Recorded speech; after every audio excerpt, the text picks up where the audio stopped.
Want to speak real Swahili from your first lesson? Sign up for your free lifetime account at SwahiliPod101.com. 20 words you will need for the beach. Everyone who comes to Kenya tries to come to the beach, I promise you, and you'll need this for the beach. Okay, let's get going. Miwani ya jua, sunglasses. This really doesn't look like miwani, but it's just an illustration. Miwani ya jua. Hii miwani ya jua ni pesa ngapi? How much are these sunglasses? Ufuo wa bahari, beach. Kuja tutembee kwenye ufuo wa bahari. Come, let us walk on the beach. Kuogelea, swimming, easy. I don't know how to do it, but you know how to do it. Kuogelea ni mojawapo ya hobi zangu. Swimming is one of my hobbies. Jua, the sun. Leo, jua hii ni kali sana. Jua hii ni kali sana. Today, the sun is too hot. Ooh. Where do I go? Okay, the weather in Kenya and the seasons vary a lot with temperatures ranging from around, it can go from 15 to 30 degrees. 30 degrees is way, way hot, so you may need to get something to protect yourself. Mti wa mtende, palm tree. Huu mti wa mtende una kivuli mzuri sana. This palm tree has very good shade. You can enjoy it. Okay, actually in Kenya it's not that. In the coastal areas it's humid, but in some other places the shade under a tree when it's hot is the most amazing thing, very relaxing thing to do. I know you can enjoy that. Get some of those trees around and just relax under them when the sun is shining hot. Koa la bahari, seashell. Napenda kuokota koa za bahari. I like collecting seashells. It can be a hobby. Try it out when you're at the coast of Kenya. Vazi la kuoga, swimsuit. Usisahau vazi la kuoga. Don't forget your swimsuit, please. To have fun, make sure you carry it with you. Bahari, ocean. Hii bahari ni maridadi sana leo. This ocean is very beautiful today. You like the view of the ocean in Mombasa when the sun is shining hot. It's so beautiful. You want to stay there forever. The scenery is breathtaking and I bet you like it. Pikipiki la majini, jet ski. Naogopa kuendesha pikipiki la majini. I fear riding on a jet ski. Literally, I do fear. Even if we go a number of people in the sea, I just don't want to try it out. Taweli ya pwani, beach towel. Nipe hiyo taweli yangu ya pwani tafadhali. Hand me my beach towel, please. Kiti cha pwani, beach chair. Ameenda kupumzika katika kiti cha pwani. He has gone to rest on the beach chair. There are quite many beach chairs at the beach, and I think you can grab one for yourself to relax. Hope you do. Boma la mchanga, sand castle. Eneo hili lina boma la mchanga. Moja tu. This area has only one sand castle. I remember in my childhood, one thing that took us, besides swimming or having fun at the sea, one other thing that took us to the sea was making sandcastles. It was lots of fun. Kirimba, kula. Ni duka gani liko na kirimba hapa? Which shop has a cooler around here? Mawimbi, tide. Napenda kuangalia mawimbi. I like watching tides a lot, like for real. It's very relaxing. Rangi shaba, tan. Kuota jua kunakupa rangi shaba. Basking in the sun gives you a tan. You got that experience? When I go with something on the sea and I come back with my hands tanned. Ogelea kwa chombo cha kupumulia. Snorkeling. Twende kuogelea kwa chombo cha kupumulia. Let's go snorkeling. Snorkeling looks fun. I've never tried it before, but I think it looks fun. My friends tell me it looks fun. I don't know. Maybe I should try it out. Patty patty, flip flop. Tafadhali vaa patty patty. Please wear your flip flops. Patty patty comes from the mimicking sound of the sandals when you're walking. Patty patty. So it's easy to remember. Mafuta ya kukinga kwa jua. Sunscreen. Nisaidie na mafuta ya kukinga kwa jua. Yangu yameisha. Help me with your sunscreen. Mine is finished. Suti la kuogelea la bikini. Bikini. Suti la kuogelea la bikini langu limeraruka. My bikini is torn. Oh, I'm worried. I need to get another one. Kifaa cha kuelea. Flora. Nunulia mtoto kifaa cha kuelea. Buy a flora for the baby. Hello. Okay, the first phrase is jambo. Hello. Jambo.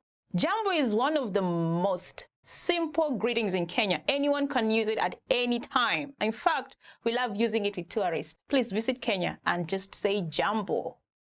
Habari za asubuhi. Good morning. Okay, the next phrase is habari za asubuhi. Good morning. Habari za asubuhi. We often wake up tired sometimes in the morning, but it doesn't cost to say habari za asubuhi. Good morning. Habari za mchana. Good afternoon. The next phrase is habari za mchana. Good afternoon. Habari za mchana. You know, in the afternoon when you meet someone, you're like, oh, habari za mchana. Habari means news. So you're trying to ask someone, okay, how is your afternoon? Tell me anything that is happening in your afternoon. Usiku mwema. Good night. Usiku mwema. Good night. Usiku mwema. Good night. Yes, it's time to sleep. I sometimes look forward to that time. And, you know, I look forward to saying good night to my friends or to my family or to my whatever person who is there. Jina lako nani? What's your name? Jina lako nani? What's your name? Jina lako nani? It's an obvious question whenever we meet with people, especially when you want to know who they are. It's polite to know someone's name, right? Do you like being called by your name? Yeah, that's why this phrase is very important. Jina lako nani? Mimi naitwa. Mimi naitwa Medina. My name is Medina. Mimi naitwa Medina. Now, this is actually an answer to the previous question, Jina lako nani? What's your name? Now, you have to keep this in mind that, you know, if you use this word frequently, you'll be able to tell people about your name. You'll be able to tell people your name. Nina furaha kukutana na wewe. Nice to meet you. Nina furaha kukutana na wewe. Nice to meet you. Nina furaha kukutana na wewe. Nice to meet you. I mean, it's really polite. I always feel like energized when someone says, nice to meet you. It can be awkward when someone says, oh, I did not want to meet you, you know, but we rarely hear that. Just use that word, nice to meet you. Habari gani? How are you? Habari gani? How are you? Habari in Swahili means news. And gani means what? So what news? Actually, what you're trying to ask here is like, what do you have? I mean, what is all about your life right now in a polite way, you know? Then someone will say, mzuri, or it's okay. They will not go on telling you whatever is happening all around, but, you know, they'll just say it's fine or not good, you know? So it's an important phrase. Niko salama, asante, na wewe? I am fine, thanks. And you? Niko salama, asante. Fine, thanks. And you? Niko salama, asante means, oh, I'm fine. Literally, that is what it means. I'm fine, thank you. Then you take it back. What about you? You are concerned about the person who is asking you, you know? If you just say, oh, I'm fine, thanks, then you keep quiet, you know? I mean, We do that sometimes, but sometimes you want to show concern, so you ask, na wewe, and you? Tafadhali, please. Tafadhali, please. It's a magic word all around the world. So tafadhali is one of those words that you want to embrace when you visit Kenya. Tafadhali, whenever you're asking a favor, just say tafadhali. Excuse me, tafadhali, tafadhali. That's one great word you need to remember. Asante, thank you. Asante, thank you. It's also one of the magic words that relates to tafadhali, please. Asante is like you're appreciating whatever favor you received from someone who did you a favor. So it's also one of those words you like to embrace whenever and wherever. Karibu, you're welcome. Karibu, you're welcome. Karibu. Karibu is one of the most common words used in Kenya. For example, when someone knocks your door, you'll say, oh, karibu. That means come in, or welcome, actually. Then, in some circumstance when someone gives you something, you'll say thank you, right? Now, the person who is giving you will say karibu. Karibu means welcome. So it can be a joke, but you know what? You can go and ask them, or you can go and ask as many favors as you can, because they said karibu. I mean, that's a joke. You don't have to take it seriously, though. Dio, yes. Dio, yes. Dio. Dio is a response. Whenever someone asks a question, you can say dio if it's a positive answer, to the question.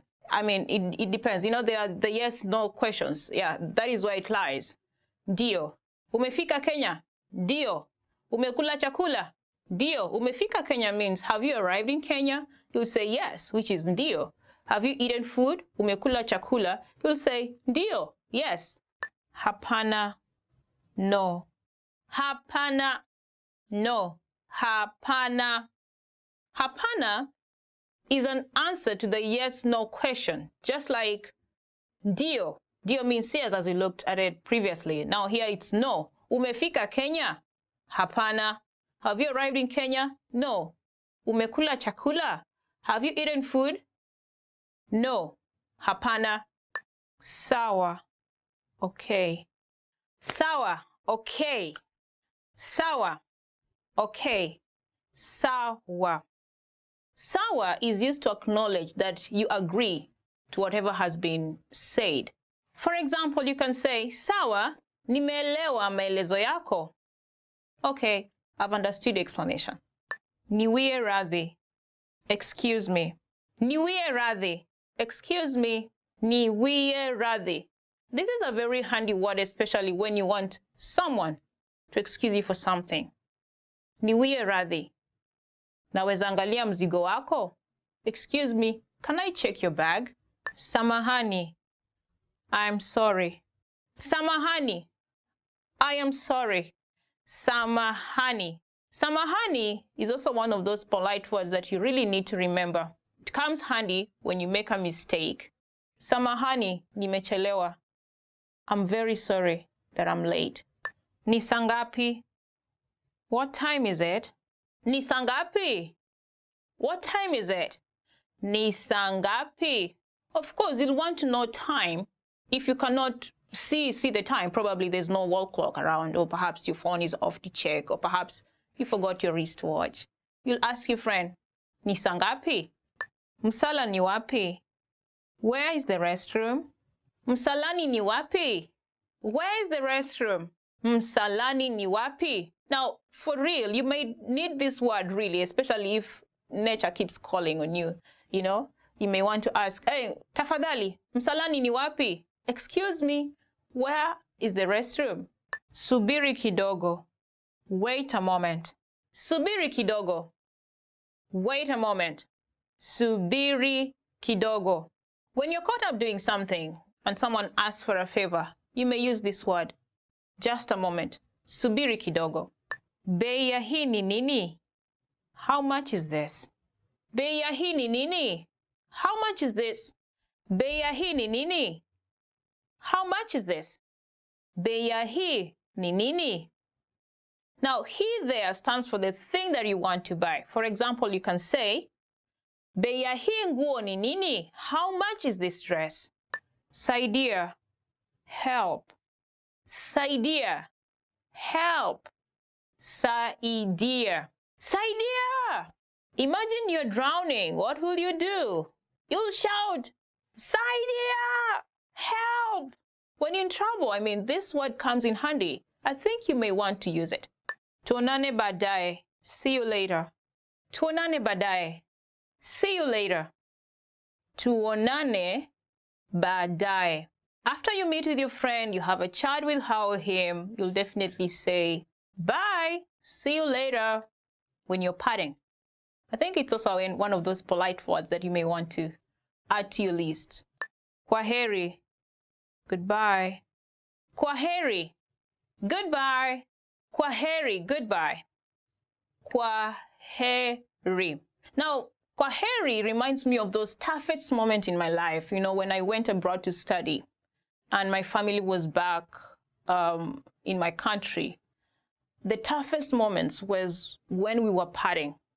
I will never want to say kwaheri. I will never want to say goodbye.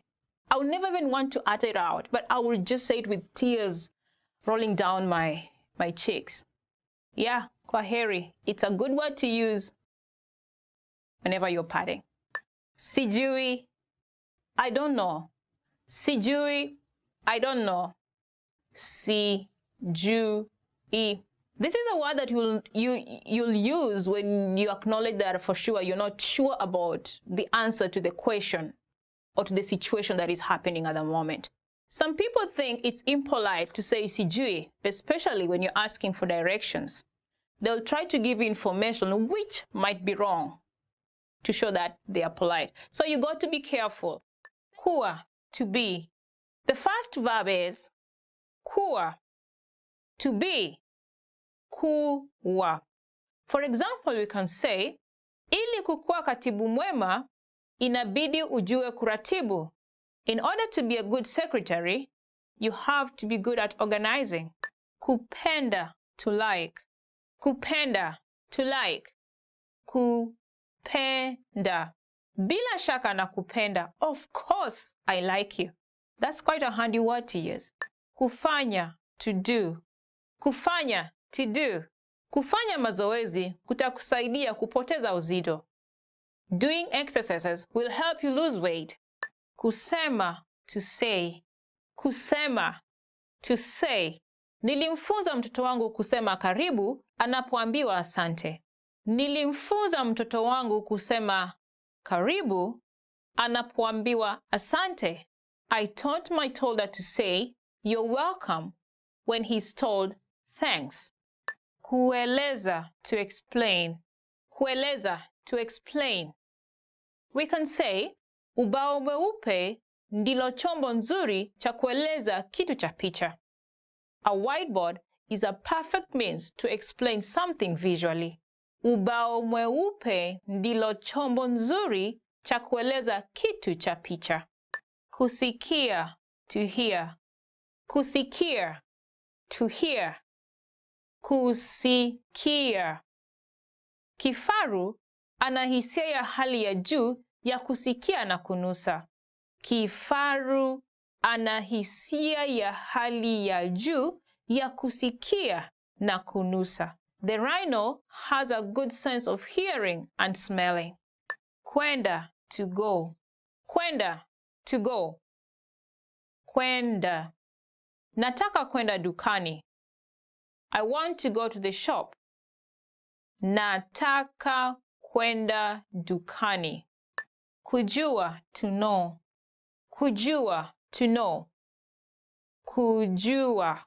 Pia mimi nafurahia kukujua. Me too. I'm happy to know you.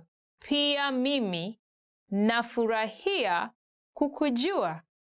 Kuchukua, to take. Kuchukua, to take. Kuchukua. Usisahau kuchukua picha yangu tafadhali. Don't forget to take my picture. Usisahau kuchukua picha yangu tafadhali. Kuona, to see. Kuona, to see. Kuona. Kwaheri ya kuonana. Bye. See you again.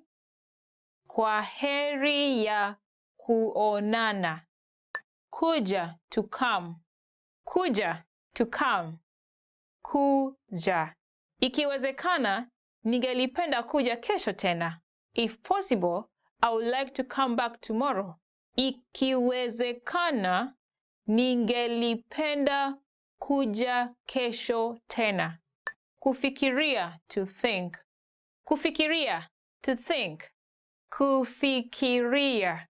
Fikiria unachotaka, unipe jibu kesho.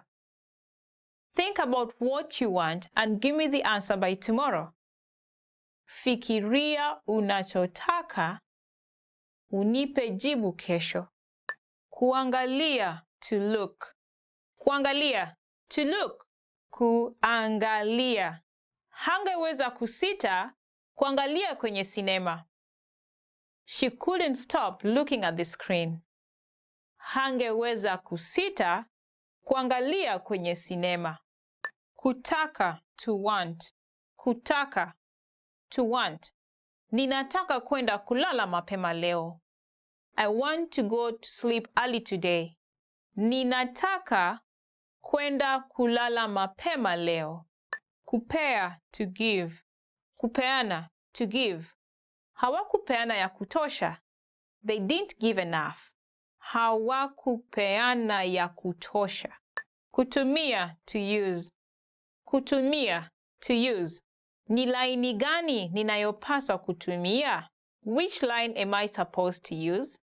Ni laini gani ninayopaswa kutumia? Kutafuta, to find. Kutafuta, to find. Usipoteze wakati wako kutafuta kazi ya hali ya juu. Anza tu kufanya kazi. Don't waste time looking for the ultimate job. Just start working. Usipoteze wakati wako kutafuta kazi ya hali ya juu. Anza tu kufanya kazi. Kwenda nje, to go out. Kwenda nje, to go out. Kwa hakika tunahofia, lakini hauwezi enda nje leo usiku. We are really sorry, but you cannot go out tonight. Kwa hakika tunahofia, lakini hauwezi kwenda nje leo usiku. Kuuliza, to ask. Kuuliza, to ask. Nitakuuliza mara nyingine moja.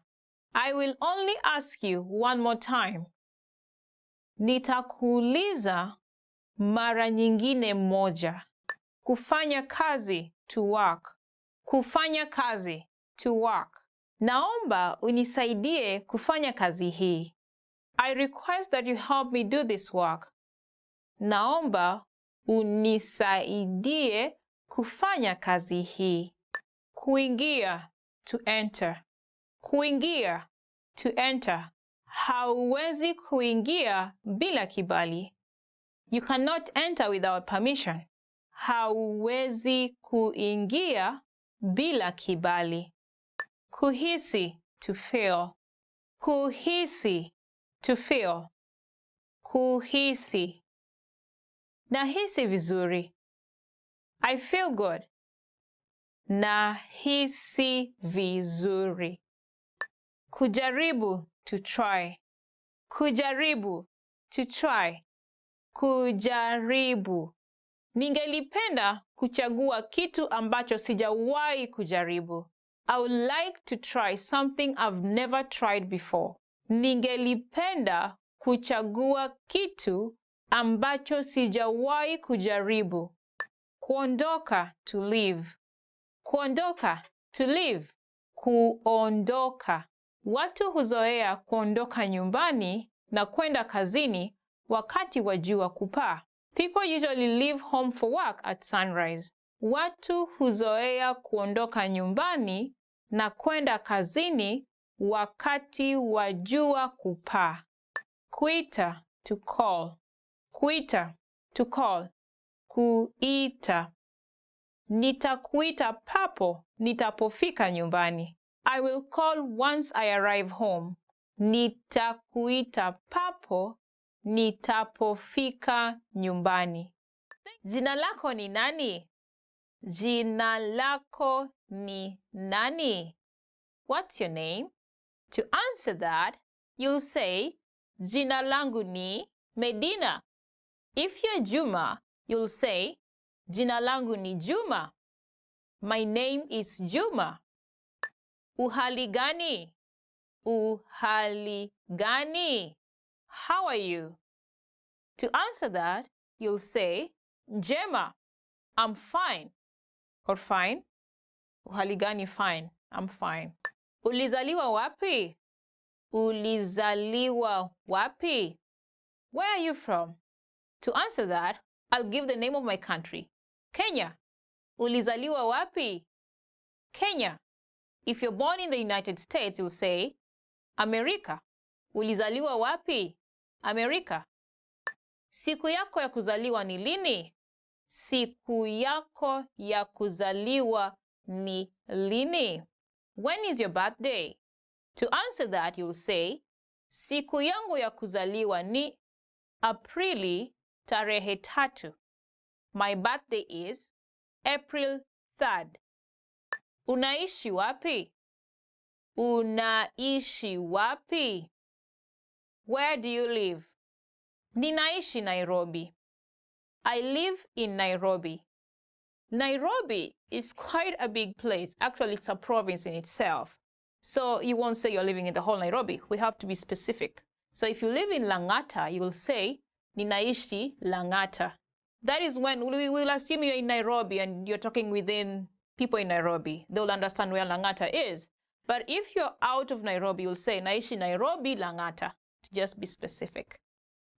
Unafanya kazi wapi? Unafanya kazi wapi? Where do you work?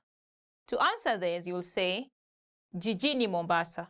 Again, Jijini Mombasa. Mombasa is the name of the place. Jijini means town. So if you're working in Kisumu, you'll say, Jijini Kisumu. Just to be specific. I work in Mombasa. I work in Kisumu. Ulijifunza wapi Kiswahili? Ulijifunza wapi Kiswahili? Where did you learn Swahili? For that, you can answer by saying, katika swahilipod101.com. From swahilipod101.com. Je, unapenda chakula cha Kenya? Je, unapenda chakula cha Kenya? Do you like Kenyan food? To answer that, you will say, Ndio, napenda. Yes, I love it. Yes, I like Kenyan food. In Kenya, we have varieties of food, and I'm sure you like it. The most staple food in Kenya is ugali. Ugali is like cornbread. It's made from white flour, white corn flour. It's not very hard. Something like rice, but in the flour form, but cooked. You don't eat the flour, it's cooked. So it's cornbread. Now you eat cornbread with different kinds of stews. You can eat it with bean stew, beef stew, name any kind of stew. And then we also have vegetables. I'm sure you'll like it. Try it out. Umeshawahi kuwa Kenya? Umeshawahi kuwa Kenya? Have you been to Kenya? You can answer this by saying, Hapana, ni mara yangu ya kwanza. No, it's my first time. This is a very common question to tourists who visit Kenya. So be prepared. And it will really sound cool if you can answer in Swahili. Hapana, ni mara yangu ya kwanza. Hii unauza pesa ngapi? Hii unauza pesa ngapi? How much is this? To answer that, you can say, shilingi 10 za Kenya. 10 is the price. So you can keep changing that and say, shilingi 50 za Kenya. 50 shillings, Kenya shillings. This will be a very useful phrase to use when you're going shopping. Of course, I'm sure you're going to buy souvenirs for your family members back in your country. So having this word on your fingertips will be very useful. Want to speak real Swahili from your first lesson? Sign up for your free lifetime account at swahilipod101.com. Baadaye, later. baadaye, later, baadaye. For example, you can say, tuonane baadaye, see you later. Tuonane baadaye. Now, actually, I can understand why it's a little bit difficult word to pronounce, because looking back at my nephew, he was at that time around 2-3 years old. He had a very hard time saying baadaye. He used to say baadaye, baadaye, which is quite different. But now he made it up. He's okay. He says baadaye. Changia, to contribute. Changia, to contribute. Changia. Changia katika mikakati ya mambo makuu. To contribute to a greater cause. Changia katika mikakati ya mambo makuu. Hakuna matata, no worries. Hakuna matata, no worries. Hakuna matata. Hapa Kenya, hakuna matata. There are no worries here in Kenya. Actually, there's a song that goes, Kenya nchi yetu, hakuna matata. Nchi ya kupendeza, hakuna matata. That means that in our country, there are no worries. It's a lovable country. There are no worries. Yeah, hakuna matata is quite a handy word to use. Actually, it's in a song, so just learn the song and you get the word. If you're a fan of Lion King movie, I'm sure you've heard about this phrase. Kiangazi, hot season. Kiangazi, hot season. Kiangazi. Kuna kiangazi sana kaskazini mwa nchi. The north part of the country is very dry. Kuna kiangazi sana kaskazini mwa nchi. Kipupwe, cool season. Kipupwe, cool season. Kipupwe. Watu hupata homa wakati wa kipupwe.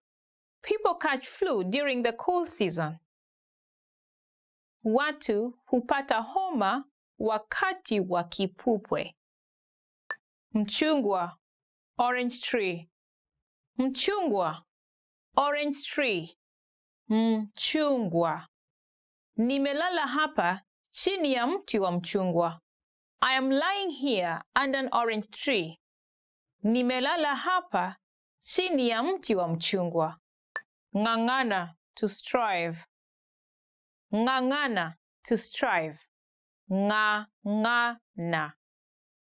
Nang'ang'ana kuwa wa kwanza. I'm striving to be the first one. Ng'ang'ana. Can you try saying it out? Ng'ang'ana. Do you realize that you stick your tongue at the back upper part of your mouth and then the voice comes through your nose? Ng'ang'ana. Hope you did it. Ng'ombe, cow. Ng'ombe, cow. Ng'ombe. Hawa ni ng'ombe wawili. Hawa ni ng'ombe wawili. These are two cows. Ng'ombe is similar like ng'ang'ana. Mean the way you stick the tongue behind and to the top of your mouth. But now you're using the O sound. You're trying to make the O sound. Try it again. Ngo, ngo, ng'ombe. Hope you made it. Takataka, trash.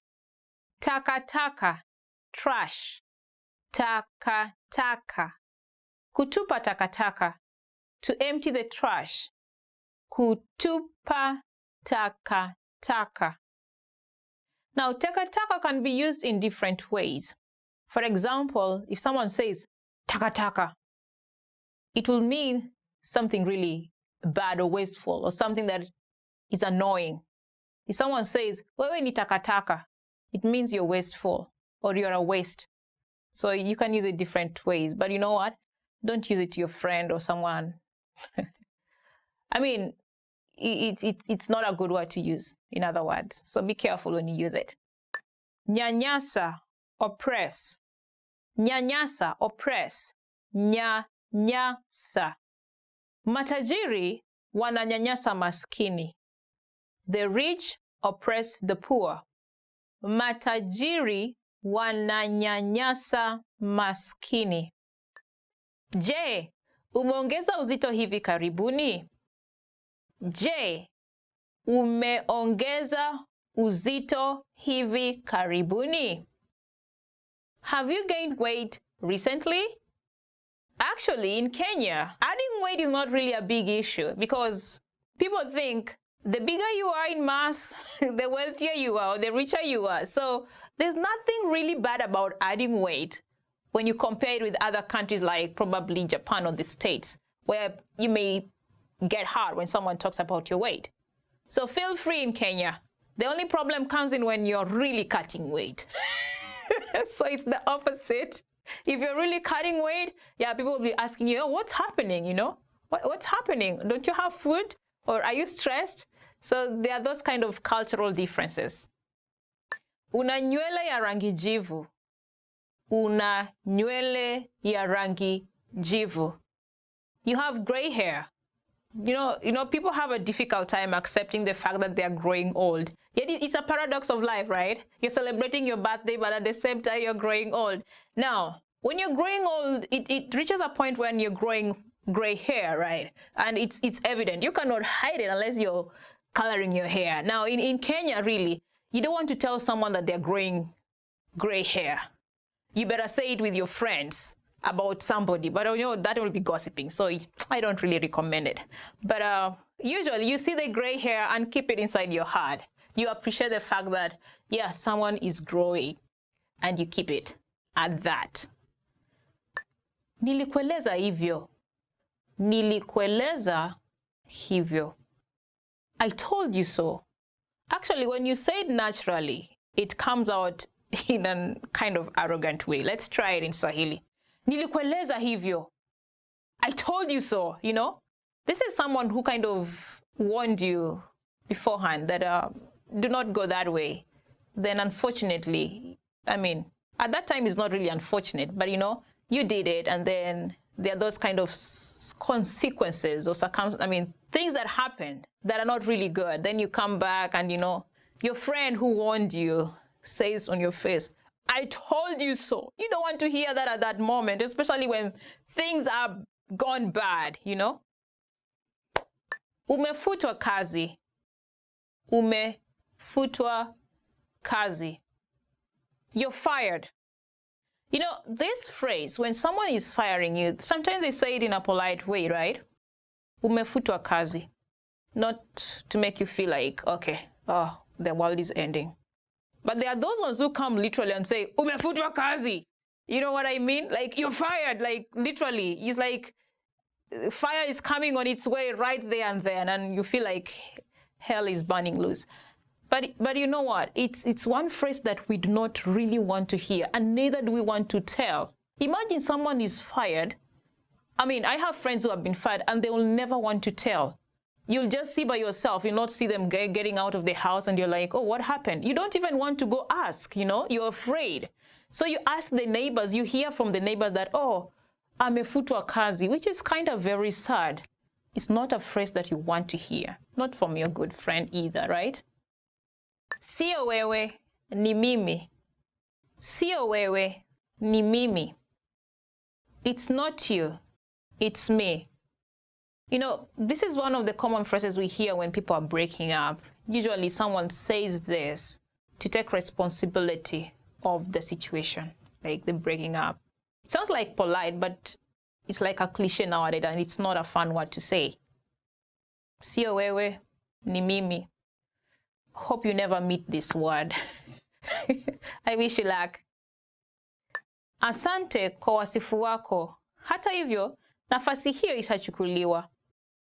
Asante kwa wasifu wako. Hata hivyo, nafasi hiyo ishachukuliwa. Thank you for your resume. However, the position has been filled. Okay, let us imagine you're looking for a job, like, yes, seriously. And honestly, this is seriously in Kenya because we have a pool of undergraduates who are looking for jobs every day. You know, you actually advertise for one position like this and you find like more than 1,000 applicants. You're like, okay, well, how should I prove myself to be smart? And it's not like you've applied for one job, you've applied for quite a number of jobs, and this is the same message they send you. It's quite frustrating. You don't want to hear it. Anyway, if you're someone looking for a job, I am praying for you. Do not give up though. Keep going, keep fighting. That's what we were meant for. Tuwaone watu wengine. Tuwaone watu wengine. We should see other people. Now, this is a sad phrase in itself. Already, like, it's an explanation in itself. Someone is breaking up with you, and with that arrogance, like, oh, let's go see other people, It's like he already has many other options. Probably you're just one of them, and you're like, oh, he's giving up on you to try the other options. It's quite sad, though, right? It's quite sad. And like previously, I hope this never comes your way. But the bright side is, you may end up getting someone who will treat you better than the person who has left you. So never give up hope. Sina pesa yako leo. Sina pesa yako leo. I don't have your money today. Okay, I'm laughing, but it's quite serious, and it's quite a common phrase I hear quite from a lot of my friends. When you're lending money, you should lend the amount you're willing to lose. That's what my mother tells me every time. Because, yeah, you lend this money and you go asking for it, and the person says, I don't have your money today. And you go back tomorrow and it's another today. So those todays sometimes never come to an end. So whenever you're lending money, just be careful. Be careful how much you're lending and to who. Once bitten, twice shy. So if you're lending money to the same person who says that I don't have your money today, you have to think again. I wish you luck in this. Inapaswa tuongee. Inapaswa tuongee. We need to talk. For me, this is one of the phrases that are for real. I never want to hear. And when it gets into my ears, I'm like, oh, there's trouble. I get so tensed up, I get so uncomfortable, and I just want to get out of it. I want to ask the person, okay, let's do it now so that we end it right now. I don't know about you. Please tell us your feelings at the comment sections later. We'd like to hear what you say. Nataka siku za kupumzika kutoka kazini. Nataka siku za kupumzika kutoka kazini. I want days off. Now, this is one of the words you don't want to hear when it's busy in the office. It makes you imagine like, oh, why do you want days off when it's actually peak time, We have so many clients coming in, then you want days off. Are you running away from work? I think you may relate to this if you're in a busy, work area. You're a manager or something like that, It's one word you never want to hear. Kujitolea. Kujitolea. To volunteer. Kujitolea. Kujitolea.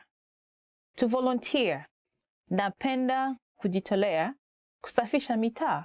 I like to volunteer cleaning the streets. Yeah, I volunteered in Tohoku in 2011 after the tsunami earthquake, and I know it was an intense experience. Kinga. Kinga. To protect. Kinga. To protect. Kukinga misitu ni jambo la maana. Kukinga misitu ni jambo la maana. Protecting forest is a very important thing. Let us protect our forest for the best of our future. Kutumia tena. Kutumia tena. To reuse. Kutumia tena. To reuse. Kutumia tena kitu chochote ni pendekezo nzuri. Kutumia tena kitu chochote ni pendekezo nzuri. Reusing anything is a very good recommendation. Kuhifadhi. Kuhifadhi. To conserve. Kuhifadhi. To conserve. Najua kuhifadhi mazingira. I know how to conserve the environment. Yes, probably I may not be really perfect, but I try to throw the garbage on the right day and in the right places. Do you? Let's conserve our environment and make it clean. Punguza uchafu. Punguza uchafu. To reduce trash. Punguza uchafu. To reduce trash. Mikakati ya kupunguza uchafu ni mingi. Mikakati ya kupunguza uchafu ni mingi. There are many strategies to reduce trash. Very many. One of them is to recycle. In fact, that makes work easier for you. If you don't know how to recycle your clothes, get those recycle shops and just go take them there. They'll make work easier for you. Kutunza mazingira. Kutunza mazingira. To care for the environment. Kutunza mazingira. To care for the environment. Matendo yako yanafaa kuwa ya kutunza mazingira. Matendo yako yanafaa kuwa ya kutunza mazingira. Your actions should be to take care of the environment. In whatever you do, just try and think of your environment. Wherever you go, whenever you walk, watch out. Kutumia bidhaa za kutunza mazingira. Kutumia bidhaa za kutunza mazingira. To use eco-friendly products. Kutumia bidhaa za kutunza mazingira. To use eco-friendly products. Ni vyema kutumia bidhaa vya kutunza mazingira. Ni vyema kutumia bidhaa za kutunza mazingira. It is good to use eco-friendly products. Be careful how you throw those plastic bags because they eventually spoil the environment. They spoil the soil. Hifadhi maji. Hifadhi maji. To save water. Hifadhi maji. To save water. Hifadhi maji. Hifadhi uhai. To save water is to save life. It's true, reality. You leave water running, then when it gets lost, you start wondering, and where do I get water? Water is life. Preserve it. Don't let that tap running. Hifadhi umeme. Hifadhi umeme. To save energy. Hifadhi umeme. To save energy. Hifadhi umeme ili uweze kuhifadhi hela. Hifadhi umeme ili uweze kuhifadhi hela. Save energy so that you can save money. Money is good, but you got to keep it only if you save energy. Kausha nguo na jua. Kausha nguo na jua. To dry clothes with sunshine. Kukausha nguo na jua. To dry clothes with sunshine. Kukausha nguo na jua kuna hifadhi nguvu za umeme. Kukausha nguo na jua kuna hifadhi nguvu za umeme. Drying clothes with sunshine saves power. So let's do it. Try and avoid using those drying machines and get yourself out there to dry your clothes. It's easy and it saves you more money. Enda Ulaya. Enda Ulaya. To travel abroad. Enda Ulaya. To travel abroad. Naenda Ulaya kesho. I'm traveling abroad tomorrow. Yes, tomorrow should come. Sure enough, I'm going to Canada tomorrow. Where are you going? I'm going abroad. Kupumzika katika bichi. Kupumzika katika bichi. To relax at the beach. Kupumzika katika bichi. To relax at the beach. Relax. Feeling good at the beach. Napenda kupumzika katika bichi. Napenda kupumzika katika bichi. I like to relax at the beach. I like to relax at the beach. Really, it's so fun and summer is coming and the beach is right close to my home. So I'm gonna have fun, relax. Jifunze Swahili na swahilipod101.com. Jifunze Kiswahili na swahilipod101.com. To learn Swahili with swahilipod101.com. Jifunze Kiswahili na swahilipod101.com. To learn Swahili with swahilipod101.com. Jifunze Kiswahili na swahilipod101.com msimu huu. Jifunze Kiswahili na swahilipod101.com msimu huu. Learn Swahili with swahilipod101.com this season.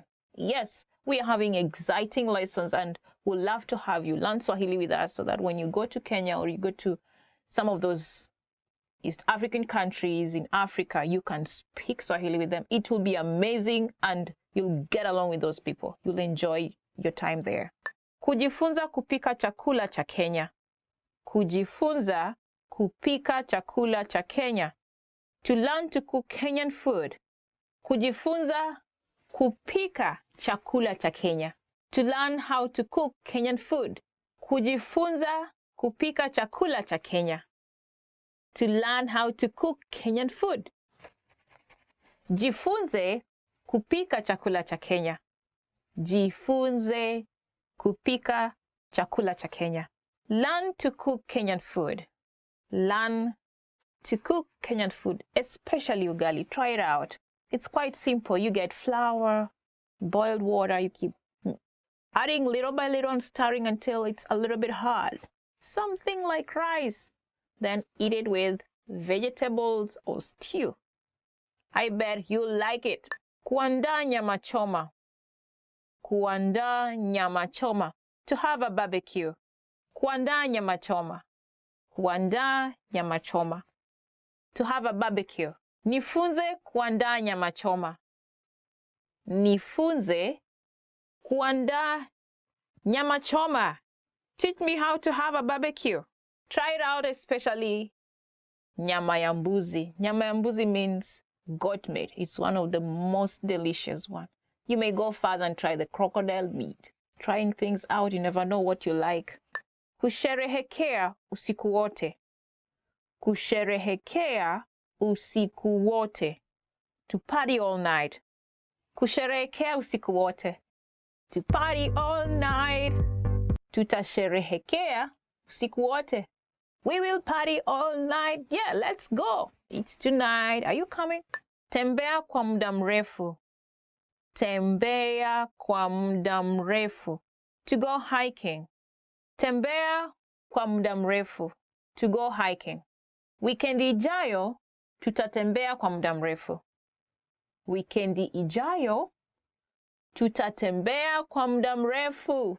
We will go hiking this coming weekend. We will go hiking this coming weekend. Come prepared with all the gadgets ready. Fanya kazi ya ziada. Fanya kazi ya ziada. To work a part-time job. Fanya kazi ya ziada. To work a part-time job. Mama yangu alifanya kazi ya ziada. Mama yangu alifanya kazi ya ziada. My mother worked a part-time job. And I remember those days, she'll not even stay at home. She'll go and search for a living just because of us. And whenever I remember that, I work so hard so that I can help her. She's at home, she's retired, she's relaxing because we are working for her. She worked for us in turn. Kufurahia na marafiki. Kufurahia na marafiki.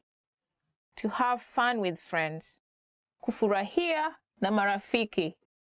To have fun with friends. Kufurahia na marafiki ni jambo Wakenya wanapenda. Kufurahia na marafiki ni jambo Wakenya wanapenda. We like doing it. Having fun with friends, having fun with friends is something Kenyans love. We love it so much. We love hanging out, going to the beach, going partying, just getting that closer bond with people you love. I don't know about you, but when you come to Kenya, you'll know that. You'll realize that we love people and we will get you bonding with us. Kukaa ndani na kuvinjari mtandao. Kukaa ndani na kuvinjari mtandao. To stay inside and browse the internet. Kukaa ndani na kuvinjari mtandao. To stay inside and browse the internet. You stay inside and browse the internet. Watu wengi hupenda kukaa ndani na kuvinjari mtandao. Watu wengi hupenda kukaa ndani na kuvinjari mtandao. Some people like to stay indoors and browse the internet. Are you one of them? I guess I am a victim, but I'm trying to get myself out there and enjoy nature instead. You can think about it. Want to speak real Swahili from your first lesson? Sign up for your free lifetime account at swahilipod101.com. Mfuko. Mfuko. Backpack. Mfuko. Backpack. Huo ni mfuko wangu. Huo ni mfuko wangu. That is my backpack. Yes, I'm ready to go to school. That is my backpack. Mwenzangu darasani. Mwenzangu darasani. Classmate. Mwenzangu darasani. Classmate. Juma ni mwenzangu darasani.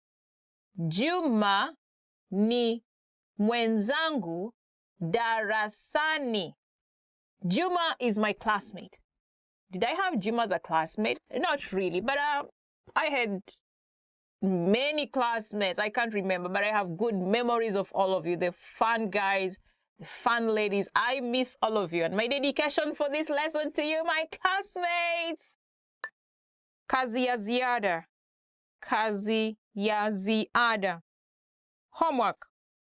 Kazi ya ziada. Homework.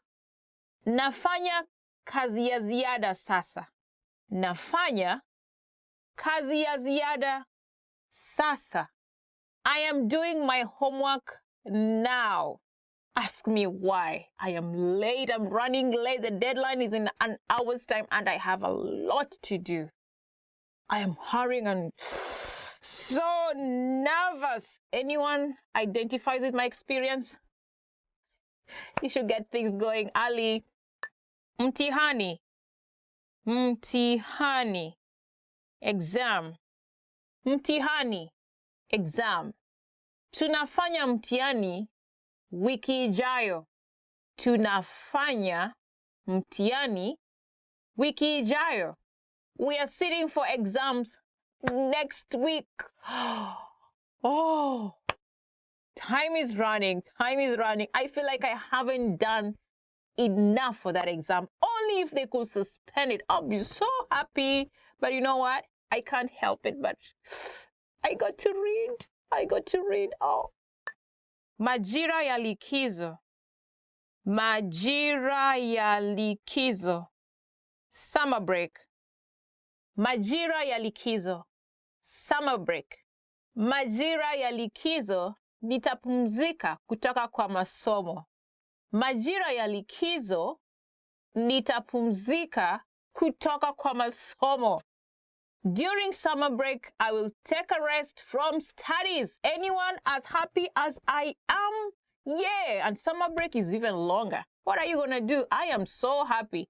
But you know what? Don't forget to get a book and read, even if it's a novel or something like that. You know, studies never end. But I know relaxing is the point there. Relax and take advantage of it. Shule. Shule. School. Shule. School. Shule yetu inaitwa Briban. Shule yetu inaitwa Briban. Our school is called Briban. Kind of fancy name, right? Tell me the name of your school. We want to hear it. Some of our school names are in our mother tongues. I would like to hear those especially. Briban is an international school in Nairobi and it stretches to other neighboring countries like Tanzania. It offers British or international curriculum. You can feel comfortable to visit Briban, and if you want to relocate to Kenya, why not think about joining Briban or something? I mean, it's a really cool school. Really cool. You can try it and go for a walk. Yeah, you can try an open campus actually, and just to figure out how the school is. I wish you luck. Soma. Soma. To study. Soma. To study. Tunasoma masomo 8 kwa siku. Tunasoma masomo 8.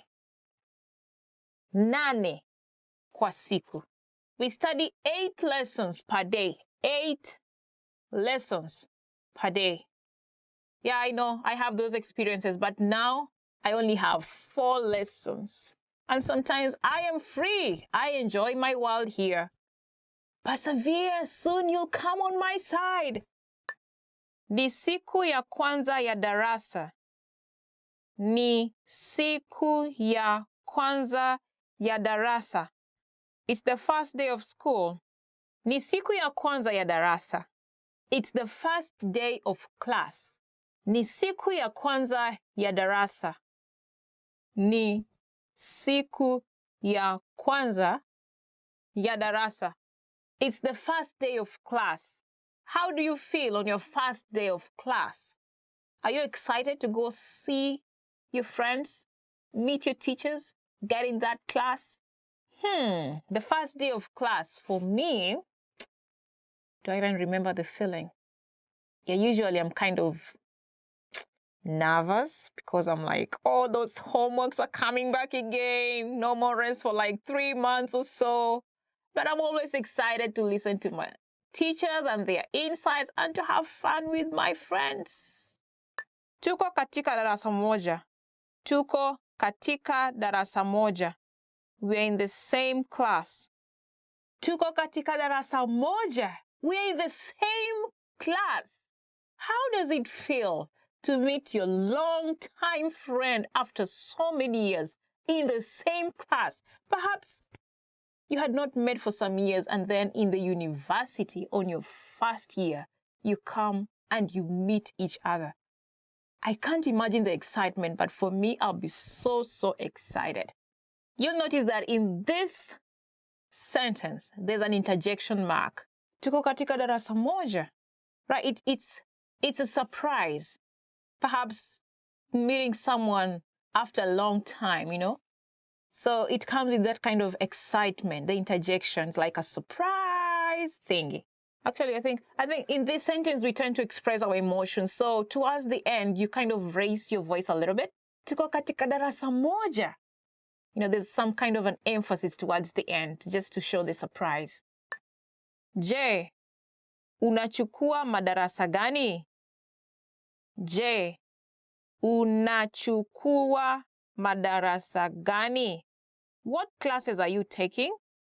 Je, unachukua madarasa gani? What classes are you taking? I know sometimes it could be tricky to know what classes you want to take, especially when you're new to these things, you know? But I remember my favorite class was philosophy and psychology. I just liked the insights and the way our teachers will analyze facts. I don't know whether they were facts, but theories, you know, getting all these things together. It was really fun. What is your favorite subject? Please write to us on your comments. We'll love to hear what you say. Fulana, fulana, sweater. Fulana, sweater. Huwezi toka nje bila fulana. Huwezi toka nje bila fulana. You cannot go outdoors without a sweater. Yeah, that's a common voice from our mothers, or perhaps your older brother, older sister, whoever it is. But when it is super cold, you don't want to get out without a sweater because you don't want to catch cold. You know what it means, catching a cold in that cold season? Please get yourself a sweater when it's autumn. Kuwa na mvua. Kuwa na mvua. Rainy. Kuwa na mvua. Rainy. Leo ni siku ya kuwa na mvua. Today is a rainy day. Oh, yeah, today is a rainy day. We love rain, but not always, especially when you want to go for a picnic. But you know what? Get yourself an umbrella. Or if you want to feel the taste of rain, just go out. You know, actually, during my childhood memories, we'll never mind about rain. In fact, it was our favorite thing. Of course, not for the very heavy rain. That one you might get sick. But when it rained, we'll jump outside and we're like, yeah, it's raining. We shout to the rain as if it has ears to listen. And you know what? out there, the smell of soil was so good. I miss those days because everywhere where I am, it's tarmac. You can't feel the taste, the natural taste. Anyway, wherever you are, take care. Take care. Get your umbrella whenever you're going outside. Kuwa na upepo. Kuwa na upepo. Windy. Kuwa na upepo. Windy. Hali ya anga leo ni kuwa na upepo. Hali ya anga leo ni kuwa na upepo. Today's weather is windy. You know what? I think I got a practical definition of windy when I came to Japan. I'm currently living in Japan, and there's what we call typhoon. I never even knew about it. When I was young, I mean, it's quite hilarious, but it's the truth. Typhoon almost carried me away. I was like, what kind of wind is this? I mean, that too is windy for me. Of course, it's windy in Kenya, and sometimes it can be really terrible. It carries away rooftops and all that. But, you know, it's not so much like typhoon. Probably now we can differentiate between what windy is and typhoon is. Do you get the difference? I don't know. Try and figure it out by yourself. Kuna baridi. Kuna baridi. Cool. Kuna baridi. Cool. Kama kuna baridi, uoge na maji moto.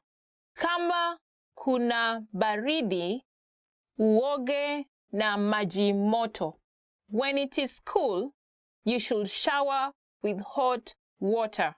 I mean, that was so luxurious to think of showering with hot water when it's cool. I remember in my boarding school, it was in a forested area and it was always cold. But guess what? We will shower with cold water, super cold, almost like ice.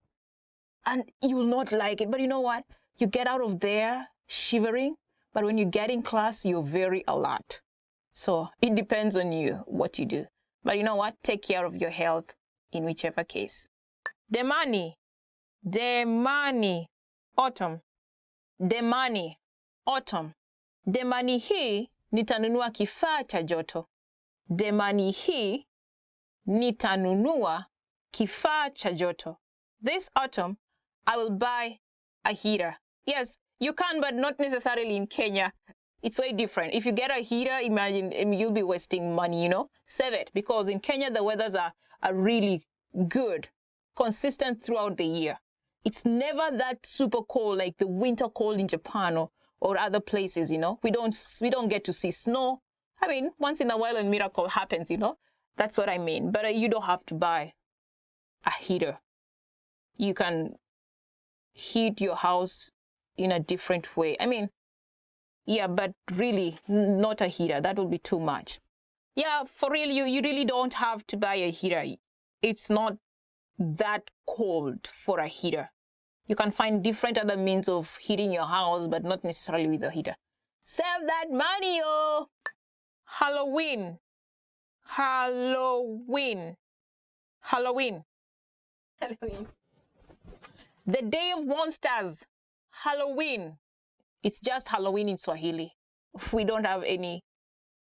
We haven't come up with a better Swahili word. Probably Swahili words cannot just fit that word, you know?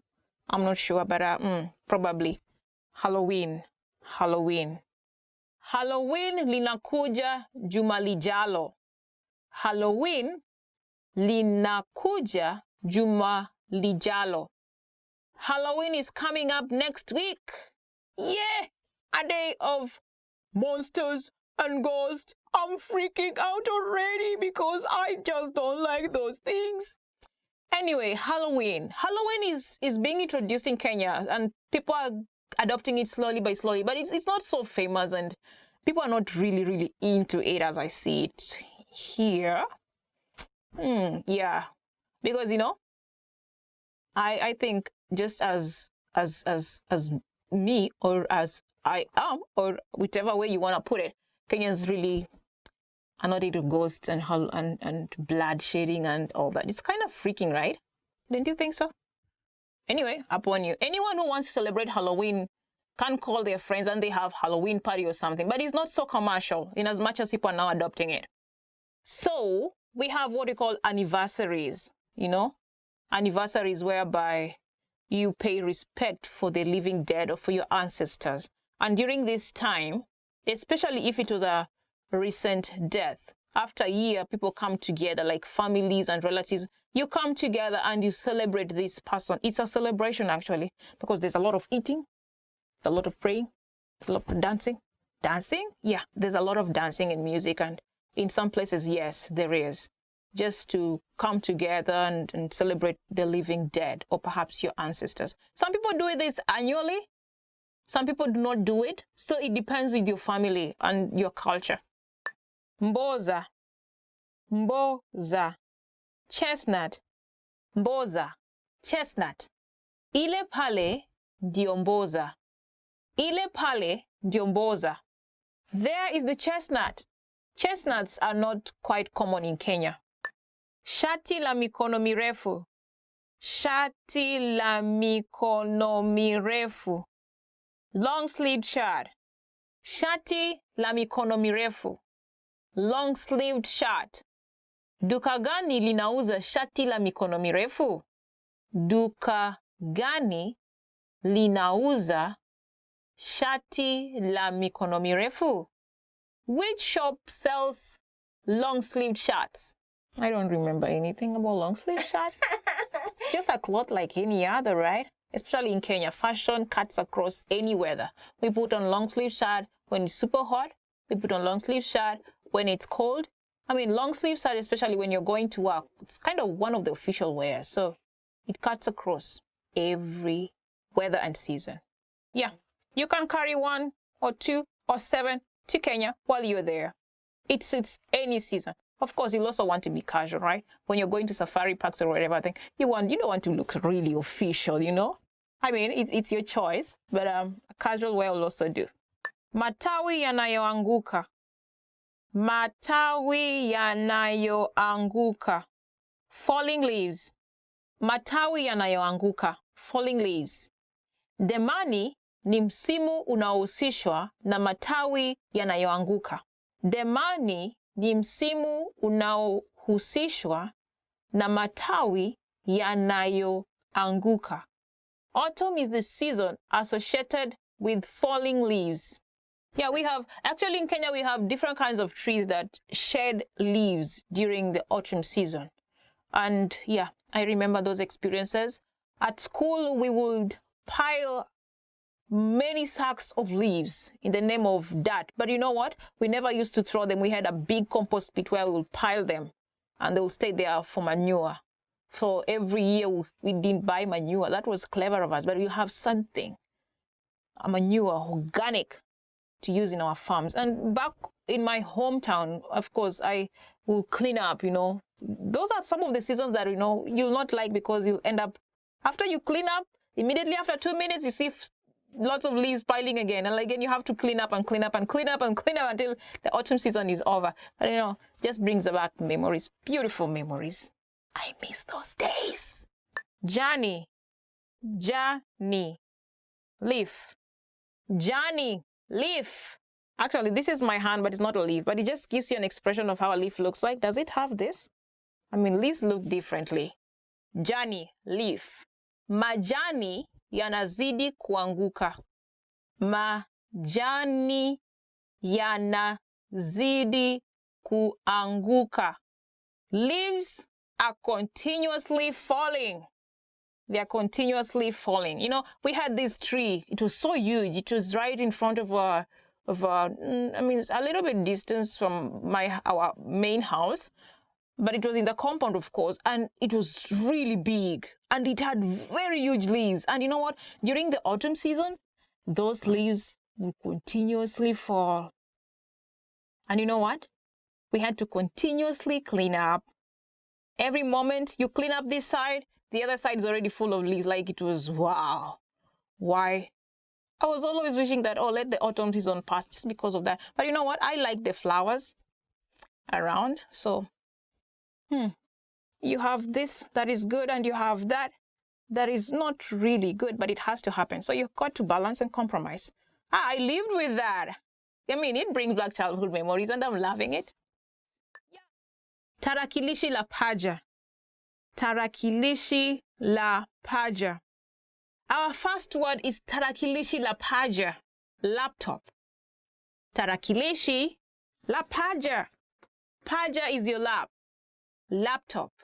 Asante kwa kunipa tarakilishi la paja. Asante kwa kunipa tarakilishi la paja. Thank you for giving me a laptop. Really, I appreciate it. I was dreaming of laptops some years back. You know, technology is changing each and every day, and it's really, I'm not really sure, but it was yesterday while I was thinking about how the world will be in 40 years to come. I don't know. Maybe there'll be something different from a laptop. Okay, now let's get back to where I was about laptop. You know, those days when I used to see people with laptops, I was like, oh, I really wish I could have one. Thank you for giving me a laptop. Actually, I got one, and life has become normal again. I think I want more laptops. It never gets enough. I don't know what. Do you feel something like me? Kitabu. Kitabu. Book. Kitabu. Book. Ningependa kusoma kitabu cha hadithi. Ningependa kusoma kitabu cha hadithi. I would like to read a storybook.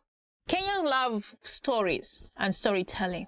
Even before books were invented, Kenyans told stories. And now they're telling stories in writings. We have very famous and popular writers in Kenya. I think of it. Among them include, who is this? Ngugi wa Thiong'o. And one of his books that I like the most is Weep Not Child. Then there's Grace of God. And with Grace of God, you learn. I mean, she's gotten into the Kenyan culture, and you'll get to know much about the Kenyan culture through her books. The Promised Land is one of those favorite books that I love. There's Binyavanga Wainaina. The name is quite long, but you know what? He's a good writer. In fact, he has a very unique writing that even impressed Oprah Winfrey, who took it as one of his book clubs to read books. Get to know the Kenyan cultures by checking out these writers and more of them. Ramani ya Dunia. Ramani ya Dunia. World map. Ramani ya Dunia. World map. Kwa vile unasafiri dunia, shika hii ramani ya dunia. Kwa vile unasafiri dunia, shika hii ramani ya dunia. Since you're traveling around the world, have this world map. Would you like to have a world map as a gift? Which one would you like best? The poster one or the globe? Globe in Swahili is called ardhi. Ardhi technically means earth. Because the world is earth, Swahili just took it to translate globe to earth. Ardhi. Camera. Camera. Camera. Camera. Camera. Kamera hii inatoa picha safi kabisa. Kamera hii inatoa picha safi kabisa. This camera produces clear pictures. Yeah, if you see me clearly, then I just mean it. Simu ya smartphone. Simu ya smartphone. Smartphone. Simu ya smartphone. Smartphone. Hii simu ya smartphone haishi moto haraka. Hii simu ya smartphone haishi moto haraka.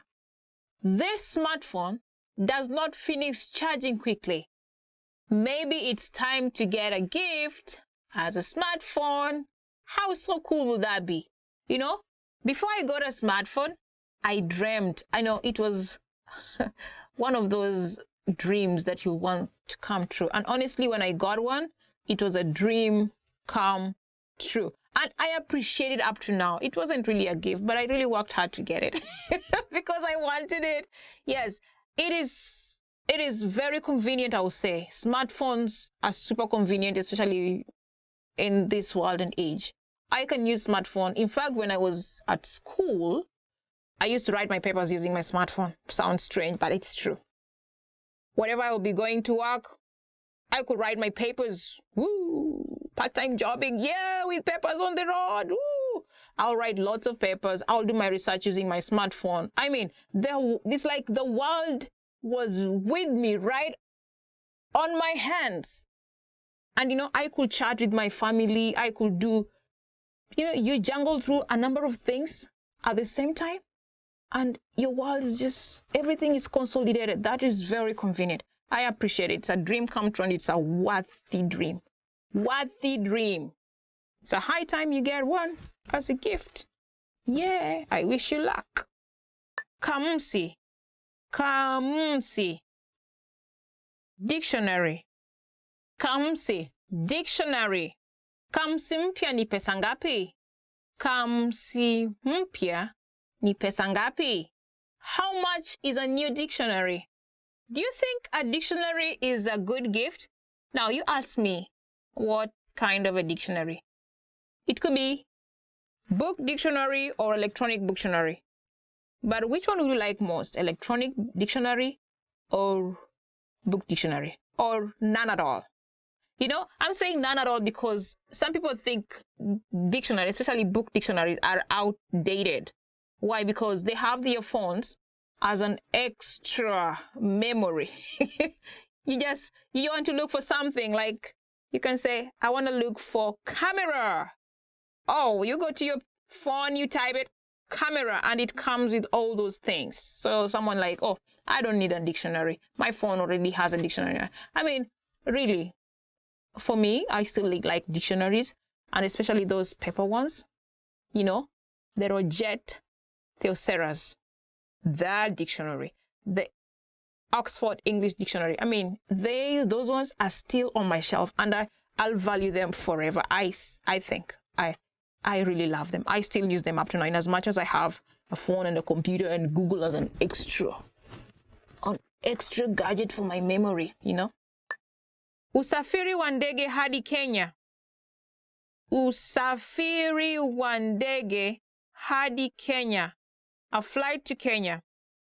Usafiri wa ndege hadi Kenya. A flight to Kenya. Nitakupea tiketi ya usafiri wa ndege hadi Kenya. Nitakupea tiketi ya usafiri wa ndege hadi Kenya. I will give you a flight ticket to Kenya.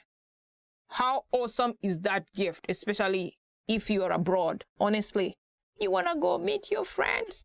If the flight ticket is ranging to like $1,500, I mean, that's a lot of money. And if someone gives you that as a gift, really, that is awesome. Don't you think so? Vocha ya ununuzi. Vocha ya ununuzi. Shopping voucher. Vocha ya ununuzi. Shopping voucher. Katika kampuni yetu, kila mtu alipewa vocha ya ununuzi. Katika kampuni yetu, kila mtu alipewa vocha ya ununuzi. In our company, everyone was given a shopping voucher. You could be one of those lucky ones to get a voucher, a shopping voucher from your company. Now, which one would you prefer to buy? Electronic stuff or fashion stuff? Or a shopping voucher will not take you for a picnic. You can buy stuff to use for a picnic, right? It's you to choose. I wish you luck and enjoy those vouchers in case you get them. Use them well. And if you have a friend, please try and get a gift for that friend, Saa ya mkono. Saa ya mkono. Wristwatch. Saa ya mkono. Wristwatch. Ile saa ya mkono ya blue ni maridadi sana. Ile saa ya mkono ya blue ni maridadi sana. That wristwatch is very beautiful. But the wristwatches are quite good. They short time, and you don't have to go checking your phone every time, like, what time is it, You just make it easier. You bring your hand here, and you see, you don't even have to bring it there. You just a little bit like that, and you see, you see the time, and you're acquainted with whatever is happening as far as time is concerned. Now, Do you think it's necessary to have a wristwatch? Mkoba. Mkoba. Wallet. Mkoba. Wallet. Mkoba ni zawadi nzuri sana. Mkoba ni zawadi mzuri sana. A wallet is a good gift. Where is my wallet? I love wallets myself, so whenever I think of buying something for someone, especially ladies, I give them wallets, and I really go look for those pretty ones. And those ones that I know, I know my friends, so I know their style. I know whatever thing they like putting in their wallets. Those lady galley thingy in the wallet? Yeah, in the wallet or in the handbag, whatever the thing is. But what I'm trying to say is that wallets are really good gifts, and I don't know about you. Do you wish to have a wallet, or just a handbag is enough? Or for men, what do you like? Let us know in the comment section.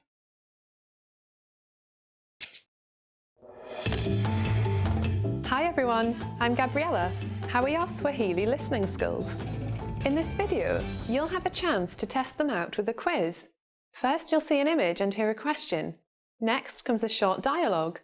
Listen carefully and see if you can answer correctly. We'll show you the answer at the end. Are you ready? Mwanamke anamuuliza muuzaji jambo katika duka la vitabu.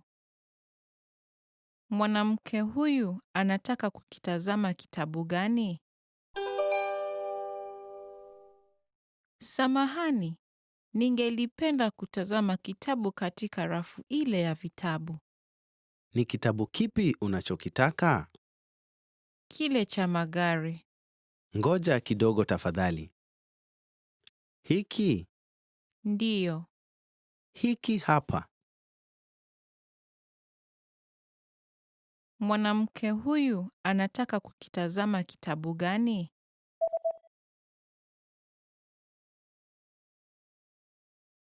Mwanamke anamuuliza muuzaji jambo katika duka la vitabu. Mwanamke huyu anataka kukitazama kitabu gani? Samahani, ningelipenda kutazama kitabu katika rafu ile ya vitabu. Ni kitabu kipi unachokitaka? Kile cha magari. Ngoja kidogo tafadhali. Hiki? Ndiyo. Hiki hapa. Mwanamume na mwanamke wanatazama orodha ya chakula hotelini. Mwanamume ataagiza nini? Utaagiza nini? Pizza linaonekana tamu, nadhani nitaliagiza. Nilikula pizza jana kwa hivyo. Sawa. Hamburger je? Chaguo bora. Nitakiagiza. Mwanamume ataagiza nini?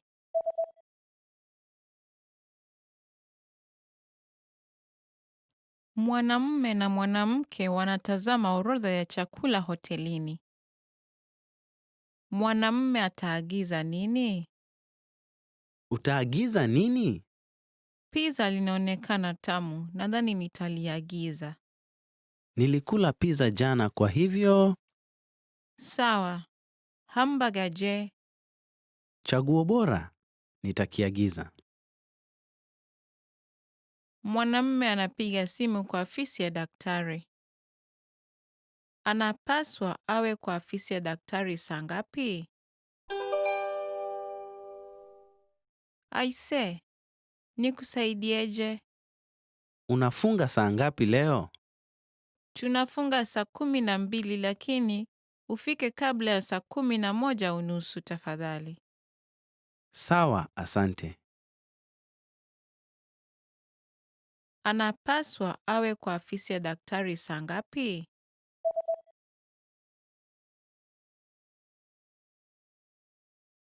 Mwanamume anapiga simu kwa afisi ya daktari. Anapaswa awe kwa afisi ya daktari saa ngapi? Aise, nikusaidieje? Unafunga saa ngapi leo? Tunafunga saa 12 lakini Ufike kabla ya saa 11:30 tafadhali. Sawa, asante. Mvulana anasoma kutoka kwa shajara lake. Nini cha kwanza alichokifanya mvulana huyu leo? Hali ya anga ilikuwa mzuri sana leo. Nilienda kuogelea alasiri hii katika bwawa la kuogelea. Pia nilienda kwenye sinema jioni. Na nilisoma asubuhi mzima. Leo haikuwa siku mbaya. Nini cha kwanza alichokifanya mvulana huyu leo?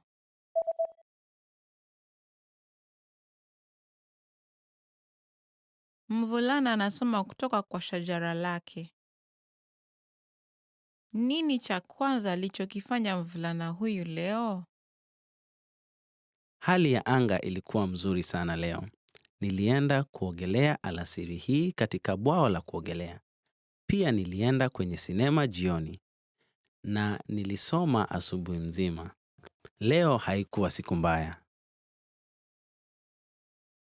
Mwanamke na mwanamume wanatazama picha. Ni picha gani wanalotazama? Hili ni picha ya timu ya kandanda alimu mwanao, sivyo? Mwanao ni yupi? Huyu Ala, ni huyu mrefu. ndiyo, hata ni mrefu kunishinda. Ni picha gani wanalotazama?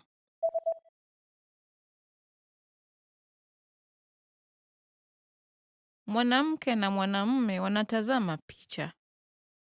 Ni picha gani wanalotazama? Hili ni picha ya timu ya kandanda alimu mwanao, sivyo? Mwanao ni yupi?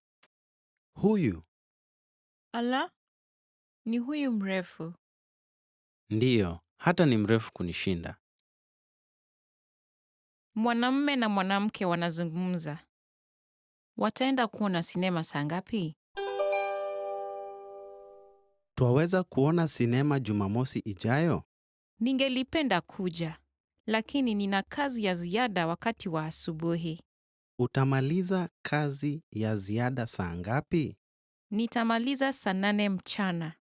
Basi, hebu tukutane katika mgahawa saa 9 mchana na tuone sinema saa 10 kamili. Sawa.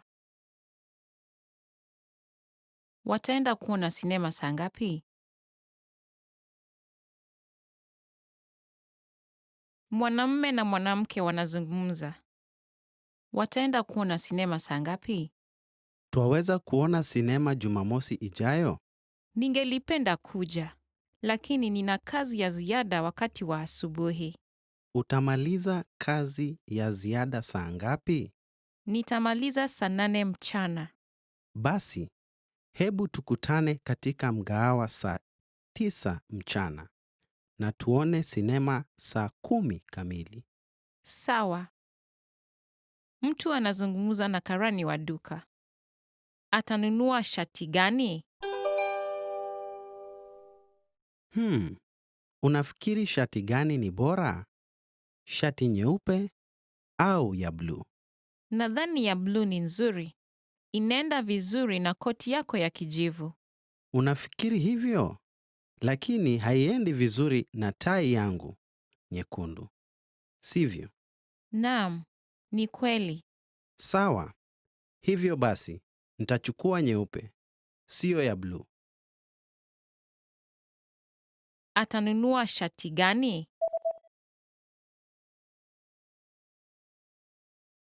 Mtu anazungumza na karani wa duka. Atanunua shati gani? Unafikiri shati gani ni bora? Shati nyeupe au ya bluu? Nadhani ya bluu ni nzuri. Inaenda vizuri na koti yako ya kijivu. Unafikiri hivyo? Lakini haiendi vizuri na tai yangu nyekundu. Sivyo? Naam, ni kweli. Sawa. Hivyo basi, nitachukua nyeupe, siyo ya bluu. Mtu yuko katika duka la hamburger. Ataagiza seti gani? Samahani, naweza kupewa seti spesheli ya baga. Ndiyo. Tafadhali chagua kati ya chenga-chenga au salada. Salada tafadhali. Sawa.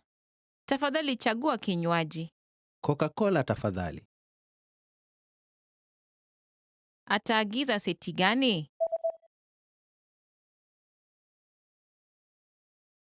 Mtu yuko katika duka la hamburger. Ataagiza seti gani? Samahani, naweza kupewa seti spesheli ya baga. Ndiyo. Tafadhali chagua kati ya chenga-chenga au salada. Salada tafadhali. Sawa. Tafadhali chagua kinywaji. Coca-Cola tafadhali. Mwalimu anapika keki. Je, mwalimu aliweka nini ndani yake? Leo tunaenda kutengeneza keki. Kwanza, changanya siagi na sukari. Kisha, ongeza yai 2 na changanya vizuri. Ongeza unga, kisha uchanganye polepole. Weka kwenye oveni na uoke kwa dakika 50. Ndivyo hivyo. Je, mwalimu aliweka nini ndani yake?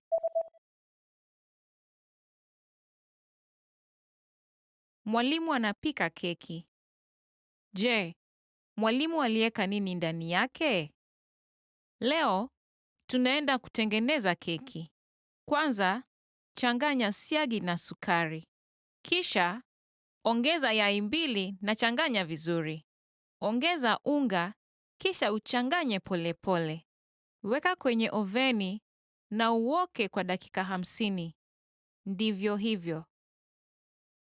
Mwanamume na mwanamke wanazungumza. Watafanya nini kwanza? Unataka kufanya nini leo? Nataka kwenda kuona sinema. Sawa, nataka kuona mchezo wa besiboli kwenye runinga. Pia, nataka kwenda kufanya manunuzi. Mchezo wa besiboli utaanza saa 7 mchana. Sawa. Basi tutazame sinema kwanza, kisha utatazama mchezo wa besiboli. Sawa, hivyo basi, tutafanya manunuzi jioni. Watafanya nini kwanza?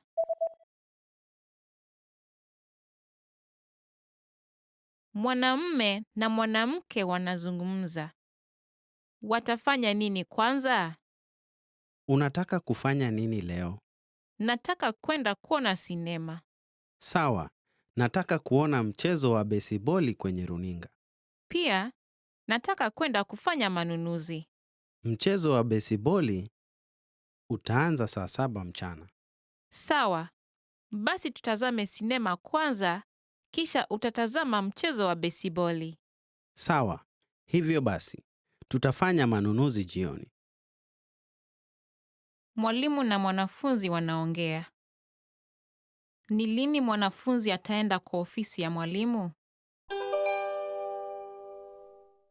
Sikuelewa kamwe kila kitu katika darasa ya leo. Hakika, je, una maswali yeyote? Ndiyo, nina mengi kabisa. Je, una muda sasa? Nina shughuli kidogo sasa. Tafadhali, njoo kwa ofisi yangu mchana. Nitakuwepo kuanzia saa 7 hadi saa 10. Sawa, nitakuwa pale saa 4 mchana. Ni lini mwanafunzi ataenda kwa ofisi ya mwalimu?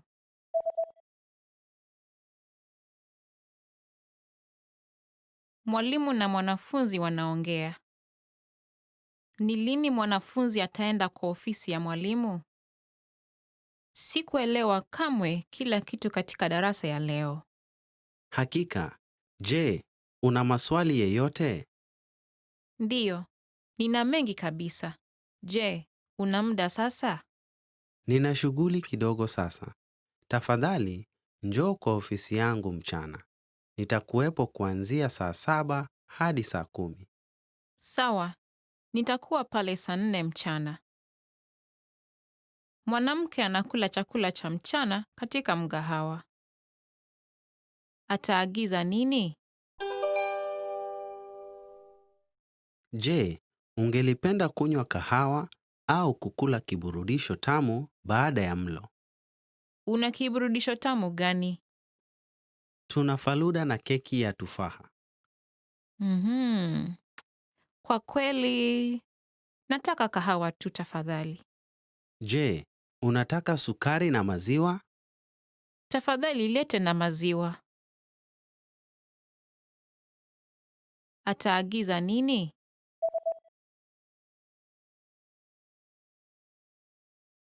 Mwanamke anakula chakula cha mchana katika mgahawa. Ataagiza nini? Je, ungelipenda kunywa kahawa au kukula kiburudisho tamu baada ya mlo? Una kiburudisho tamu gani? Tuna faluda na keki ya tufaha. Kwa kweli, nataka kahawa tu tafadhali. Je, unataka sukari na maziwa? Tafadhali lete na maziwa. Mwanamke anangoja mtu. Mwanamke atangoja wapi? Hello, samahani. Nitachelewa kwa dakika 30. Sawa, nitakungojea kwenye mgahawa. Mgahawa liko wapi? Linafuatana na duka la vitabu. Kuna duka la kuoka mikate Kingama kutoka kwalo. Mwanamke atangoja wapi?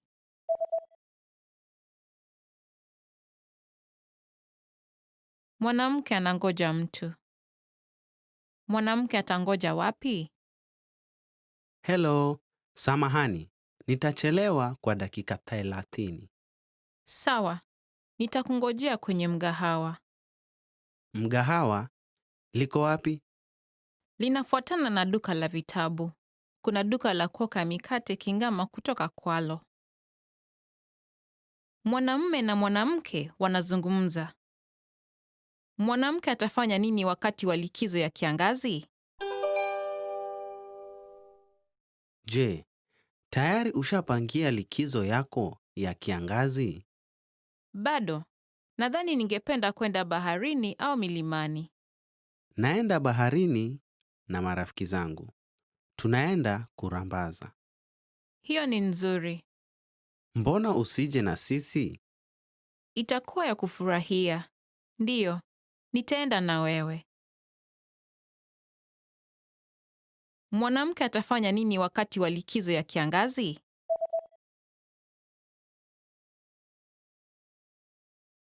Mwanamume na mwanamke wanazungumza.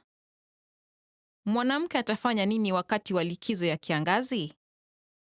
Je, tayari ushapangia likizo yako ya kiangazi? Bado, nadhani ningependa kwenda baharini au milimani. Naenda baharini na marafiki zangu. Tunaenda kurambaza. Hiyo ni nzuri. Mbona usije na sisi? Itakuwa ya kufurahia. Ndiyo, nitaenda na wewe. Mwanamume na mwanamke wanaongea. Je, mwanamke alikula nini asubuhi ya leo? Ninahisi njaa. Je, ulikula kiamsha kinywa? Ndiyo, nilikula lakini kidogo. Je, ulikula nini? Nilikunywa maziwa ganda na kahawa. Hiyo ni kidogo sana. Unapaswa ule mkate na tunda pia. Je, mwanamke alikula nini asubuhi ya leo?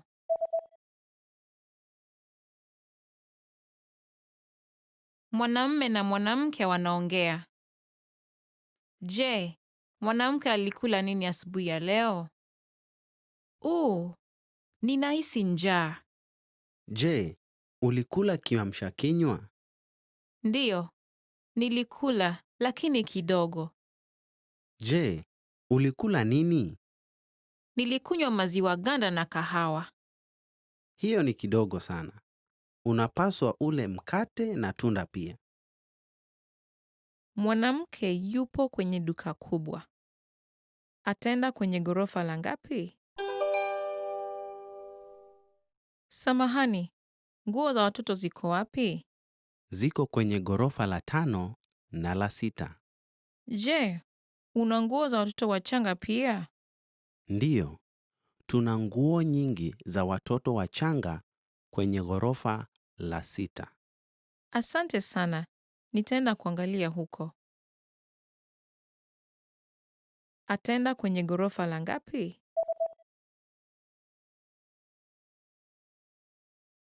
Mwanamke yupo kwenye duka kubwa. Ataenda kwenye ghorofa la ngapi? Samahani, nguo za watoto ziko wapi? Ziko kwenye ghorofa la 5 na la 6. Je, una nguo za watoto wachanga pia? Ndiyo, tuna nguo nyingi za watoto wachanga kwenye ghorofa la 6. Asante sana. Nitaenda kuangalia huko. Mwanamume na mwanamke wanaongea. Mwanamume ana miaka mingapi sasa? Sikukuu yako ya kuzaliwa ni hivi karibuni sana. Ndiyo, ni siku baada ya kesho. Unaenda kuwa na miaka ngapi? Nageuka miaka 60. Hongera. Wacha tusherehekee. Asante sana. Nashukuru sana. Mwanamume ana miaka mingapi sasa?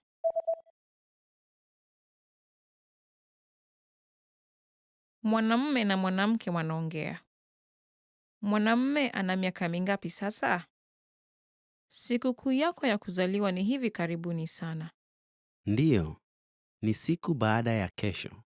Unaenda kuwa na miaka ngapi? Nageuka miaka 60. Hongera. Wacha tusherehekee. Asante sana. Nashukuru sana. Mwanamke anaangalia nguo kwenye duka la nguo. Ataenda kununua nini? Sketi ya bluu na nyeupe. Nazipenda zote. Ndiyo, sketi nyeupe inauzwa vizuri. Ya bluu ni ghali kidogo. Naam, lakini inakufaa. Siwezi kumudu zote mbili. Nitanunua ile nyeupe. Sawa. Asante sana. Ataenda kununua nini?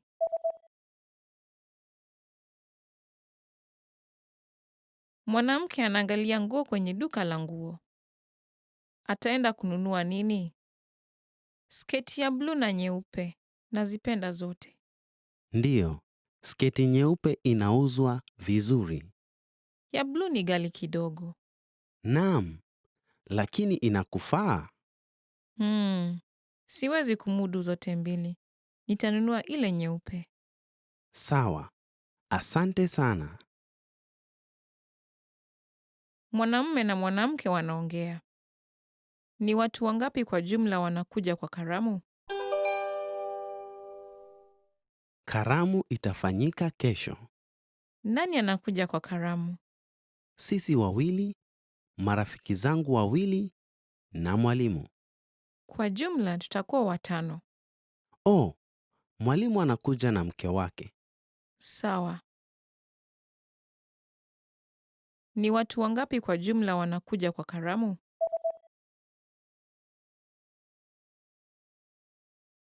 Mwanamume na mwanamke wanaongea. Ni watu wangapi kwa jumla wanakuja kwa karamu? Karamu itafanyika kesho. Nani anakuja kwa karamu? Sisi wawili, marafiki zangu wawili na mwalimu. Kwa jumla tutakuwa 5. Oh, mwalimu anakuja na mke wake. Sawa. Mwanamke alinunua kitanda. Ataenda kuiweka wapi? Kitanda hiki ni kubwa. Ndiyo, naweza kukiweka karibu na mlango. Wacha tukiweke huko mwisho wa chumba. Kiweke katikati? La, wacha tukiweke kwenye kona. Ni sawa. Unaweza nisaidia kukibeba? Ataenda kuiweka wapi?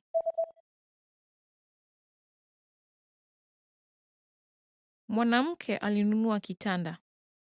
Ataenda kuiweka wapi? Kitanda hiki ni kubwa. Ndiyo, naweza kukiweka karibu na mlango. Wacha tukiweke huko mwisho wa chumba. Kiweke katikati? La, wacha tukiweke kwenye kona. Ni sawa. Unaweza nisaidia kukibeba? Mwalimu anaongea na wanafunzi. Wanafunzi wataleta nini? Kesho tunaenda kwa makumbusho. Mubebe kalamu na daftari na kitu cha kukunywa. Tutakula chakula cha mchana katika mgahawa, kwa hivyo hamuhitaji kubeba sandwichi. Na je, mwavuli? Inaweza nyesha. Tafadhali beba moja. Sawa. Wanafunzi wataleta nini?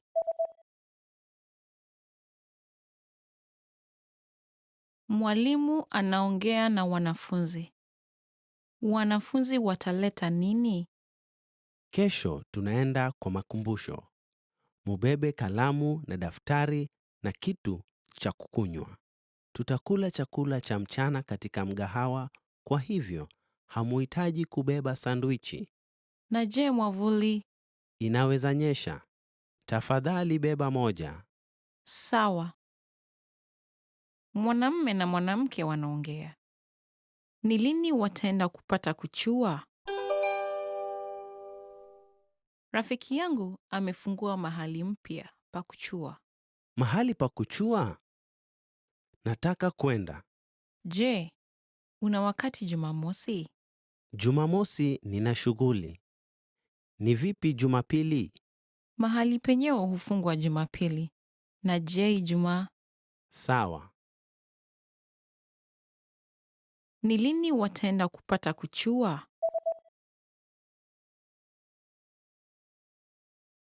Mwanamume na mwanamke wanaongea. Ni lini wataenda kupata kuchua? Rafiki yangu amefungua mahali mpya pa kuchua. Mahali pa kuchua? Nataka kwenda. Je, una wakati Jumamosi? Jumamosi nina shughuli. Ni vipi Jumapili? Mahali penyewe hufungwa Jumapili. Na je, Ijumaa? Sawa. Mwanamke anaongea na karani wa duka. Anaenda ghorofa gani sasa? Samahani, nguo za wanawake ziko wapi? Kwenye ghorofa la 3, la 4 na la 5. Ni kwenye ghorofa gani palipo na koti? Kwenye ghorofa la 4, lifti iko pale. Kwenye ghorofa la 4? Asante. Anaenda ghorofa gani sasa?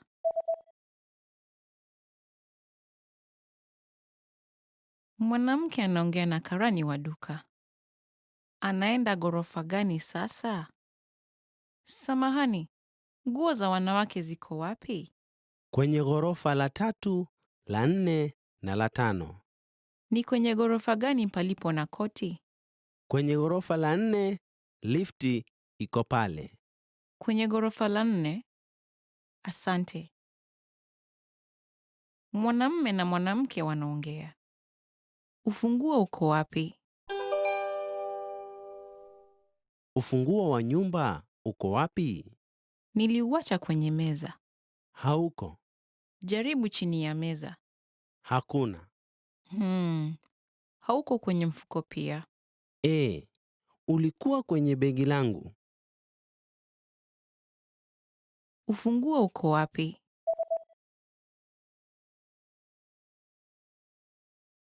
Mwanamume na mwanamke wanaongea. Ufunguo uko wapi? Ufunguo wa nyumba uko wapi? Niliuacha kwenye meza. Hauko. Jaribu chini ya meza. Hakuna. Hauko kwenye mfuko pia. Ulikuwa kwenye begi langu. Mwanamume na mwanamke wanaongea. Ni lini mwanamume anapaka rangi? Huwa unapaka rangi kila siku? Ndiyo. Kuanzia saa 3 asubuhi hadi saa 1 jioni. Kuanzia saa 3 hadi saa 1? Ni masaa 10. Ndiyo, hii ni kazi yangu. Ni lini mwanamume anapaka rangi?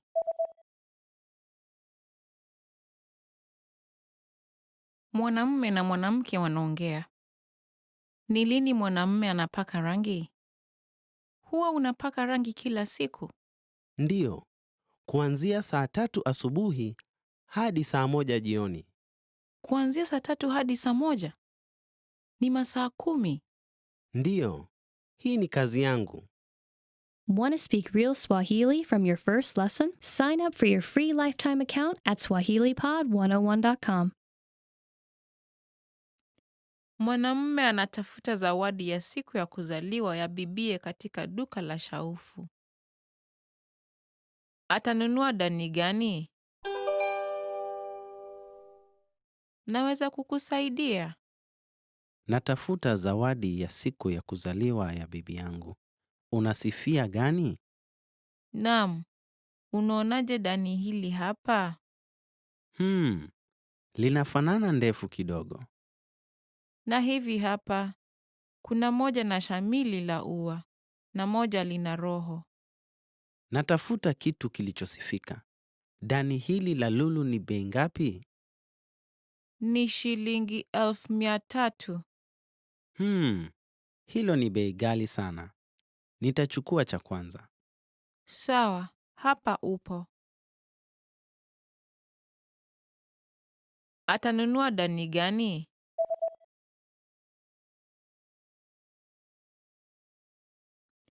Mwanamume anatafuta zawadi ya siku ya kuzaliwa ya bibie katika duka la shaufu.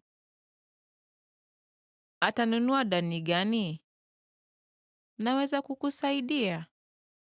Natafuta zawadi ya siku ya kuzaliwa ya bibi yangu. Unasifia gani? Naam. Unaonaje dani hili hapa? Linafanana ndefu kidogo. Na hivi hapa. Kuna moja na shamili la ua na moja lina roho. Natafuta kitu kilichosifika. Dani hili la lulu ni bei ngapi? Ni shilingi 1300. Hilo ni bei ghali sana.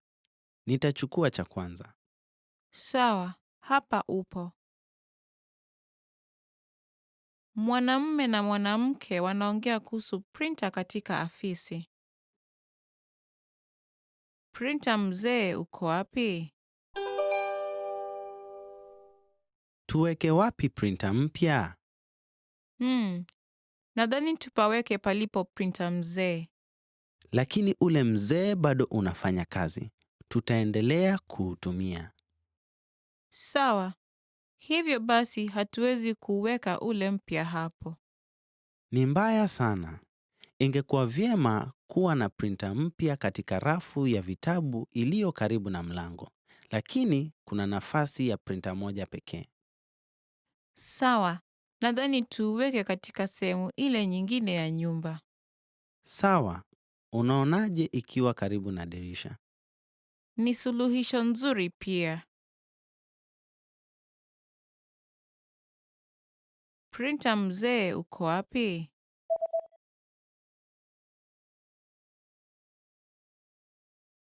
Mwanamume na mwanamke wanaongea kuhusu printer katika afisi. Printer mzee uko wapi? Tuweke wapi printer mpya?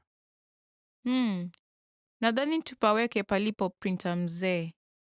Lakini ule mzee bado unafanya kazi. Tutaendelea kuutumia. Sawa. Hivyo basi hatuwezi kuweka ule mpya hapo. Ni mbaya sana. Ingekuwa vyema kuwa na printer mpya katika rafu ya vitabu iliyo karibu na mlango. Lakini kuna nafasi ya printer moja pekee. Sawa. Nadhani tuweke katika sehemu ile nyingine ya nyumba. Sawa. Unaonaje ikiwa karibu na dirisha? Ni suluhisho nzuri pia. Mwanamume anaongea na bibi yake katika simu. Anaenda kununua nini?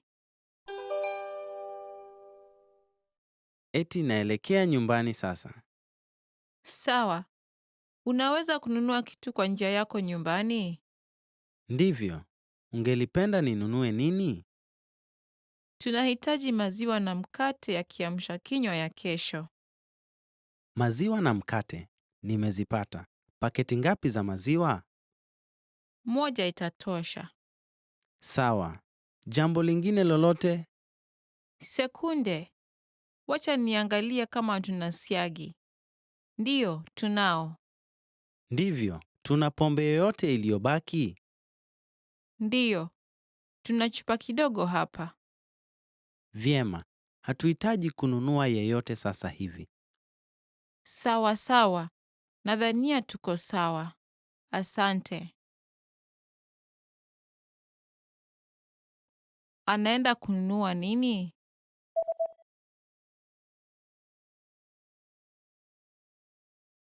Mwanamume anaongea na bibi yake katika simu. Anaenda kununua nini? Eti naelekea nyumbani sasa. Sawa. Unaweza kununua kitu kwa njia yako nyumbani? Ndivyo. Ungelipenda ninunue nini? Tunahitaji maziwa na mkate ya kiamsha kinywa ya kesho. Maziwa na mkate. Nimezipata. Paketi ngapi za maziwa? 1 itatosha. Sawa. Jambo lingine lolote? Sekunde. Wacha niangalie kama tuna siagi. Ndiyo, tunao. Ndivyo. Tuna pombe yoyote iliyobaki? Ndiyo. Tuna chupa kidogo hapa. Vyema. Hatuhitaji kununua yeyote sasa hivi. Sawa sawa. Nadhania tuko sawa. Asante. Unasikiza utabiri wa hali ya anga. Utabiri wa hali ya anga uko vipi? Tutakuwa na jua asubuhi, lakini kutakuwa na mawingu adhuhuri na kutanyesha usiku. Mvua utaendelea usiku kucha hadi kesho asubuhi wakati jua utakapoanza kuchomoka. Utabiri wa hali ya anga uko vipi?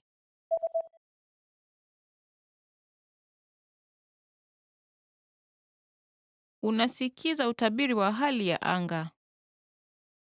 Utabiri wa hali ya anga uko vipi? Tutakuwa na jua asubuhi, lakini kutakuwa na mawingu adhuhuri na kutanyesha usiku. Mvua utaendelea usiku kucha hadi kesho asubuhi wakati jua utakapoanza kuchomoka. Mwanamume na mwanamke wanaongea kuhusu mtindo wa kadi ya kampuni ya biashara. Waliamua mtindo upi? Tuna mitindo mipya ya kadi ya biashara ya kampuni. Unadhania gani ni bora? Na tuone. Nadhani ni vyema jina la kampuni liwe kubwa. Hivyo basi inapaswa iwe hii. Sawa sawa. Napenda hii kwa vile jina la kampuni ni kubwa na liko juu. Moja ya hizi ina nafasi ya picha. Unaionaje? Nadhani linafanya maandishi yawe madogo. Ndivyo. Maandishi yanaweza kuwa ngumu kusoma kukiwa na picha. Vyema. Basi na tuendelee na hiari ya kwanza.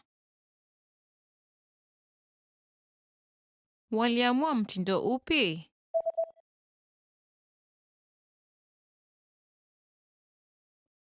Mwanamume na mwanamke wanaongea kuhusu mtindo wa kadi ya kampuni ya biashara. Waliamua mtindo upi? Tuna mitindo mipya ya kadi ya biashara ya kampuni. Unadhania gani ni bora? Na tuone. Nadhani ni vyema jina la kampuni liwe kubwa. Hivyo basi inapaswa iwe hii. Sawa sawa. Napenda hii kwa vile jina la kampuni ni kubwa na liko juu. Moja ya hizi ina nafasi ya picha. Unaionaje?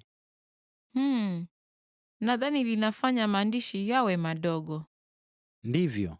Maandishi yanaweza kuwa ngumu kusoma kukiwa na picha.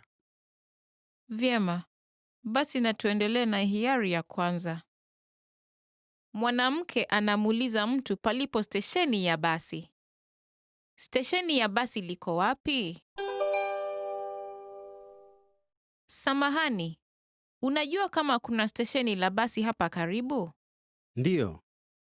Kwanza, enda fululizo kisha ugeuke kulia kwa taa ya trafiki ya pili. Kisha, geuka kushoto kwenye kona la duka la vitabu na utaona benki. Stesheni la basi liko mbele ya benki. Nimeelewa. Asante sana.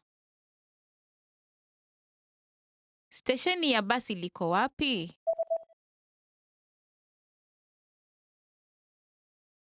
Mwanamke anamuuliza mtu palipo stesheni ya basi. Stesheni ya basi liko wapi? Samahani, unajua kama kuna stesheni la basi hapa karibu? Ndiyo. Kwanza, enda fululizo kisha ugeuke kulia kwa taa ya trafiki ya pili. Kisha, geuka kushoto kwenye kona la duka la vitabu na utaona benki.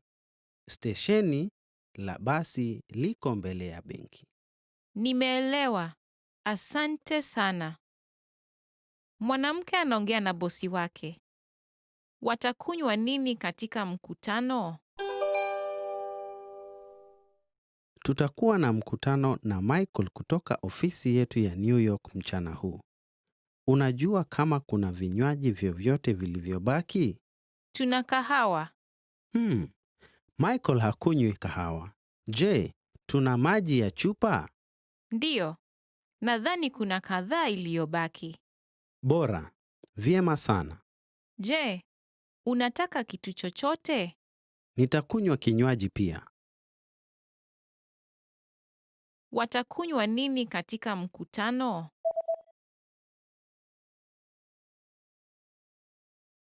Mwanamke anaongea na bosi wake. Watakunywa nini katika mkutano? Tutakuwa na mkutano na Michael kutoka ofisi yetu ya New York mchana huu. Unajua kama kuna vinywaji vyovyote vilivyobaki? Tuna kahawa. Michael hakunywi kahawa. Je, tuna maji ya chupa? Ndiyo. Nadhani kuna kadhaa iliyobaki. Bora. Vyema sana. Je, unataka kitu chochote? Nitakunywa kinywaji pia. Mwanamke anaongea na mfanyikazi wa duka. Atanunua kompyuta gani? Samahani, natafuta kompyuta nyepesi sana. Sawa. Unaonaje hii? Ni nyembamba sana na nyepesi. Inaonekana nzuri. Unaweza kutazama DVD katika kompyuta hii? Ninahofia hauwezi. Unaweza ona DVD kwa ile pale, lakini ni kubwa kidogo na nzito. Kweli hii ni nzito sana. Nitanunua ile ya kwanza. Asante sana. Unaweza chagua nyeupe, nyeusi au ya fedha. Nataka nyeusi. Atanunua kompyuta gani?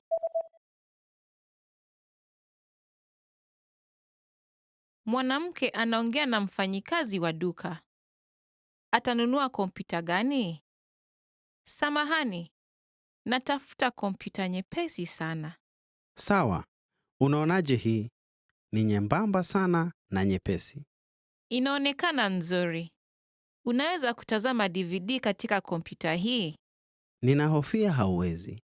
Unaweza ona DVD kwa ile pale, lakini ni kubwa kidogo na nzito.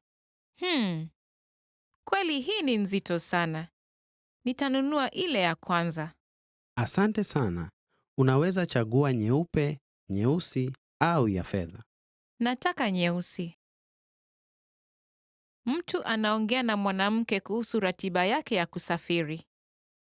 Atarudi nyumbani lini? Unaenda safarini wiki kesho, sivyo? Ndiyo. Ninaenda Cairo Jumanne. Nitaishi huko kwa usiku 2. Kisha unaenda Kampala? Ndiyo, ninaenda Kampala Alhamisi. Nitaishi hapo kwa usiku mmoja, kisha nitarudi nyumbani. Hivyo basi, waweza kujiunga kwa mkutano Jumamosi, sivyo? Ndivyo, naweza. Atarudi nyumbani lini?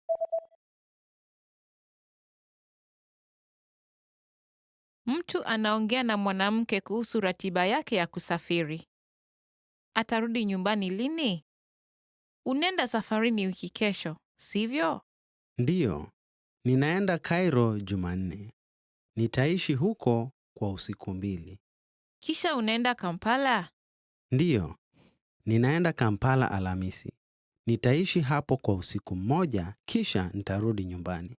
Hivyo basi, waweza kujiunga kwa mkutano Jumamosi, sivyo? Ndivyo, naweza. Mtu anaagiza pizza kwa simu. Ataagiza nini? Asante kwa kupiga simu. Hii ni duka la pizza. Hujambo, naweza pewa pizza ya kitunguu saumu na nyanya? Pizza ya kitunguu saumu na nyanya. Sawa. Wa umbo upi? Umbo kubwa tafadhali. Na tafadhali uikate kwa vipande 8. Hakika. Unataka kitu kingine? Ndiyo, nitataka vijiti 4 vya mikate na chupa 2 ya Coca-Cola. Sawa. Tutauwasilisha kwa muda wa dakika 40. Ataagiza nini?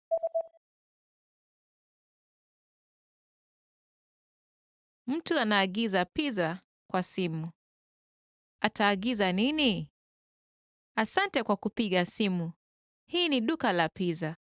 Hujambo, naweza pewa pizza ya kitunguu saumu na nyanya? Pizza ya kitunguu saumu na nyanya. Sawa. Wa umbo upi? Umbo kubwa tafadhali. Na tafadhali uikate kwa vipande 8. Hakika. Unataka kitu kingine? Ndiyo, nitataka vijiti 4 vya mikate na chupa 2 ya Coca-Cola. Sawa. Tutauwasilisha kwa muda wa dakika 40. Mtu anapiga simu kwa mgahawa. Mgahawa utafunga saa ngapi? Samahani, mnafungua mpaka saa ngapi ya kuchelewa? Tunafungua mpaka saa 5 ya usiku, lakini agizo la mwisho ni saa 4. Lo, nzuri. Nilifikiri mshafunga kwa sababu kumechelewa. Tulikuwa tunafunga saa 4 ya usiku, lakini tuliongeza wakati. Lo, naona. Lakini hufunga mgahawa saa 3 Jumapili. Sawa, nimeelewa. Mgahawa utafunga saa ngapi?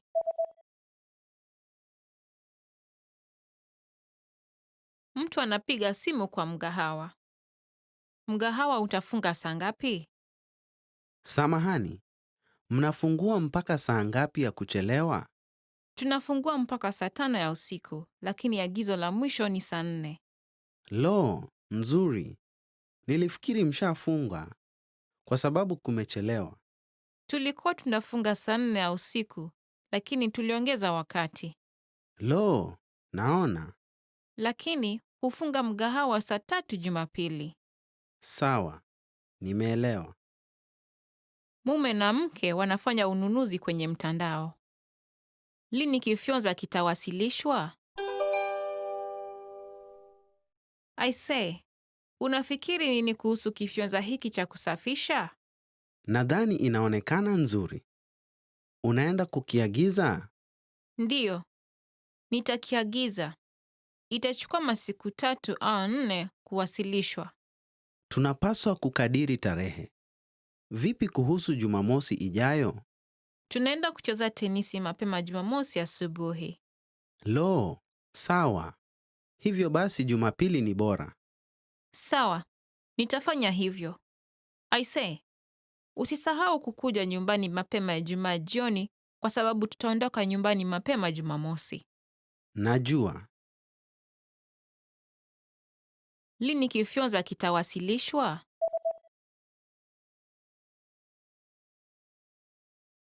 Mume na mke wanafanya ununuzi kwenye mtandao. Lini kifyonza kitawasilishwa? I say, unafikiri nini kuhusu kifyonza hiki cha kusafisha? Nadhani inaonekana nzuri. Unaenda kukiagiza? Ndiyo, nitakiagiza. Itachukua masiku 3 au 4 kuwasilishwa. Tunapaswa kukadiri tarehe. Vipi kuhusu Jumamosi ijayo? Tunaenda kucheza tenisi mapema Jumamosi asubuhi. Lo, sawa. Hivyo basi Jumapili ni bora. Sawa, nitafanya hivyo. I say, usisahau kukuja nyumbani mapema Ijumaa jioni kwa sababu tutaondoka nyumbani mapema Jumamosi. Najua. Mwanamke na daktari wanaongea. Ni dawa gani na ngapi atakayotakikana kumeza kila siku? Sawa. Nitakupa aina 3 ya dawa. Tafadhali meza kila siku baada ya chakula cha jioni. Sawa, Umeze dawa 2 za umbo wa mviringo. Kibonge kimoja na dosi moja ya dawa ya unga kwa wakati mmoja. ndiyo, Nitakupa dawa ya kohozi ya siku 3. Tafadhali rudi tena usipopata nafuu baada ya siku 3. ndiyo. Asante sana. Upate nafuu haraka. Ni dawa gani na ngapi atakayotakikana kumeza kila siku?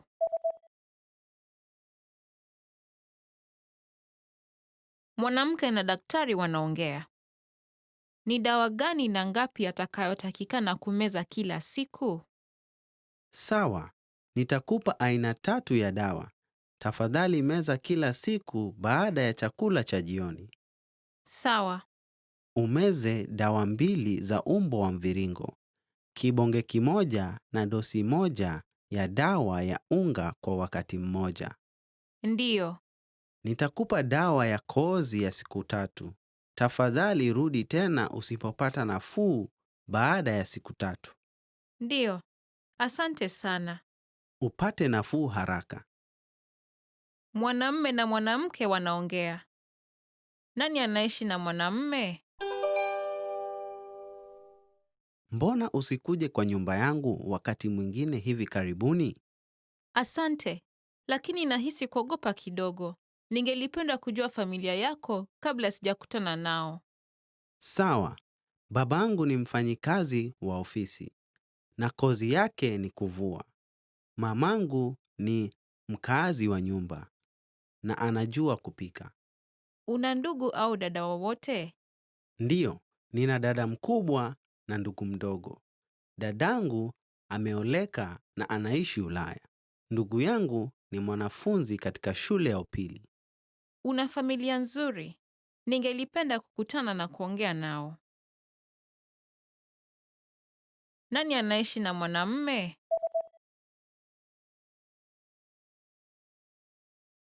Mwanamume na mwanamke wanaongea. Nani anaishi na mwanamume? Mbona usikuje kwa nyumba yangu wakati mwingine hivi karibuni? Asante, lakini nahisi kuogopa kidogo. Ningelipenda kujua familia yako kabla sijakutana nao. Sawa.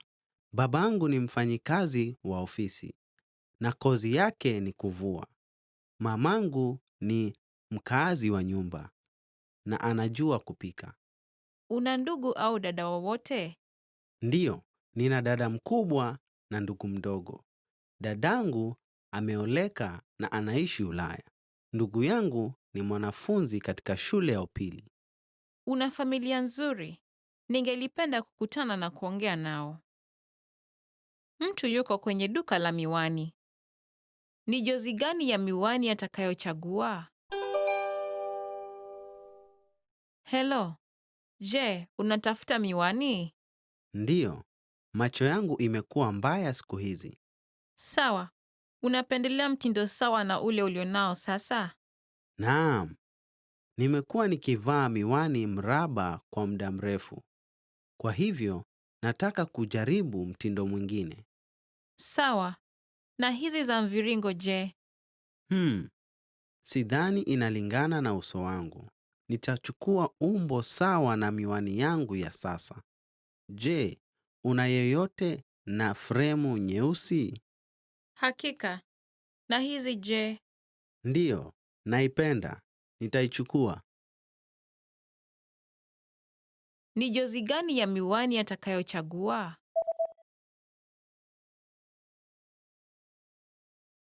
Mtu yuko kwenye duka la miwani. Ni jozi gani ya miwani atakayochagua? Hello. Je, unatafuta miwani? Ndiyo, macho yangu imekuwa mbaya siku hizi. Sawa. Unapendelea mtindo sawa na ule ulionao sasa? Naam, nimekuwa nikivaa miwani mraba kwa muda mrefu. Kwa hivyo, nataka kujaribu mtindo mwingine. Sawa. Na hizi za mviringo je? Sidhani inalingana na uso wangu. Nitachukua umbo sawa na miwani yangu ya sasa. Je, una yeyote na fremu nyeusi? Hakika. Na hizi je? Ndiyo, naipenda. Nitaichukua. Mwanamume anaongea kwa simu na daktari wake wa meno. Ataenda kumwona daktari wa meno wakati gani? Samahani, unaweza badilisha daraka langu leo? Hakika. Ungelipenda kubadilisha kwa siku tofauti? Ndiyo. Ni vipi Jumamosi hii? Napendelea asubuhi. Nahofia Jumamosi hii tayari imeshahifadhiwa. Tunaweza kukuweka kwa Jumamosi ijayo. Hiyo ni mbali kutoka leo. Ni vipi Alhamisi alasiri? Ndiyo, tuna saa 11 na saa 12 jioni. Naona. Kwa hivyo, saa 12 tafadhali. Hakika, hakuna tatizo. Ataenda kumwona daktari wa meno wakati gani?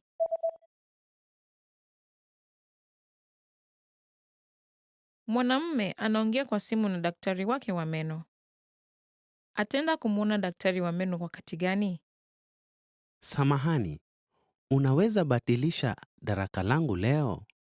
Hakika, ungelipenda kubadilisha kwa siku tofauti? Ndiyo. Ni vipi Jumamosi hii? Napendelea asubuhi. Nahofia Jumamosi hii tayari imeshahifadhiwa. Tunaweza kukuweka kwa Jumamosi ijayo. Hiyo ni mbali kutoka leo. Ni vipi Alhamisi alasiri? Ndiyo, tuna saa 11 na saa 12 jioni. Naona. Kwa hivyo, saa 12 tafadhali. Hakika, hakuna tatizo. Mwanamke atatembelea ghorofa la rafiki yake. Ghorofa la rafiki yake ni nambari gani? Natazamia kwenda kwenye karamu Jumapili. Nami pia. Tafadhali njoo saa 6 ya mchana. Ndiyo, nambari ya ghorofa yako ni 1018, sivyo? Ndiyo. Hiyo ni sawa. Ghorofa langu lina majengo mawili, la mashariki na la magharibi. Chumba changu ni 1018 cha jengo cha mashariki. Naona. Tafadhali nipigie simu kama una maswali yoyote. Ndiyo, nitapiga. Asante. Ghorofa la rafiki yake ni nambari gani?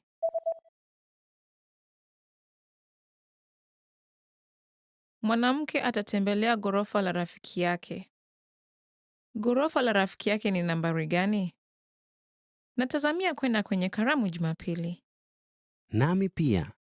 Tafadhali njoo saa 6 ya mchana. Ndiyo, nambari ya ghorofa yako ni 1018, sivyo? Ndiyo. Hiyo ni sawa.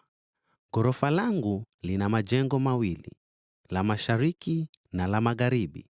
Chumba changu ni 1018 cha jengo cha mashariki. Naona. Tafadhali nipigie simu kama una maswali yoyote. Ndiyo, nitapiga. Asante. Mwanamume anakodisha baadhi ya DVD. Ni DVD ngapi atakazokodisha? Hello, naweza kukusaidiaje? Ningelipenda kukodi DVD hizi tafadhali. 3 kwa jumla. Unaweza pata punguzo ukikodi 5. Ni hivyo, lakini sitakuwa na muda kutazama hizo nyingi. Kwa hivyo, nitachukua 3 tu. Tunapeana punguzo tofauti sasa hivi na unaweza kuwa nazo kwa muda wa wiki moja kuzidi. Kwa kweli, sawa. Wacha nichukue 2 zaidi. Ni DVD ngapi atakazokodisha?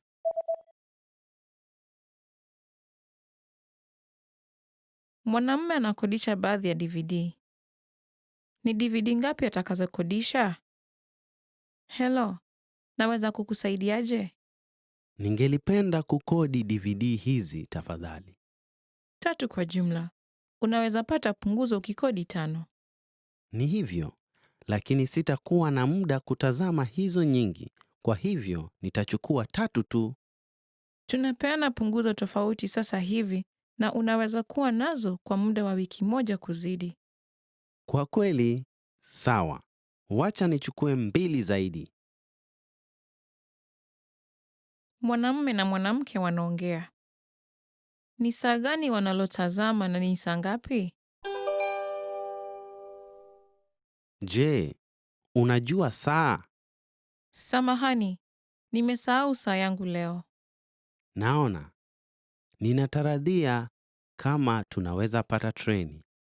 Ala, kuna saa katika kiingilio cha kituo. Sawa.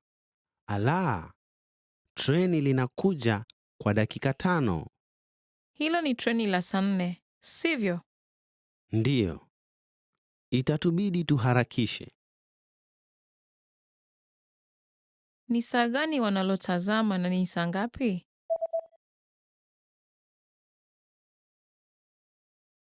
Mwanamume na mwanamke wanaongea. Ni saa gani wanalotazama na ni saa ngapi? Je, unajua saa?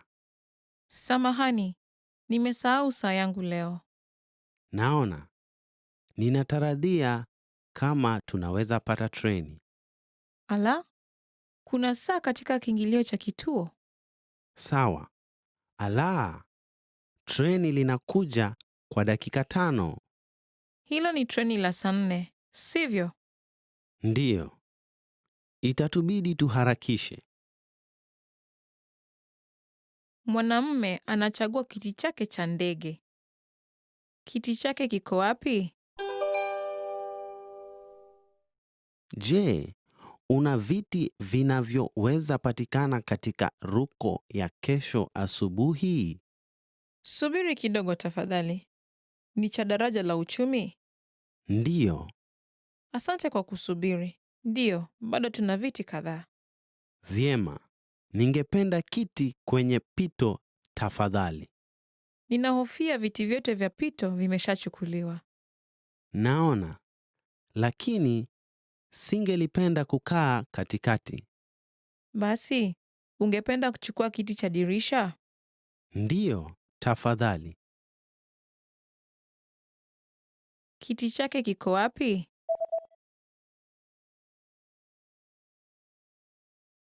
Mwanamume anachagua kiti chake cha ndege.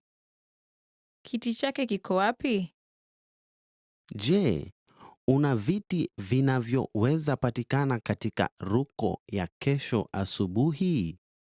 Subiri kidogo tafadhali. Ni cha daraja la uchumi? Ndiyo. Asante kwa kusubiri. Ndiyo, bado tuna viti kadhaa. Vyema. Ningependa kiti kwenye pito tafadhali. Ninahofia viti vyote vya pito vimeshachukuliwa. Naona. Lakini singelipenda kukaa katikati. Basi, ungependa kuchukua kiti cha dirisha? Ndiyo, tafadhali. Want to speak real Swahili from your first lesson? Sign up for your free lifetime account at SwahiliPod101.com. Mume na mkewe wanatazama rasimu ya sakafu. Wanaenda kuona nyumba ipi? Na hili je, lina sebule nzuri na kubwa. Napenda sebule kubwa, lakini pia nataka nafasi ya kuegesha gari. Na tuone. Na hili je, Ndiyo, hilo ni nzuri. Twaweza kwenda kuiona? ngoja kidogo. Kabati lake si ni ndogo sana. Jambo njema. Panaonekana hamna lile lililo timilifu. Ngoja, na hili je? Lina kila tunalohitaji, sivyo? Na kabati lake pia ni kubwa mno. Twende tukalitazame. Sawa. Wanaenda kuona nyumba ipi?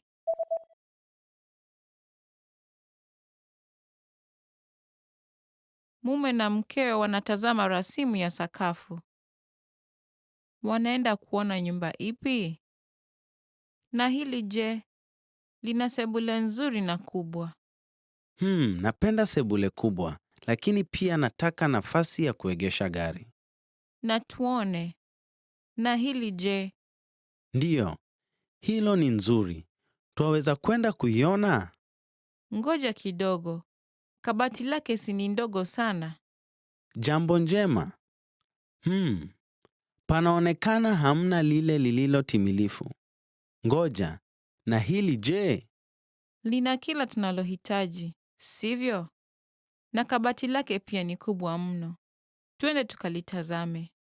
Sawa. Mwanamke anaandaa nafasi kwenye hoteli. Anaenda kuishi katika chumba gani?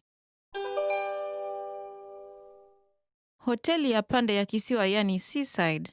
Naweza kukusaidiaje? Ningelipenda kuishi usiku mmoja katika mwezi wa Septemba tarehe 22. Sawa. Usiku mmoja kutoka mwezi wa Septemba 22. Watu wangapi? 2. Ungelipenda chumba cha kuvuta au sio cha kuvuta sigara? Sio cha kuvuta. Chumba kisicho cha kuvuta siku hiyo ni kwenye sehemu ya kutazama mlima. Ni sawa kwako? Vema, nilikuwa natarajia kupata sehemu ya kutizama kisiwa. Niwie radhi, lakini chumba kilichobaki sehemu hiyo ni ya kuvuta sigara. Naelewa. Kunayo chumba kisicho cha kuvuta sigara sehemu hii katika mwezi Septemba 23. Ndiyo, kunayo. Sawa, tutaishi kuanzia tarehe 23. Anaenda kuishi katika chumba gani?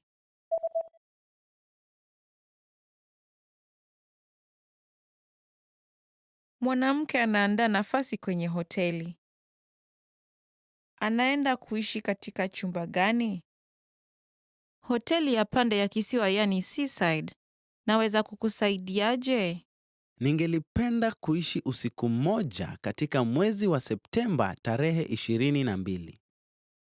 Sawa. Usiku mmoja kutoka mwezi wa Septemba 22.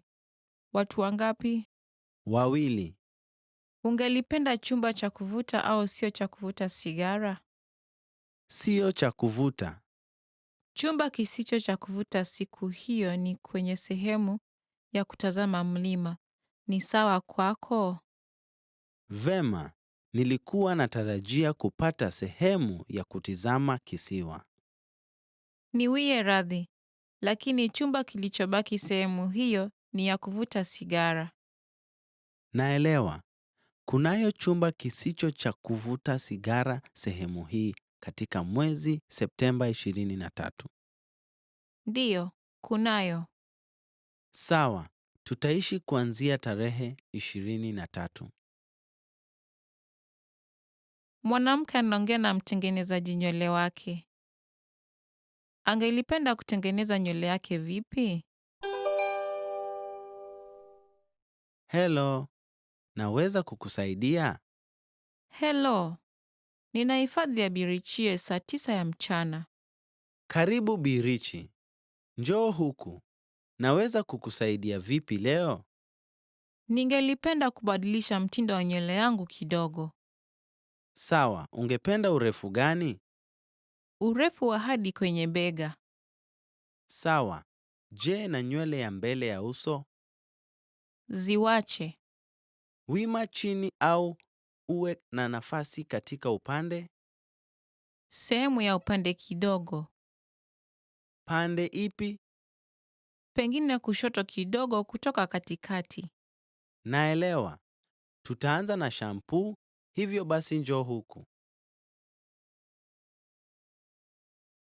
Angelipenda kutengeneza nywele yake vipi?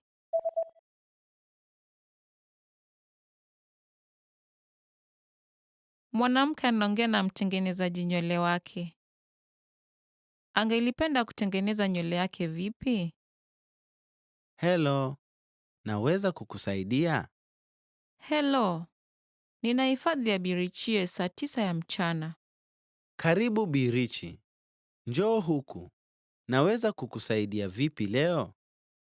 Ningelipenda kubadilisha mtindo wa nywele yangu kidogo. Sawa, ungependa urefu gani? Urefu wa hadi kwenye bega. Sawa. Je, na nywele ya mbele ya uso? Ziwache. Wima chini au uwe na nafasi katika upande? Sehemu ya upande kidogo. Pande ipi? Pengine kushoto kidogo kutoka katikati. Naelewa. Tutaanza na shampoo, hivyo basi njoo huku. Mwanafunzi wa kiume na kike wanatazama matangazo ya kazi.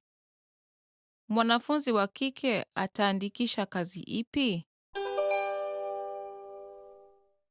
Hebu, unadhania nini kuhusu kazi hii? Ujira wa saa 1 ni juu sana. Ndivyo, ujira unaonekana mzuri sana, lakini waweza kupeleka magazeti sehemu tofauti? Bila shaka, mimi ni stadi kwa kuendesha baiskeli, lakini ninahofia kuamka mapema.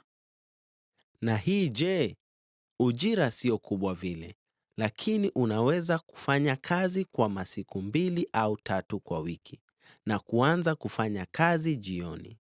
Ala, hii mchukuzi pesa katika supermarketi, sivyo? Itakuwa nzuri kufanya kazi baada ya shule. Hii katika duka la kahawa linaweza kuwa nzuri pia. Ndivyo, napapenda na iko kwenye barabara ya kwenda shuleni. Si mbaya, sivyo? Niandikishe ipi? Ipi iko katikati? Duka la kahawa au ya kupeleka magazeti sehemu tofauti? Ujira wa kazi ya gazeti ni nzuri sana. Sawa, nimebadilisha uamuzi wangu. Itanibidi niamke mapema. Mwanafunzi wa kike ataandikisha kazi ipi?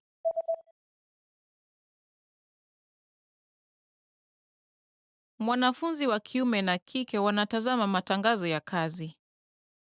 Mwanafunzi wa kike ataandikisha kazi ipi? Hebu, unadhania nini kuhusu kazi hii? Ujira wa saa 1 ni juu sana. Ndivyo, ujira unaonekana mzuri sana, lakini waweza kupeleka magazeti sehemu tofauti? Bila shaka, mimi ni stadi kwa kuendesha baiskeli, lakini ninahofia kuamka mapema. Na hii je, ujira sio kubwa vile, lakini unaweza kufanya kazi kwa masiku 2 au 3 kwa wiki na kuanza kufanya kazi jioni. Ala, hii mchukuzi pesa katika supermarketi, sivyo? Itakuwa nzuri kufanya kazi baada ya shule. Hii katika duka la kahawa linaweza kuwa nzuri pia. Ndivyo, napapenda na iko kwenye barabara ya kwenda shuleni. Si mbaya, sivyo? Niandikishe ipi? Ipi iko katikati? Duka la kahawa au ya kupeleka magazeti sehemu tofauti? Ujira wa kazi ya gazeti ni nzuri sana. Sawa, Nimebadilisha uamuzi wangu. Itanibidi niamke mapema. Mwanamke anapima nguo huku akiongea na karani. Atanunua nguo gani? Inafanana vyema kwako na inakutosha vizuri sana. Naelewa. Inanitosha. Lakini mimi huvaa rangi dhahiri. Sijazoea mtindo huu. Hata hivyo, nadhani unafanana vizuri. Kweli? Itanichukua ujasiri ili niweze kuvaa hivi. Unaonaje rinda hii? Mtindo wake ni nyamavu, hivyo basi haitaangaza vile. Uko sawa. Wacha nijaribu hiyo. Endelea. Unadhania nini kulihusu? Hili ni sawa kwangu kuliko ya kwanza. Una mtindo huu wa mikono mirefu? Ndiyo tunao. Asante. Nitanunua hiyo. Atanunua nguo gani?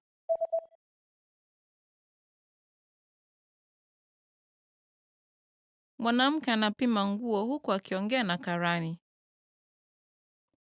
Atanunua nguo gani? Inafanana vyema kwako na inakutosha vizuri sana. Naelewa. Inanitosha. Lakini mimi huvaa rangi dhahiri. Sijazoea mtindo huu. Hata hivyo, nadhani unafanana vizuri. Kweli? Itanichukua ujasiri ili niweze kuvaa hivi. Unaonaje rinda hii? Mtindo wake ni nyamavu, hivyo basi haitaangaza vile. Uko sawa. Wacha nijaribu hiyo. Endelea. Unadhania nini kulihusu? Hili ni sawa kwangu kuliko ya kwanza. Una mtindo huu wa mikono mirefu? Ndiyo tunao. Asante. Nitanunua hiyo. Rais wa kampuni na katibu wake wanazungumza kwenye simu. Ni waraka gani katibu atapeleka katika idara ya mauzo? Hujambo, waweza kunifanyia msaada? Kuna waraka katika dawati langu, ningelipenda uipeleke katika idara ya mauzo. Hakika. Ni waraka gani? Nadhani iko katika bahasha ya bluu. Bahasha ya bluu. Kuna bahasha 2 za bluu kwenye dawati lako. Hakika, kuna kifungu nyekundu juu na upande wa kulia mwa bahasha hiyo. Uliona muhuri wa kijani ni ule waraka tuliopeana katika mwelekezo wa uajiri. Uliona muhuri nyekundu? Sawa, nimeupata. Vyema. Hivyo, tafadhali upeleke kwenye idara ya mauzo kabla ya saa 7 adhuhuri na uhakikishe umeutuma kwa meneja moja kwa moja. Unamjua, sivyo? Ndivyo. Nimekutana na kuzungumza na yeye mara kadhaa. Vyema. Na unaweza peleka bahasha ile ingine kwa posta? Ndiyo bwana. Ni waraka gani katibu atapeleka katika idara ya mauzo?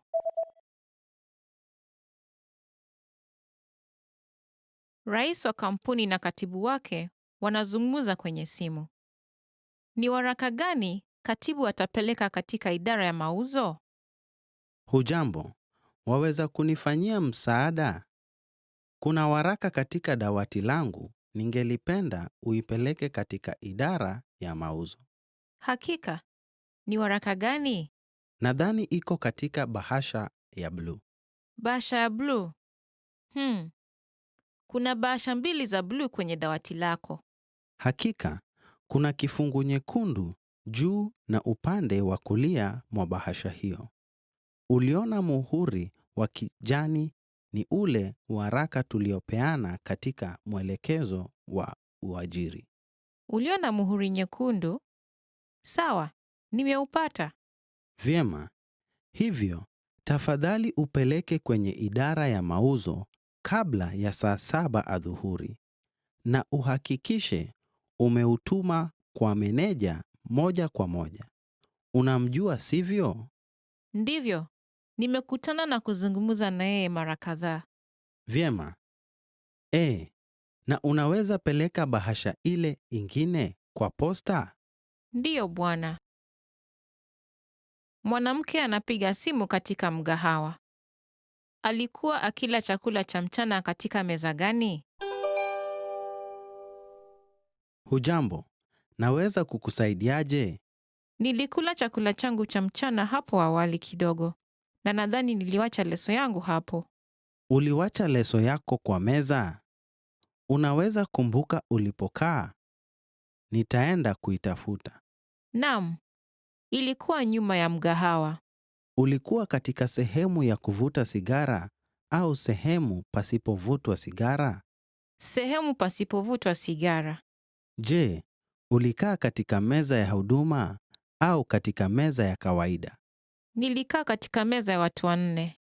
Sawa basi, nitaenda kuangalia. Tafadhali subiri kidogo. Asante sana. Alikuwa akila chakula cha mchana katika meza gani?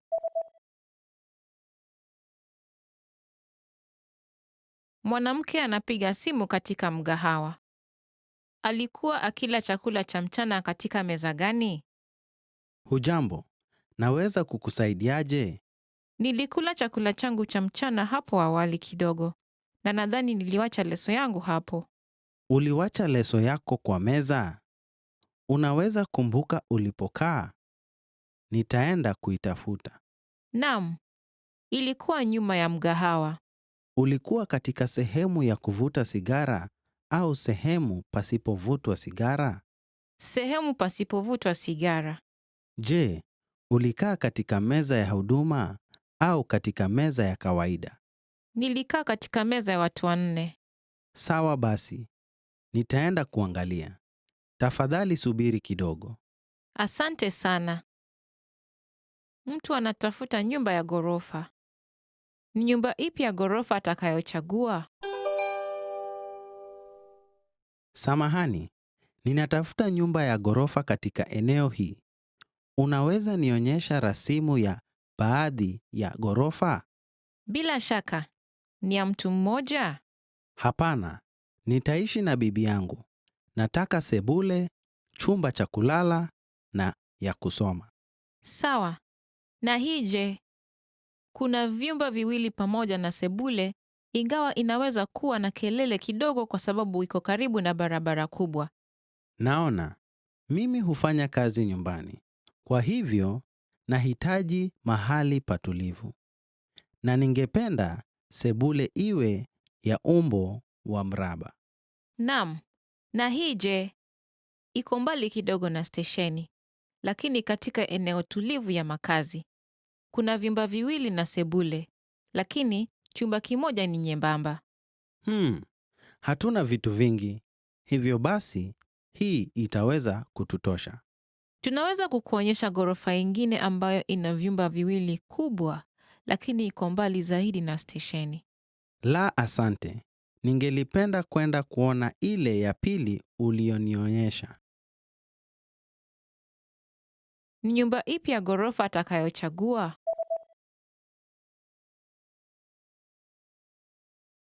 Mtu anatafuta nyumba ya ghorofa. Ni nyumba ipi ya ghorofa atakayochagua? Samahani, ninatafuta nyumba ya ghorofa katika eneo hii. Unaweza nionyesha rasimu ya baadhi ya ghorofa?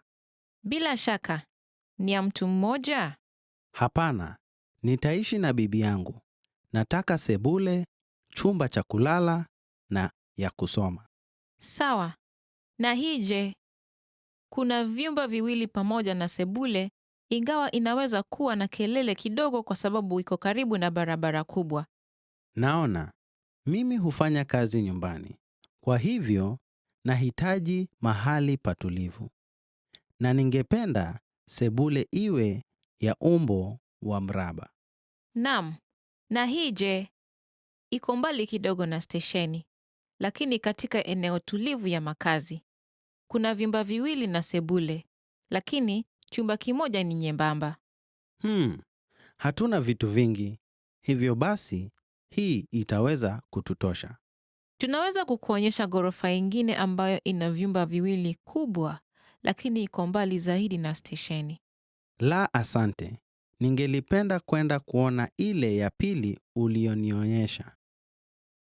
Mwanamke anaagiza keki ya sikukuu ya kuzaliwa. Ataagiza keki gani?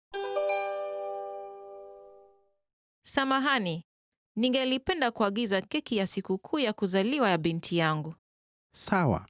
Unaweza nieleza ni keki aina gani unayotafuta? Binti yangu anapenda chokoleti. Nadhani keki ya chokoleti itafaa. Unaweza weka fuu juu yake? Hakika. Tuna keki ya mviringo na ya mraba. Ungependa ipi? Ya mviringo tafadhali.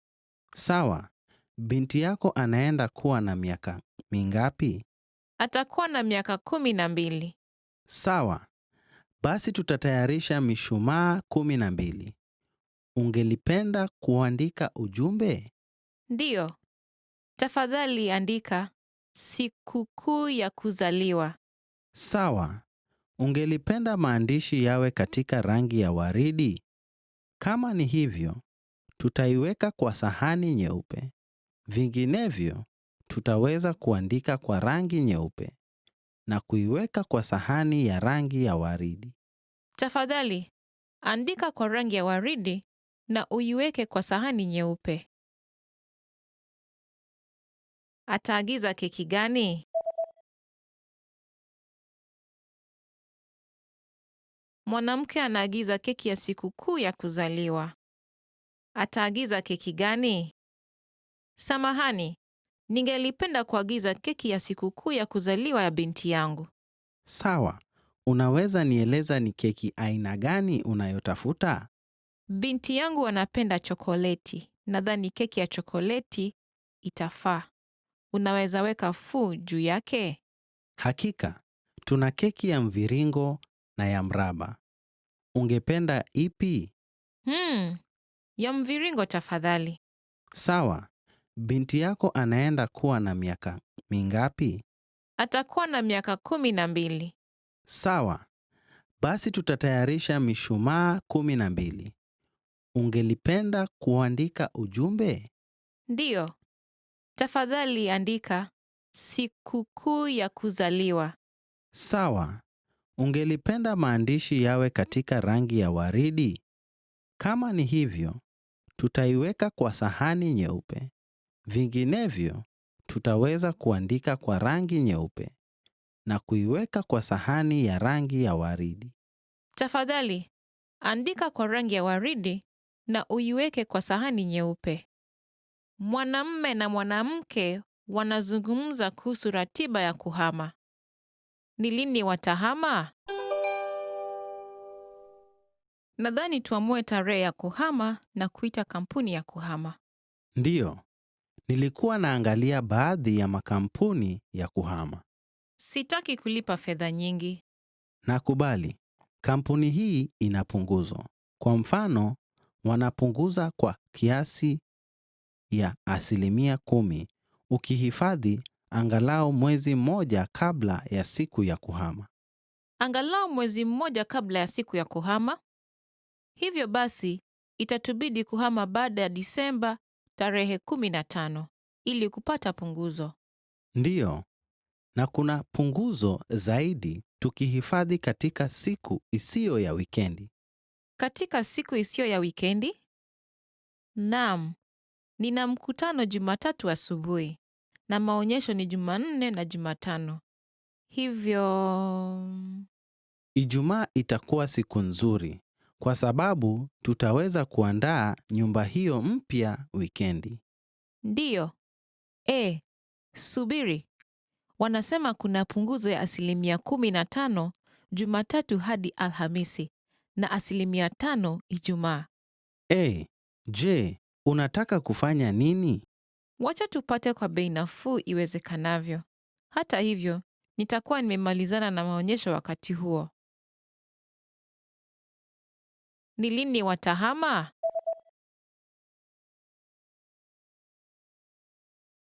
Mwanamume na mwanamke wanazungumza kuhusu ratiba ya kuhama. Ni lini watahama? Nadhani tuamue tarehe ya kuhama na kuita kampuni ya kuhama. Ndiyo, nilikuwa naangalia baadhi ya makampuni ya kuhama. Sitaki kulipa fedha nyingi.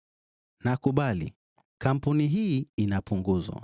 Kwa mfano, wanapunguza kwa kiasi ya 10% ukihifadhi angalau mwezi mmoja kabla ya siku ya kuhama. Angalau mwezi mmoja kabla ya siku ya kuhama?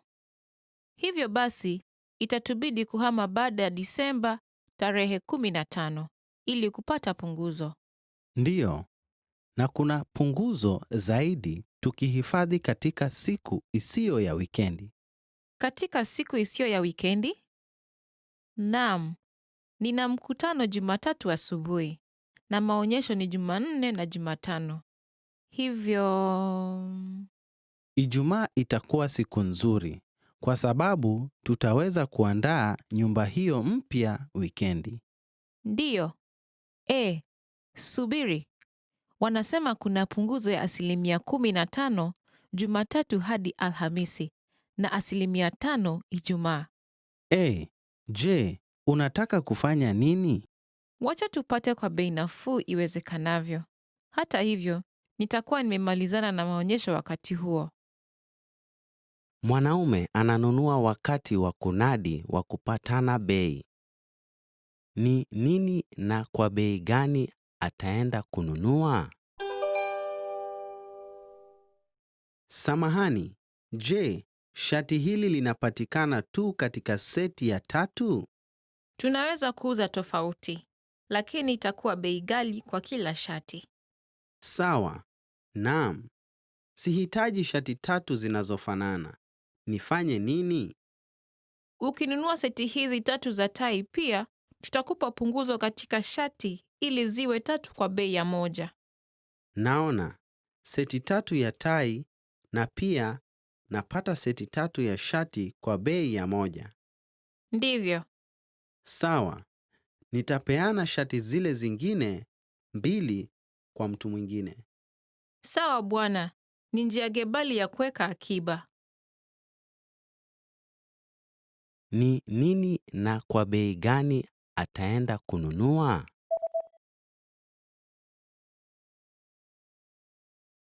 Mwanaume ananunua wakati wa kunadi wa kupatana bei. Ni nini na kwa bei gani ataenda kununua? Samahani, je, shati hili linapatikana tu katika seti ya 3? Tunaweza kuuza tofauti, lakini itakuwa bei ghali kwa kila shati. Sawa. Naam. Sihitaji shati 3 zinazofanana. Nifanye nini? Ukinunua seti hizi 3 za tai pia, tutakupa punguzo katika shati ili ziwe 3 kwa bei ya moja. Naona. Seti 3 ya tai na pia napata seti 3 ya shati kwa bei ya moja. Ndivyo. Sawa. Nitapeana shati zile zingine 2 kwa mtu mwingine. Sawa bwana, ni njia gebali ya kuweka akiba. Mwanamke anapeana ripoti kuhusu uuzaji wa begi. Ni begi gani lililouzwa zaidi? Hili ndilo ripoti ya begi za wanawake wetu tulizozindua mwezi jana. Kwanza, kuhusu rangi, nyeusi ndilo lililokuwa nambari ya kwanza kwa ununuzi. Kisha inafuatwa na nyeupe na bluu ya wingu. Manjano haikuuza vizuri sana. Manjano haikuuza vizuri. Naam. Na umbo je? Begi za saizi kubwa ziliuza kwa wingi kuliko za saizi ndogo. Begi unazoweza kuweka kitabu cha saizi ya A4 au jarida ndizo zilizosifika sana. Sawa. Kuhusu mikono, ngozi zilisifika sana kushinda mnyororo. Naona. Inaonekana kuwa begi zinazoweza kuafikiana na mtindo rasmi zinauza sana. Ndivyo. Kwa hivyo, nadhani tutumie rangi tulivu kama ya krimu au hanja kwa mkusanyiko wetu mpya. Sawa basi. Wacha tutumie rangi ya krimu kwa rangi mpya inayofuata. Unaweza kukomesha toleo ya begi za manjano? Sawa. Ni begi gani lililouzwa zaidi?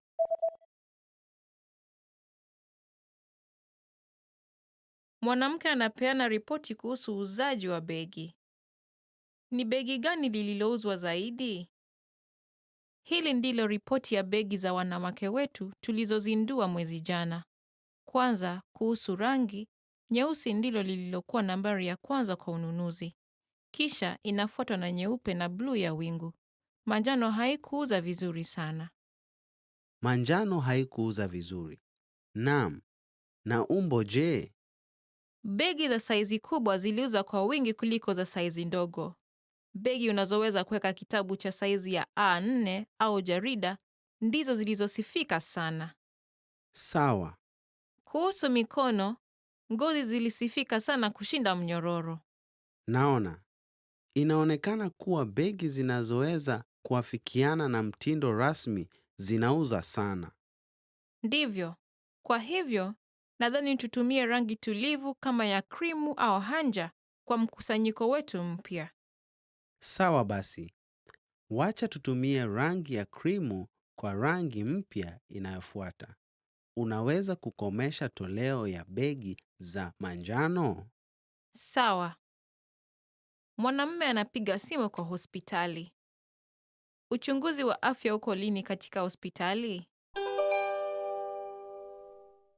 Samahani, naweza weka hifadhi ya uchunguzi wa afya? Hakika. Uchunguzi wa afya upo tu Jumatatu, Jumatano na Jumamosi, tofauti na uchunguzi wa kawaida. Ungelipenda gani? Kunayo nafasi Jumamosi hii? Ndiyo. Tunafungua asubuhi pekee kila Jumamosi. Ni sawa kwako? Asubuhi pekee? Hiyo ni ngumu kidogo. Unafungua hadi wakati gani masiku isiyo ya wikendi? Tunafungua hadi saa 12 jioni Jumatatu na hadi saa 2 usiku Jumatano. Naona. Mnafungua wakati gani asubuhi? Tunafungua saa 2 asubuhi.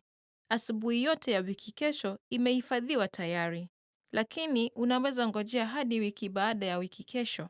Jumatatu na Jumatano zote ziko wazi kuanzia saa 2 asubuhi. Sawa. Nitapiga simu tena baada ya kuangalia ratiba yangu. Sawa bwana. Uchunguzi wa afya uko lini katika hospitali?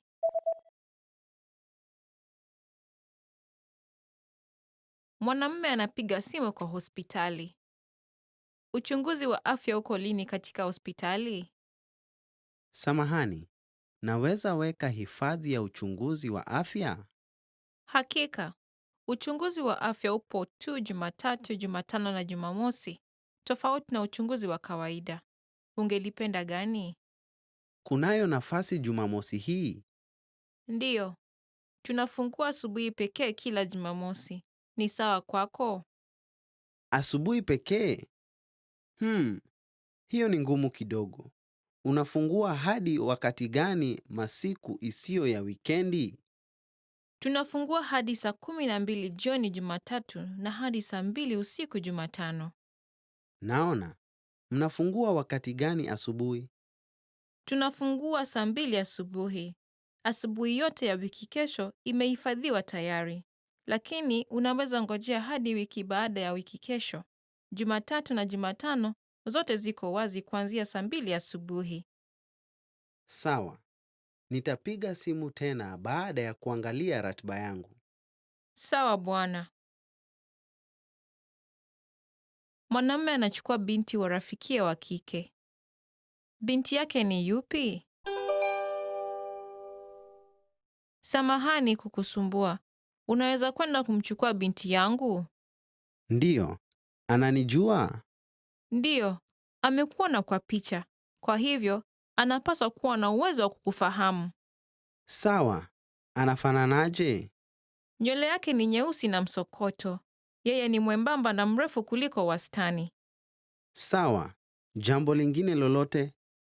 Alisema atavaa kofia niliyompa hapo mbeleni. Ni nyeupe na una utepe mweusi. Inaonekana rahisi kupata. Sawa, nitaenda kumchukua kwa sasa. Asante. Binti yake ni yupi?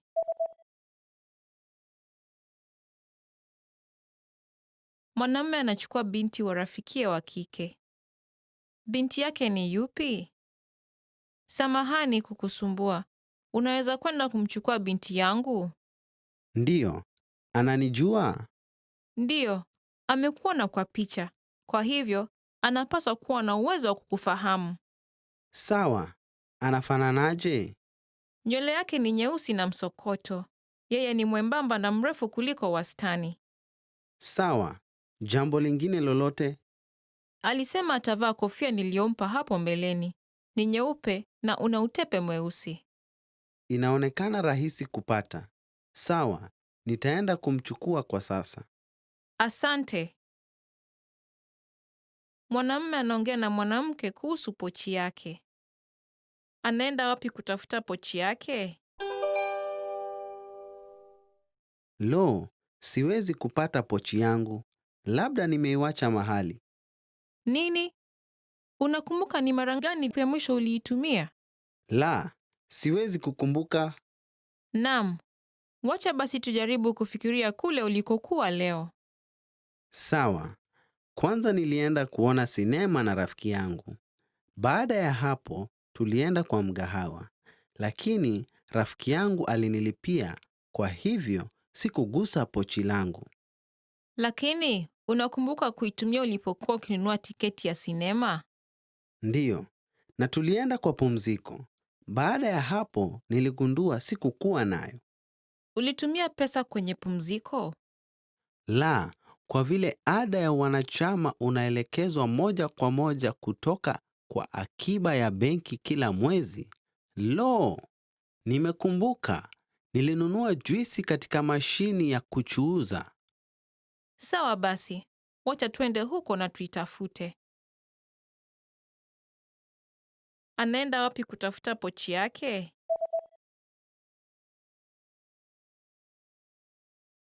Mwanamume anaongea na mwanamke kuhusu pochi yake. Anaenda wapi kutafuta pochi yake? Lo, siwezi kupata pochi yangu. Labda nimeiwacha mahali. Nini? Unakumbuka ni mara gani ya mwisho uliitumia? La, siwezi kukumbuka. Naam. Wacha basi tujaribu kufikiria kule ulikokuwa leo. Sawa. Kwanza nilienda kuona sinema na rafiki yangu. Baada ya hapo, tulienda kwa mgahawa. Lakini rafiki yangu alinilipia, kwa hivyo sikugusa pochi langu. Lakini, unakumbuka kuitumia ulipokuwa ukinunua tiketi ya sinema? Ndiyo, na tulienda kwa pumziko. Baada ya hapo, niligundua sikukuwa nayo. Ulitumia pesa kwenye pumziko? La, kwa vile ada ya wanachama unaelekezwa moja kwa moja kutoka kwa akiba ya benki kila mwezi. Lo, nimekumbuka. Nilinunua juisi katika mashini ya kuchuuza. Sawa basi. Wacha twende huko na tuitafute.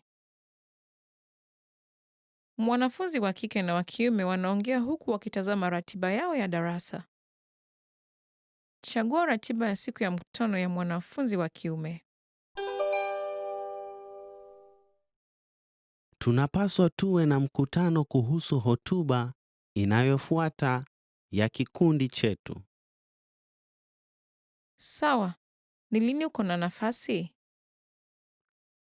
Mimi huja shuleni Jumatatu, Jumatano na Alhamisi. Basi, pengine Jumatatu au Alhamisi itawezekana kwa sisi wawili kwa vile niko hapa Jumanne, Jumatano na Alhamisi. Basi, ni vipi Alhamisi alasiri? Hata hivyo, nawezeshwa baada ya kipindi cha 3 cha darasa la uchumi, lakini nina kibarua kuanzia saa 11. Kwa hivyo, nitakuwepo kwa saa 1 tu. Hiyo inaonekana kuwa muda mfupi. Je, ni vipi Jumanne? Isipokuwa historia ya kisiasa katika kipindi cha pili na sheria ya kimataifa katika kipindi cha 4, niko bure. Naona. Nina historia ya Asia katika kipindi cha 3 na kisha nina kibarua jioni. Ni vipi kukutana asubuhi mapema na kuongea hadi kabla ya kipindi cha pili kuanza? Naam, mimi si mtu wa asubuhi. Tunaweza kukutana Alhamisi? Nitabadilisha ratiba yangu ya kibarua kwa siku ingine. Sawa. Uje kwenye chumba cha mamkuli darasa litakapoisha. Chagua ratiba ya siku ya mkutano ya mwanafunzi wa kiume.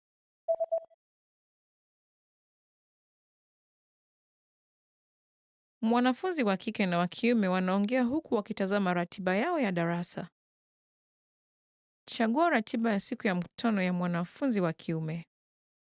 Tunapaswa tuwe na mkutano kuhusu hotuba inayofuata ya kikundi chetu. Sawa. Ni lini uko na nafasi? Mimi huja shuleni Jumatatu, Jumatano na Alhamisi. Basi, pengine Jumatatu au Alhamisi itawezekana kwa sisi wawili kwa vile niko hapa Jumanne, Jumatano na Alhamisi. Basi, ni vipi Alhamisi alasiri? Hata hivyo, nawezeshwa baada ya kipindi cha 3 cha darasa la uchumi, lakini nina kibarua kuanzia saa 11. Kwa hivyo, nitakuwepo kwa saa 1 tu. Hiyo inaonekana kuwa muda mfupi. Je, ni vipi Jumanne? Isipokuwa historia ya kisiasa katika kipindi cha pili na sheria ya kimataifa katika kipindi cha 4, niko bure. Naona. Nina historia ya Asia katika kipindi cha 3 na kisha nina kibarua jioni. Ni vipi kukutana asubuhi mapema na kuongea hadi kabla ya kipindi cha pili kuanza? Naam, mimi si mtu wa asubuhi. Tunaweza kukutana Alhamisi? Nitabadilisha ratiba yangu ya kibarua kwa siku ingine. Sawa. Uje kwenye chumba cha mamkuli darasa litakapoisha. Mwanamume na mwanamke wanaongea. Yupi ni ndugu mdogo wa mwanamke? Nilisikia una ndugu pacha. Sikujua. Ndiyo, lakini watu husema hatufanani. Ona, ndugu yangu yupo katika picha hii, lakini unaweza sema ni yupi? Naam, sioni yeyote anayekufanana. Labda huyu aliyevaa kofia. La, si huyo. Ana nywele nyeusi kama mimi. Naam, basi huyu mrefu. La, yeye si mrefu hivyo. Bado siwezi mpata. Hamfanani sana. Najua. Labda miwani inafanya iwe ngumu zaidi. Miwani? Basi huyu hapa. Wa pili kutoka kushoto. Umepata. Je, namfanana? Yupi ni ndugu mdogo wa mwanamke?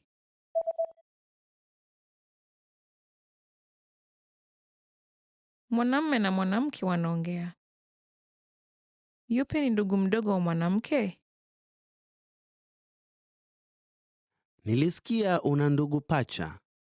Sikujua. Ndiyo, lakini watu husema hatufanani. Ona, ndugu yangu yupo katika picha hii, lakini unaweza sema ni yupi? Naam, sioni yeyote anayekufanana. Labda huyu aliyevaa kofia. La, si huyo. Ana nywele nyeusi kama mimi. Naam, basi huyu mrefu. La, yeye si mrefu hivyo. Bado siwezi mpata. Hamfanani sana. Najua. Labda miwani inafanya iwe ngumu zaidi. Miwani? Basi huyu hapa. Wa pili kutoka kushoto. Umepata. Je, namfanana? Mwanamume na mwanamke wanaongea huku wakitazama kura ya maoni inayohusu somo wanazopenda watoto. Ni chati gani inaonyesha matokeo ya watoto wa miaka 15? Hey, tazama nakala hii. Inahusu somo 3 zinazosifika kati ya watoto wa miaka 10 na wa 15. Lo, wacha nione. Lo, elimu ya mwili iko juu katika orodha ya watoto wa miaka 10. Elimu ya mwili bado inavuma. Ingawa nimesikia kuwa watoto wa siku hizi hutumia muda mchache kufanya spoti. Ndiyo, na mziki ilikuja kwa nafasi ya pili. Ndiyo, somo lililosifika kati ya miaka 15 ni historia. Ukifika umri wa 15, unakuwa na hamu ya somo tofauti kuliko wakati ambapo ulikuwa miaka 10. Ndiyo. Lo, siasa ilichukua nafasi ya pili. Masomo ya kompyuta iko kwa cheo cha 3, lakini haikukuwa somo ya shule tulipokuwa umri hiyo. Hata hivyo, ni somo gani la 3 lililosifika kati ya wanafunzi wa miaka 10? Wacha tuone. Lo, ni sanaa. Nashangaa ikiwa wanaunda vitu kutumia programu ya kompyuta hivi karibuni. Ni chati gani inaonyesha matokeo ya watoto wa miaka 15?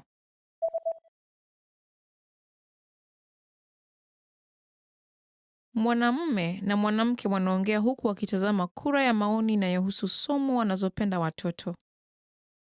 Ni chati gani inaonyesha matokeo ya watoto wa miaka 15? Hey, tazama nakala hii.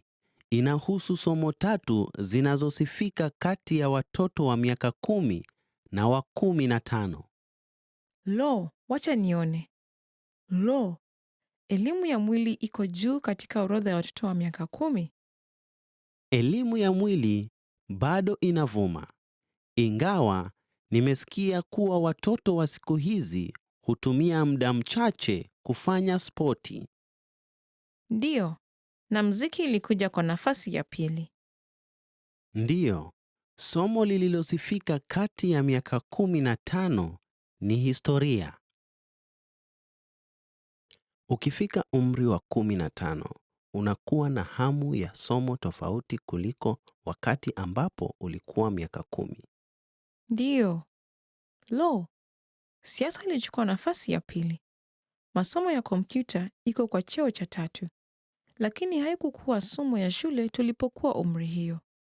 Hata hivyo, ni somo gani la 3 lililosifika kati ya wanafunzi wa miaka 10? Wacha tuone. Lo, ni sanaa. Nashangaa ikiwa wanaunda vitu kutumia programu ya kompyuta hivi karibuni. Televisheni inatangaza utabiri wa hali ya anga. Utabiri wa hali ya anga ya wiki ijayo ni ipi? Hii hapa ni utabiri wa hali ya anga ya wiki ijayo. Katika sehemu ya nusu ya kwanza ya wiki, siku nyingi zitakuwa na jua, ingawa pengine kutakuwa na mawingu hapa na pale. Katika sehemu ya nusu ya pili ya wiki, yamkini mawingu inadhaniwa kutandaa na kutakuwa na sehemu zitakazopata mvua. Katikati ya wiki, wakati hali ya anga itakapoanza kuvugavuga, kutakuwa na sehemu ambapo italipuka. Kipimo cha juu cha joto itakuwa sawa na ile ya wastani wa mwaka na itapanda hadi kiwango cha karibu digrii 20 katika nusu ya kwanza ya wiki. Lakini baadaye katika wiki itakuwa chini ya wastani wa mwaka na itakuwa digrii 18 kutoka kwa 15. Kipimo cha chini cha joto itaendelea kuwa digrii 7 hadi 8 ambayo ni chini kidogo kushinda ile ya kawaida. Itakuwa Jumapili ya jua kesho na itakuwa hali timilifu ya anga kwa likizo. Utabiri wa hali ya anga ya wiki ijayo ni ipi?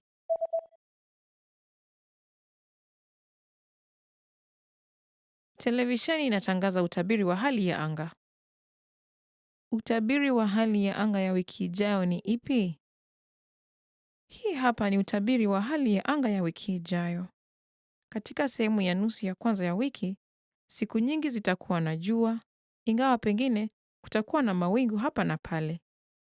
Katika sehemu ya nusu ya pili ya wiki, yamkini mawingu inadhaniwa kutandaa na kutakuwa na sehemu zitakazopata mvua. Katikati ya wiki, wakati hali ya anga itakapoanza kuvugavuga, kutakuwa na sehemu ambapo italipuka. Kipimo cha juu cha joto itakuwa sawa na ile ya wastani wa mwaka na itapanda hadi kiwango cha karibu digrii 20 katika nusu ya kwanza ya wiki. Lakini baadaye katika wiki itakuwa chini ya wastani wa mwaka na itakuwa digrii 18 kutoka kwa 15. Kipimo cha chini cha joto itaendelea kuwa digrii 7 hadi 8, ambayo ni chini kidogo kushinda ile ya kawaida. Itakuwa Jumapili ya jua kesho na itakuwa hali timilifu ya anga kwa likizo. Mletaji anaongea na mpokezi. Ni nini ijayo atakayofanya mletaji? Chagua jibu lisilo sahihi. Halo, nina uletaji wa idara ya rasilimali za binadamu na idara ya kuhesabu. Asante. Zote ziko kwenye ghorofa la 4. Naona. Pia napaswa kuchukua kitu kutoka kwa idara ya mauzo. Idara ya mauzo ina tawi la kwanza na la pili. Ni lipi? Wacha tuone. Ni tawi la pili. Idara ya mauzo ya tawi la pili liko kwenye ghorofa la pili. Kuna simu kwenye mlango. Tafadhali mpigie simu mtu unayemtafuta. Naona. Naweza tumia lifti iliyo pale kuenda ghorofani? Samahani, kwa sasa hiyo lifti haitoi huduma kwa ajili ya ukaguzi wa usalama. Je, unajali kutumia ngazi zilizoko pale? La hasa. Asante sana.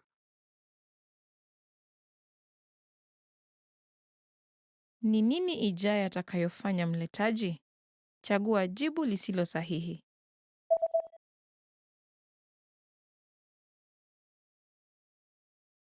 Mletaji anaongea na mpokezi. Ni nini ijayo atakayofanya mletaji? Chagua jibu lisilo sahihi. Halo, nina uletaji wa idara ya rasilimali za binadamu na idara ya kuhesabu. Asante. Zote ziko kwenye ghorofa la 4. Naona. Pia napaswa kuchukua kitu kutoka kwa idara ya mauzo. Idara ya mauzo ina tawi la kwanza na la pili. Ni lipi? Wacha tuone. Ni tawi la pili. Idara ya mauzo ya tawi la pili liko kwenye ghorofa la pili. Kuna simu kwenye mlango. Tafadhali mpigie simu mtu unayemtafuta. Naona. Naweza tumia lifti iliyo pale kuenda ghorofani? Samahani, kwa sasa hiyo lifti haitoi huduma kwa ajili ya ukaguzi wa usalama. Je, unajali kutumia ngazi zilizoko pale? La hasa. Asante sana. Want to speak real Swahili from your first lesson? Sign up for your free lifetime account at swahilipod101.com. Mwanamume anaripoti katika mkutano kuhusu nyendo za mauzo ya kampuni yake. Anatumia chati gani kati ya hizi mbili katika hotuba yake? Tafadhali tazama kijikaratasi. Chati ya kushoto inaonyesha mauzo ya kampuni yetu katika miaka 3 iliyopita na utabiri wa mauzo katika mwaka huu. Chati ya kulia inaonyesha mauzo katika miezi hadi mwezi wa Oktoba wa mwaka huu. Sasa tafadhali tazama chati ya kushoto. Inaonyesha vile mazao ilikuwa ikiongezeka kwa utaratibu katika miaka 3 iliyopita. Tukiweza kupandisha mauzo yetu, mauzo kwa jumla ya mwaka huu utaonyesha kuongezeka kutoka mwaka jana. Aidha, tazama chati ya pili. Inaonyesha kuwa kampeni tulizofanya Aprili na Agosti zilikuwa za manufaa. Naelewa, lakini mauzo yalipungua Mei na Septemba tukifuatilia makampeni. Ndiyo, lakini matukio kama haya hayawezi kuepukika. Natarajia mauzo ya kila mwaka katika mwaka huu kupanda ukilinganishwa na mwaka jana, ijapokuwa tutazidi kuongeza mauzo yetu. Anatumia chati gani kati ya hizi mbili katika hotuba yake?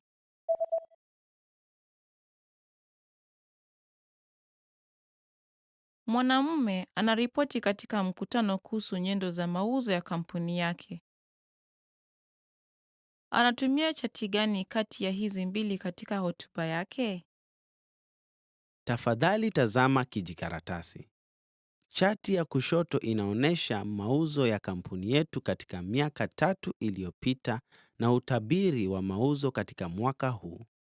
Chati ya kulia inaonyesha mauzo katika miezi hadi mwezi wa Oktoba wa mwaka huu. Sasa tafadhali tazama chati ya kushoto.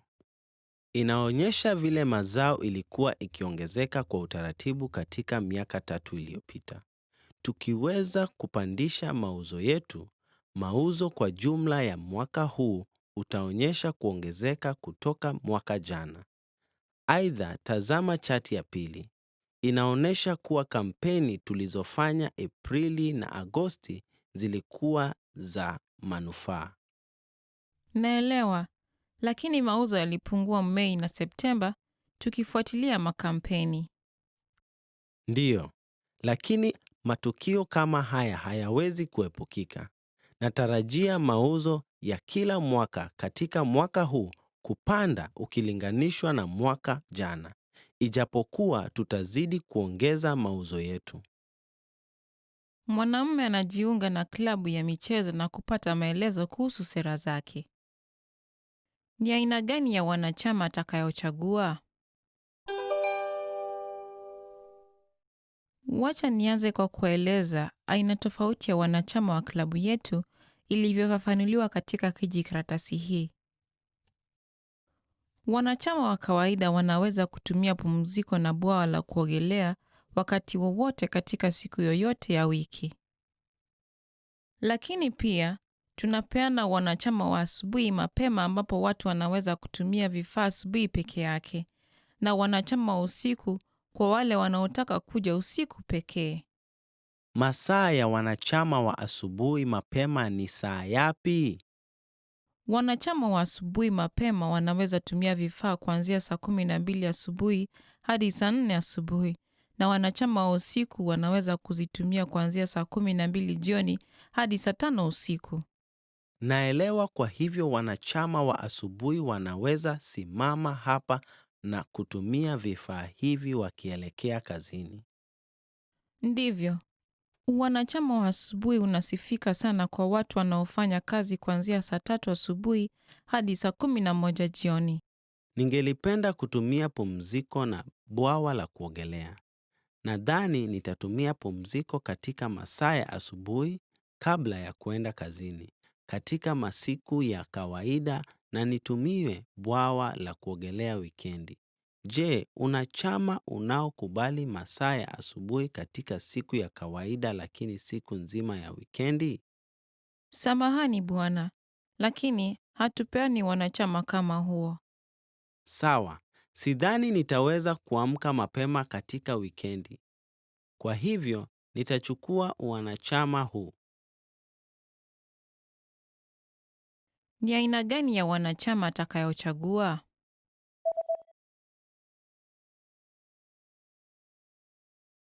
Mwanamume anajiunga na klabu ya michezo na kupata maelezo kuhusu sera zake. Ni aina gani ya wanachama atakayochagua? Wacha nianze kwa kueleza aina tofauti ya wanachama wa klabu yetu ilivyofafanuliwa katika kijikaratasi hii. Wanachama wa kawaida wanaweza kutumia pumziko na bwawa la kuogelea wakati wowote katika siku yoyote ya wiki. Lakini pia tunapeana wanachama wa asubuhi mapema ambapo watu wanaweza kutumia vifaa asubuhi peke yake, na wanachama wa usiku kwa wale wanaotaka kuja usiku pekee. Masaa ya wanachama wa asubuhi mapema ni saa yapi? Wanachama wa asubuhi mapema wanaweza tumia vifaa kuanzia saa 12 asubuhi hadi saa 4 asubuhi, na wanachama wa usiku wanaweza kuzitumia kuanzia saa 12 jioni hadi saa 5 usiku. Naelewa. Kwa hivyo wanachama wa asubuhi wanaweza simama hapa na kutumia vifaa hivi wakielekea kazini. Ndivyo. Wanachama wa asubuhi unasifika sana kwa watu wanaofanya kazi kuanzia saa 3 asubuhi hadi saa 11 jioni. Ningelipenda kutumia pumziko na bwawa la kuogelea. Nadhani nitatumia pumziko katika masaa ya asubuhi kabla ya kuenda kazini, katika masiku ya kawaida, na nitumie bwawa la kuogelea wikendi. Je, una chama unaokubali masaa ya asubuhi katika siku ya kawaida lakini siku nzima ya wikendi? Samahani bwana, lakini hatupeani wanachama kama huo. Sawa, sidhani nitaweza kuamka mapema katika wikendi. Kwa hivyo, nitachukua wanachama huu. Mwanamke anaongea na mwanamume anayefanyia kazi kampuni ya nje ya kuchapisha kuhusu kipeperushi ya bidhaa mpya. Siku ya mwisho ya utungo wa kwanza wa rasimu ya kipeperushi ni lini? Tumeamua kuzindua bidhaa mpya katika mwezi wa Oktoba 15 na tungelipenda kukupa mkataba wa kutengeneza vipeperushi hivyo. Asante sana. Tuna furaha sana kukusaidia katika mradi huu. Unaweza kutueleza kwa ufupi kuhusu ratiba? Unatarajia kupokea kila kitu lini? Sawa. Ukizingatia wakati unaochukua kuchapisha, tungelipenda kufikisha vipeperushi hivyo katika kituo cha uchapishaji kabla ya mwisho wa mwezi wa Septemba. Kwa hivyo, inawezekana utupe rasimu ya kwanza ukifikia katikati ya mwezi wa Agosti? Hata hivyo, tungelipenda kukupa aina 3 ya rasimu ya nakala ya kwanza, kisha uchague lile litakalokupendeza kulingana na mradi wako. Kisha, tutatengeneza rasimu ya mwisho kulingana na uamuzi wako. Hivyo basi, itakuwa vyema ukiweza kutupa wiki 2 zaidi ya kujiandaa katika hatua hii. Sawa. Pengine mwezi mmoja utatosha kuchagua mmojawapo wa rasimu utakazotengeneza na kuamulia rasimu ya mwisho. Vyema, tutakutegemea. Uko katika mikono mizuri. Timu yetu ya rasimu ndio bora zaidi. Asante sana. Siku ya mwisho ya utungo wa kwanza wa rasimu ya kipeperushi ni lini?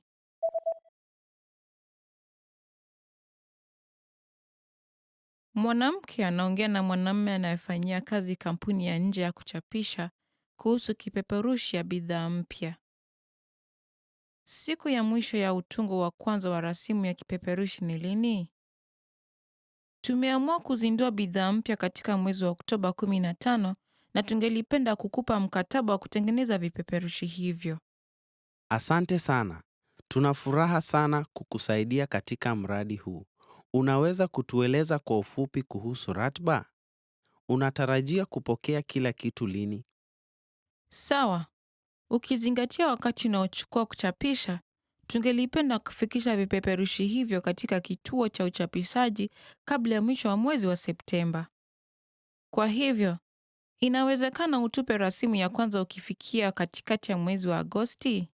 Hata hivyo, tungelipenda kukupa aina 3 ya rasimu ya nakala ya kwanza, kisha uchague lile litakalokupendeza kulingana na mradi wako. Kisha, tutatengeneza rasimu ya mwisho kulingana na uamuzi wako. Hivyo basi, itakuwa vyema ukiweza kutupa wiki 2 zaidi ya kujiandaa katika hatua hii. Sawa. Pengine mwezi mmoja utatosha kuchagua mmojawapo wa rasimu utakazotengeneza na kuamulia rasimu ya mwisho. Vyema, tutakutegemea. Uko katika mikono mizuri. Timu yetu ya rasimu ndio bora zaidi. Asante sana. Mwanamke anapiga simu kuhifadhi tiketi ya tamthilia. Alipata viti gani 2? Hello. Hili ni chumba cha michezo cha Blackfriars. Naweza kukusaidia? Ningelipenda kupata tiketi 2 ya King Lear saa 11:30 jioni wa leo. Je, bado una viti zinazoweza kupatikana? Tuna nafasi chache zilizobaki. Samahani, lakini hatuna viti vinavyofuatana. Hata hivyo, ukipenda tunaweza kupa viti 2 tofauti. Sawa, hatujali. Je, una jambo lingine la kuuliza? Je, una viti vyovyote vya njia? Ndiyo. Tuna kiti karibu na njia katika upande wa kushoto sehemu ya katikati. Na kulia kwake, baada ya viti 3, kuna kiti kingine wazi. Katika sehemu ya upande? Sawa, hivyo basi nipe hicho kiti. Hakika. Je, na kile kingine? Una kiti karibu na sehemu ya kati? Viti vilivyobaki ni kutoka mstari wa kwanza hadi wa 3. Sijali sana kuhusu kutemewa mate na waigizaji. Kwa hivyo, Chumba hiki ni kidogo. Nadhani utaweza penda tamthilia hii hata ukiwa mwisho wa mstari wa upande. kweli. Kwa hivyo, nitachukua kile ulichotaja mbeleni katika sehemu ya kushoto. Alipata viti gani 2?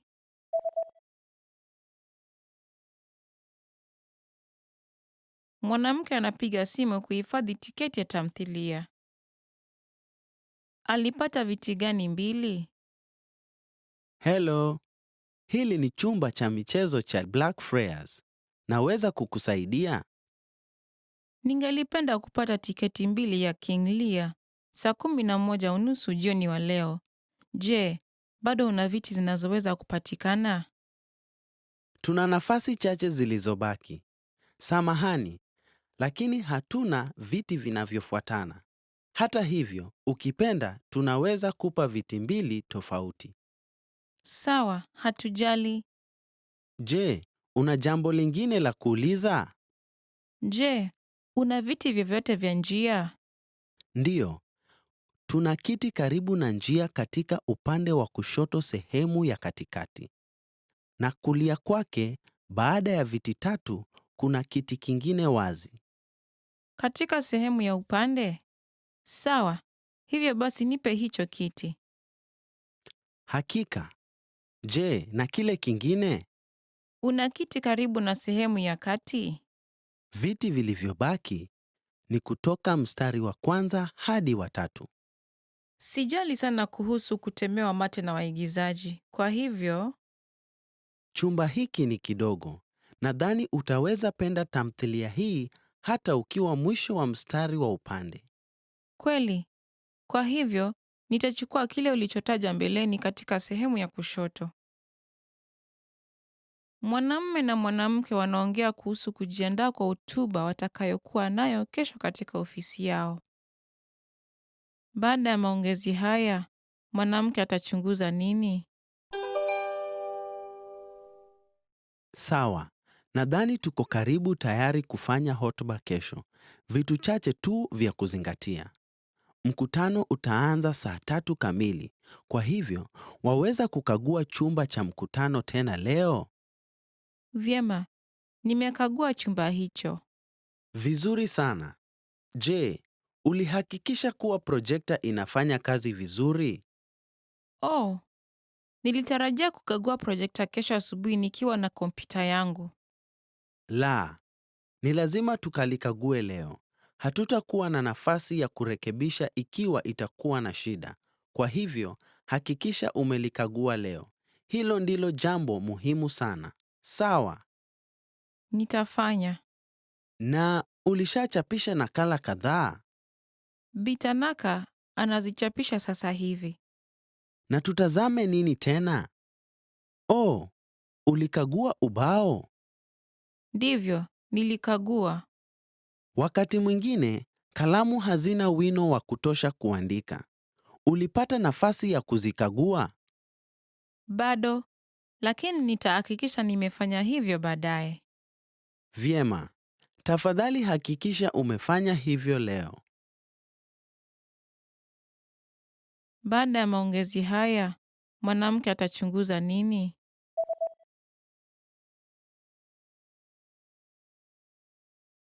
Mwanamume na mwanamke wanaongea kuhusu kujiandaa kwa hotuba watakayokuwa nayo kesho katika ofisi yao.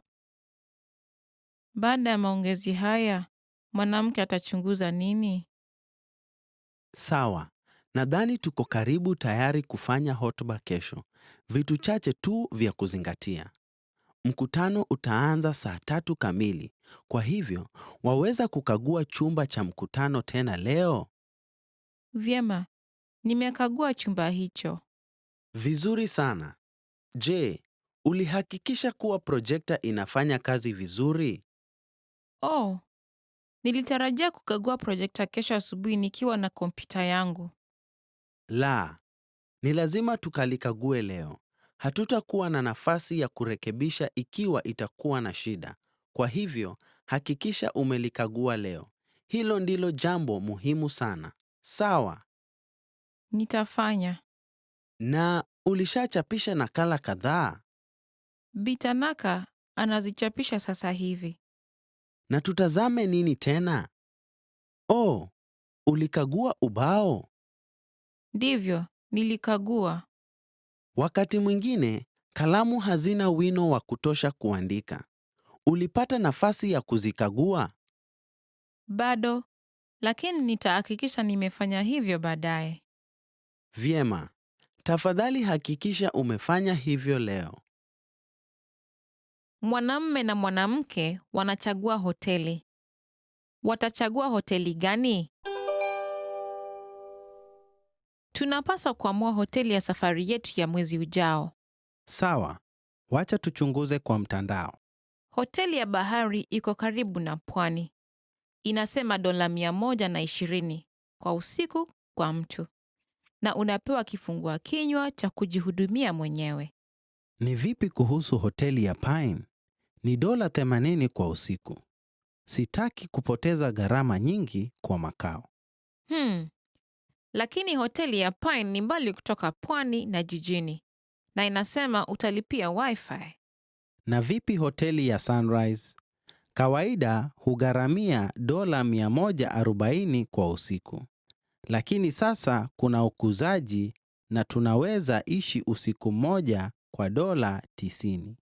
Liko katika pwani na jiji. Pia ina wifi bure. Linaonekana nzuri. Subiri. Linasema mpango huu ni wa wiki ijayo tu. Sikuona hiyo. Hivyo basi, mahali hapa hoteli ya Royal. Liko katikati ya jiji na inagharamia $100 kwa usiku. Chumba hakifanani nzuri, lakini kuna wifi ya bure. Sawa. Wacha tuhifadhi hoteli hii. Tayari imehifadhiwa kikamilifu. Laiti. Hivyo basi nadhani ya kwanza ni bora. Imejaa? La sivyo. Watachagua hoteli gani?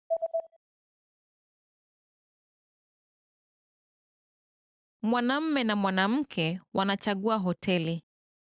Watachagua hoteli gani? Tunapaswa kuamua hoteli ya safari yetu ya mwezi ujao. Sawa. Wacha tuchunguze kwa mtandao. Hoteli ya bahari iko karibu na pwani. inasema $120 kwa usiku kwa mtu, na unapewa kifungua kinywa cha kujihudumia mwenyewe. Ni vipi kuhusu hoteli ya Pine? Ni $80 kwa usiku. Sitaki kupoteza gharama nyingi kwa makao. Lakini hoteli ya Pine ni mbali kutoka pwani na jijini, na inasema utalipia Wi-Fi. Na vipi hoteli ya Sunrise? Kawaida hugharamia $140 kwa usiku. Lakini sasa kuna ukuzaji na tunaweza ishi usiku mmoja kwa $90. Liko katika pwani na jiji. Pia ina Wi-Fi bure. Linaonekana nzuri. Subiri. Linasema mpango huu ni wa wiki ijayo tu. Sikuona hiyo. Hivyo basi, mahali hapa hoteli ya Royal.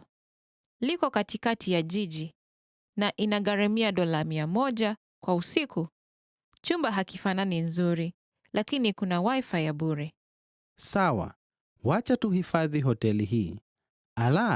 Tayari imehifadhiwa kikamilifu. Laiti. Hivyo basi nadhani ya kwanza ni bora. Imejaa? La sivyo. Mwanamume na mwanamke wanazungumza kuhusu mpangilio wa chumba cha mkutano. Watapanga meza jinsi gani?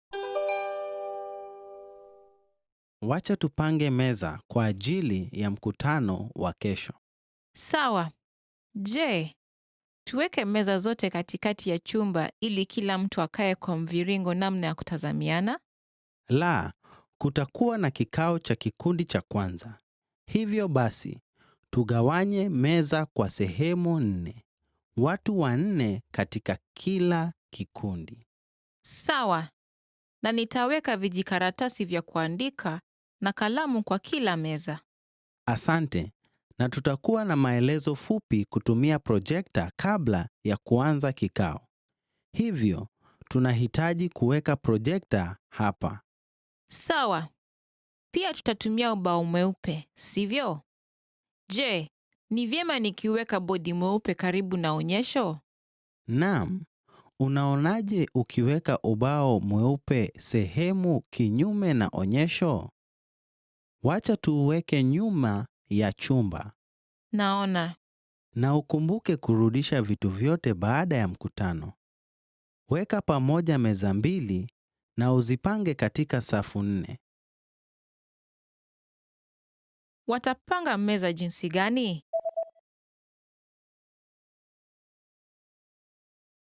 Mwanamume na mwanamke wanazungumza kuhusu mpangilio wa chumba cha mkutano. Watapanga meza jinsi gani? Wacha tupange meza kwa ajili ya mkutano wa kesho. Sawa. Tuweke meza zote katikati ya chumba ili kila mtu akae kwa mviringo namna ya kutazamiana? La, kutakuwa na kikao cha kikundi cha kwanza. Hivyo basi, tugawanye meza kwa sehemu 4. Watu 4 katika kila kikundi. Sawa. Na nitaweka vijikaratasi vya kuandika na kalamu kwa kila meza. Asante. Na tutakuwa na maelezo fupi kutumia projekta kabla ya kuanza kikao. Hivyo, tunahitaji kuweka projekta hapa. Sawa. Pia tutatumia ubao mweupe, sivyo? Ni vyema nikiweka bodi mweupe karibu na onyesho? Naam. Unaonaje ukiweka ubao mweupe sehemu kinyume na onyesho? Wacha tuuweke nyuma ya chumba. Naona. Na ukumbuke kurudisha vitu vyote baada ya mkutano. Weka pamoja meza 2 na uzipange katika safu 4. Mwanamume na mwanamke wanaongea kuhusu vifaa vya ofisi. Mwanamume ataagiza nini? Unahitaji kuangalia store ya vifaa vya ofisi yetu na uagize vitu tunavyohitaji mara moja kwa mwezi. Hebu tuangalie pamoja wakati huu kutumia orodha hii. Asante. Hebu basi tuanze na karatasi. Inaonekana kama kuna sanduku moja tu iliyobaki. Sisi hutumia karatasi nyingi kila siku. Kwa hivyo, tuagize sanduku zingine 2. Sawa. Rangi ya wino inaisha kwa printer. Tuagize hiyo. Oh, hiyo si tatizo kwa sababu hatuchapishi nyaraka kwa rangi. Huchapishi? Sawa. Ni kana kwamba kalamu ya wino ya ubao mweupe unaisha wino. Ndiyo, hizo zinapaswa kubadilisha. Tunapata punguzo tukiagiza seti za kalamu 5. Hivyo basi, tufanye hivyo. Sawa. Na tunaweza agiza mausi wakati huo? Mausi yangu inaonekana kufanya kazi polepole. Naam, nadhani ni kwa vile betri inaisha. Wacha tuangalie store ya betri na kuagiza ikiwa hatuna mengi iliyobaki. Hakika. Naam. Tuna betri 3 hapa. Unaweza chukua hizi 2 kwa mouse yako, lakini nunua pakiti 6 za betri kuzirudisha. Mwanamume ataagiza nini?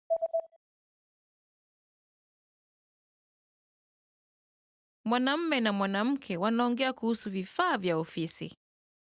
Mwanamume ataagiza nini? Unahitaji kuangalia store ya vifaa vya ofisi yetu na uagize vitu tunavyohitaji mara moja kwa mwezi. Hebu tuangalie pamoja wakati huu kutumia orodha hii. Asante. Hebu basi tuanze na karatasi. Inaonekana kama kuna sanduku moja tu iliyobaki. Sisi hutumia karatasi nyingi kila siku. Kwa hivyo, tuagize sanduku zingine 2. Sawa. Rangi ya wino inaisha kwa printer. Tuagize hiyo.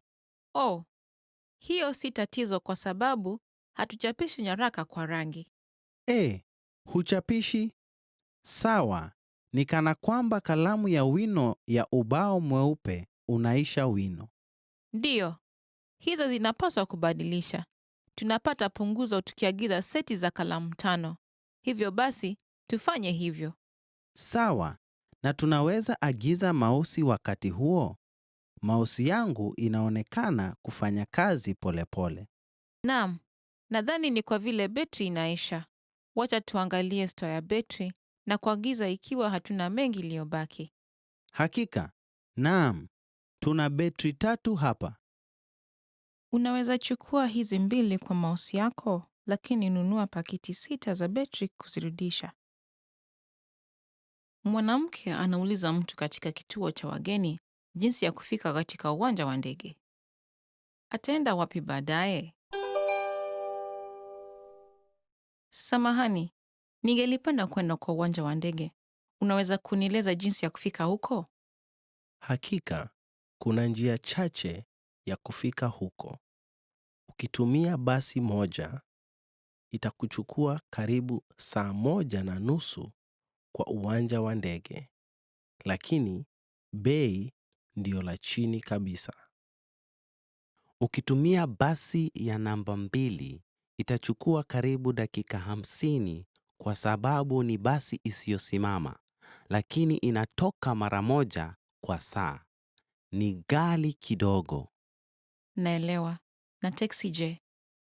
Ndiyo, kuna jukwaa la teksi mbele ya kituo hiki cha mgeni. Na inachukua karibu saa 1.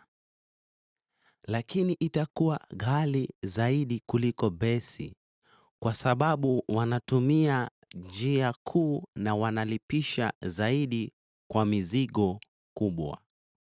Ala, sikuwa natarajia hivyo. Ni ghali sana kwangu. Jambo lingine, je, ulinunua kitu chochote katika shopping plaza wakati wa kuishi kwako? Wao hutoa huduma saidizi ya huduma ya shuttle kutoka shopping plaza hadi uwanja wa ndege kwa wateja walionunua. Ala, sikujua hiyo. Bado sijanunua. Hata hivyo, nilikuwa naenda kununua zawadi. Basi unaweza kutumia hiyo. Ataenda wapi baadaye?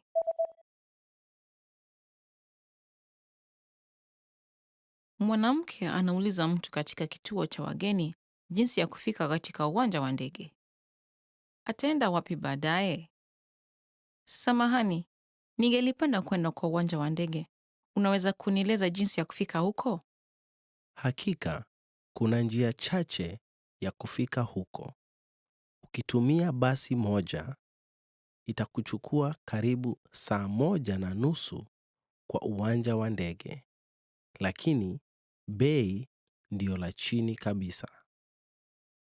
Ukitumia basi ya namba 2, itachukua karibu dakika 50 kwa sababu ni basi isiyosimama, lakini inatoka mara moja kwa saa. Ni ghali kidogo. Naelewa. Na teksi je? Ndiyo, kuna jukwaa la teksi mbele ya kituo hiki cha mgeni. Na inachukua karibu saa 1. Lakini itakuwa ghali zaidi kuliko basi kwa sababu wanatumia njia kuu na wanalipisha zaidi kwa mizigo kubwa. Ala, sikuwa natarajia hivyo. Ni ghali sana kwangu. Jambo lingine, je, ulinunua kitu chochote katika shopping plaza wakati wa kuishi kwako? Wao hutoa huduma saidizi ya huduma ya shuttle kutoka shopping plaza hadi uwanja wa ndege kwa wateja walionunua. Ala, sikujua hiyo. Bado sijanunua. Hata hivyo, nilikuwa naenda kununua zawadi. Basi unaweza kutumia hiyo. Mwanamke na msambazaji wanaongea kwa simu. Mwanamke atapata nini cha kwanza?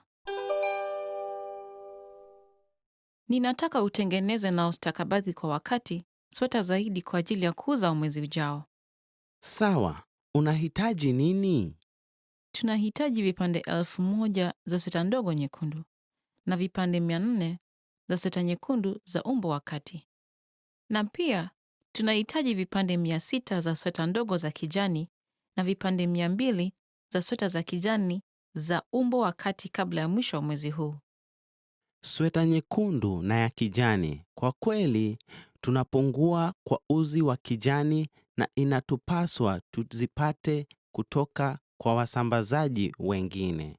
Tutatengeneza sweta nyekundu kwanza. La. Tunapaswa kustakabadhi sweta nyekundu na kijani pamoja. Kwa hivyo, tafadhali tengeneza sweta nyingi kijani uwezavyo. Sawa, nadhani tunaweza kutengeneza vipande 200 ya sweta ya kijani kwa sasa. Unahitaji umbo ipi kwanza?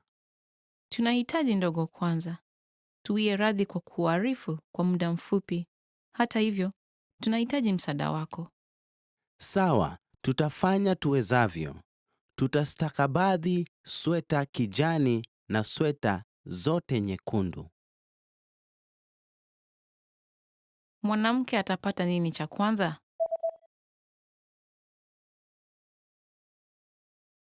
Mwanamke na msambazaji wanaongea kwa simu. Mwanamke atapata nini cha kwanza? Ninataka utengeneze na ustakabadhi kwa wakati sweta zaidi kwa ajili ya kuuza mwezi ujao. Sawa, unahitaji nini? Tunahitaji vipande 1000 za sweta ndogo nyekundu na vipande 400 za sweta nyekundu za umbo wa kati. Na pia tunahitaji vipande 600 za sweta ndogo za kijani na vipande 200 za sweta za kijani za umbo wa kati kabla ya mwisho wa mwezi huu. Sweta nyekundu na ya kijani. Kwa kweli, tunapungua kwa uzi wa kijani na inatupaswa tuzipate kutoka kwa wasambazaji wengine. Tutatengeneza sweta nyekundu kwanza. La. Tunapaswa kustakabadhi sweta nyekundu na kijani pamoja. Kwa hivyo, tafadhali tengeneza sweta nyingi kijani uwezavyo. Sawa, nadhani tunaweza kutengeneza vipande 200 ya sweta ya kijani kwa sasa. Unahitaji umbo ipi kwanza? Tunahitaji ndogo kwanza. Tuwie radhi kwa kuarifu kwa muda mfupi. Hata hivyo, tunahitaji msaada wako. Sawa, tutafanya tuwezavyo. Tutastakabadhi sweta kijani na sweta zote nyekundu. Mwanamke anauliza kuhusu uenezaji wa mfumo wa vifaa kwenye maktaba. Wanakopa vifaa ngapi kwa wakati mmoja? Samahani, unaweza nionyesha jinsi ya kuomba vitabu? Je, ni mara yako ya kwanza kutumia maktaba hii? Ndiyo. Sawa basi, nitakuelezea kanuni. Katika maktaba hii, unaweza kukopa hadi vitabu 6 na CD 5 au DVD kila mtu. Hata hivyo, unaweza kukopa tu hadi vitu 10 kwa jumla. Muda wa kukopa ni wiki 2, na kama ungelipenda kuongezea wakati, tafadhali udhibitishe kabla ya muda wake kuisha. Je, waweza kuomba majarida na magazeti pia?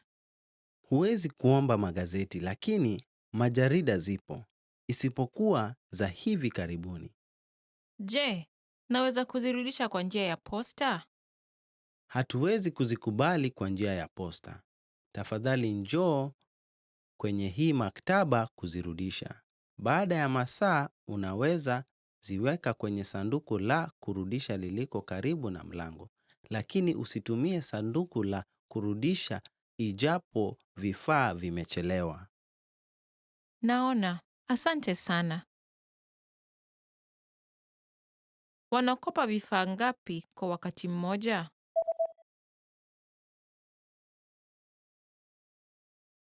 Mwanamke anauliza kuhusu uenezaji wa mfumo wa vifaa kwenye maktaba.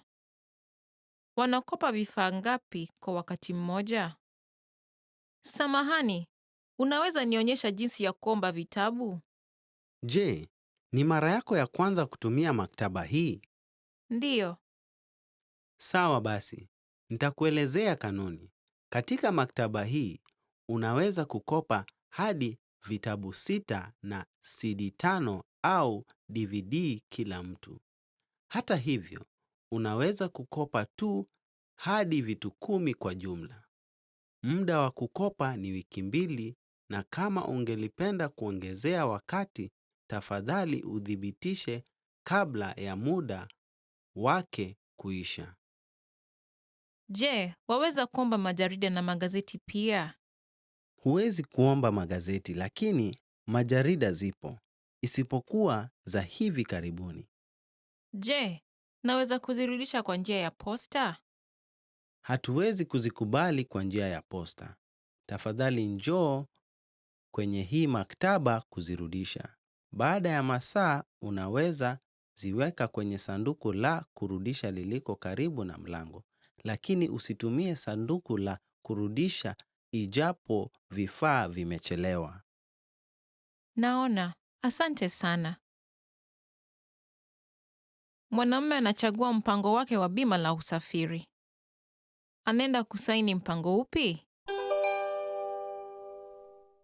Ni safari ya aina gani wakati huu? Lengo kuu ni kupiga mbizi wa scuba. Kwa vile naenda kuja na vifaa vyangu, nina wasiwasi kwa kuibiwa kwao nikiwa safarini. Naona. Bima ya uwizi limo ndani ya mpango wowote tunao. Lakini kwa vile kifaa cha mbizi cha scuba ni aina fulani ya mzigo, unaweza kuchukua tu mpango wa A. Au unaweza ongezea mkataba maalum kuhusu vifaa vya mbizi vya scuba kwa mipango mingine. Mpango wa A ndilo ghali zaidi, sivyo? Kuna tofauti kati ya mpango wa B na C. Sawa. Kwa mfano, ikitokea uishi katika hospitali ya ng'ambo, mpango wa B inafinikizia tiketi ya familia yako kuja kukuona. Mpango wa C hauna. Naona. Nikiongeza mkataba spesheli kwa mpango wa B au C kwa ajili ya kifaa cha mbizi cha scuba, hautakuwa ghali sana kushinda mpango wa A. Hiyo itafanya mpango wa B kuwa ghali kidogo, lakini kufanya mpango wa C kuwa wa bei nafuu. Hata hivyo, je, kunayo mpango wowote wa bei nafuu kuliko mpango wa C? Ndiyo, tuna mpango wa D, lakini haifinikizi gharama ya malazi iwapo ndege itachelewa au kubatilishwa. Kwa hivyo, hatupendekezi mpango huu. Naona. Nakubali kuwa nahitaji kufinikizwa, lakini sidhani nahitaji finikizo za tiketi za familia yangu. Kwa hivyo, nitachukua mpango huu kuongezea mpango spesheli. Anaenda kusaini mpango upi?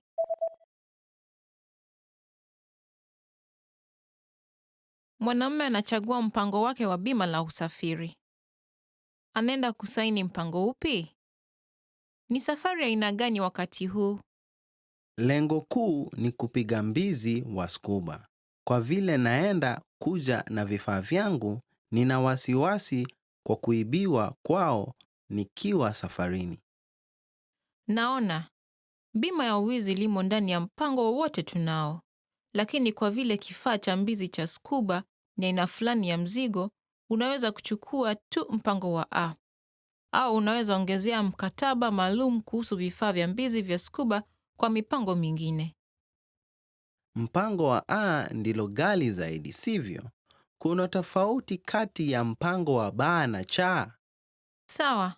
Kwa mfano, ikitokea uishi katika hospitali ya ng'ambo, mpango wa B inafinikizia tiketi ya familia yako kuja kukuona.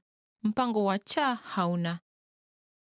Naona, nikiongeza mkataba spesheli kwa mpango wa B au C kwa ajili ya kifaa cha mbizi cha scuba, hautakuwa ghali sana kushinda mpango wa A. Hiyo itafanya mpango wa B kuwa ghali kidogo, lakini kufanya mpango wa C kuwa wa bei nafuu. Hata hivyo, je, kunayo mpango wowote wa bei nafuu kuliko mpango wa C? Ndiyo, tuna mpango wa D, lakini haifinikizi gharama ya malazi iwapo ndege itachelewa au kubatilishwa. Kwa hivyo, hatupendekezi mpango huu. Naona. Nakubali kuwa nahitaji kufinikizwa, lakini sidhani nahitaji finikizo za tiketi za familia yangu. Kwa hivyo, nitachukua mpango huu kuongezea mpango spesheli. Mwanamke anaripoti kwa bosi wake kuhusu matokeo ya kidadisi. Ni grafu gani inayowakilisha wafanyikazi katika tawi la B? Tuliuliza wafanyikazi 200 kujibu kidadisi kuhusu mitindo wa mazoezi yao ya wiki jana. Swali lilihusu ni mara ngapi wanafanya mazoezi kwa wiki, na hii ndiyo matokeo. Je, ulirekodi matokeo kutoka tawi la A na B tofauti? Ndiyo, na tukawa na chaguo 4. Chini ya saa 1, masaa karibu 1 hadi 2, masaa karibu 3 hadi 5, na masaa 6 au zaidi. Kwa hivyo, tawi zote mbili walijibu karibu saa 1 hadi saa 2 zaidi. Inaonekana kana kwamba wao hufanya zoezi mara 1 kwa wiki. Ndiyo, chaguo la pili kuongoza ilikuwa masaa karibu 3 hadi masaa 5 kwa tawi la A, lakini chini ya saa 1 kwa tawi la B. Hata si 10% ya wafanyikazi wa tawi la B hufanya mazoezi kwa zaidi ya masaa 6. Ndivyo. Hivyo nilikuwa nafikiri kuandaa tukio ya michezo ambayo mtu yeyote anaweza kujiunga kwa urahisi. Hilo ni wazo nzuri. Itawapa wafanyikazi nafasi nzuri ya kushirikiana pamoja. Nitakuachia wewe. Sawa, nitafanya niwezavyo. Ni grafu gani inayowakilisha wafanyikazi katika tawi la B?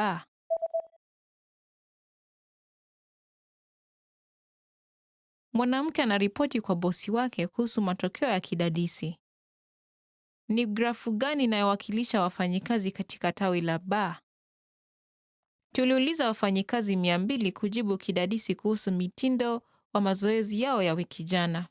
Swali lilihusu ni mara ngapi wanafanya mazoezi kwa wiki, na hii ndiyo matokeo. Je, ulirekodi matokeo kutoka tawi la A na B tofauti? Ndiyo, na tukawa na chaguo 4. Chini ya saa 1, masaa karibu 1 hadi 2, masaa karibu 3 hadi 5, na masaa 6 au zaidi. Kwa hivyo, Tawi zote mbili walijibu karibu saa 1 hadi saa 2 zaidi. Inaonekana kana kwamba wao hufanya zoezi mara 1 kwa wiki. Ndiyo. Chaguo la pili kuongoza ilikuwa masaa karibu 3 hadi masaa 5 kwa tawi la A, lakini chini ya saa 1 kwa tawi la B. Hata si 10% ya wafanyikazi wa tawi la B hufanya mazoezi kwa zaidi ya masaa 6. Ndivyo. Hivyo nilikuwa nafikiri kuandaa tukio ya michezo ambayo mtu yeyote anaweza kujiunga kwa urahisi. Hilo ni wazo nzuri. Itawapa wafanyikazi nafasi nzuri ya kushirikiana pamoja. Nitakuachia wewe. Sawa. Nitafanya niwezavyo. Mwanafunzi wa kiume na wa kike wanazungumza kuhusu shughuli za kujitolea. Ni shughuli gani watakayojiunga nayo? Nikasikia tunaenda kujiunga na shughuli za kujitolea na kuandika ripoti kulihusu katika darasa hili. Tunaweza kuchagua shughuli yoyote inayotuvutia, sivyo? Utaenda kufanya nini? Bado sijaamua. Ninavutiwa katika maslahi na pia nataka kushirikiana na wengine. Je, ushachagua moja? Bado. Ninavutiwa na masuala ya mazingira, hivyo basi natafuta shughuli kama mashirika ya kuhifadhi mazingira.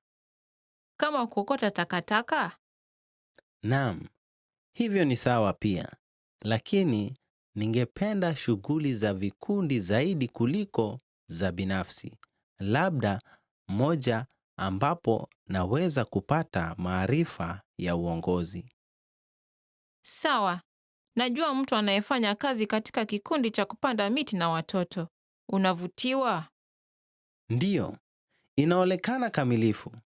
Pia nina nafasi nzuri ya kushirikiana na watoto. Ungelipenda kujiunga na mimi? Labda. Lakini ningependa kufanya kitu kinachohusiana na masilahi ikiwezekana. Ningependa kusaidia watu wazee na walemavu. Lo, mamangu anasaidia majirani wazee kwa huduma zao za binafsi.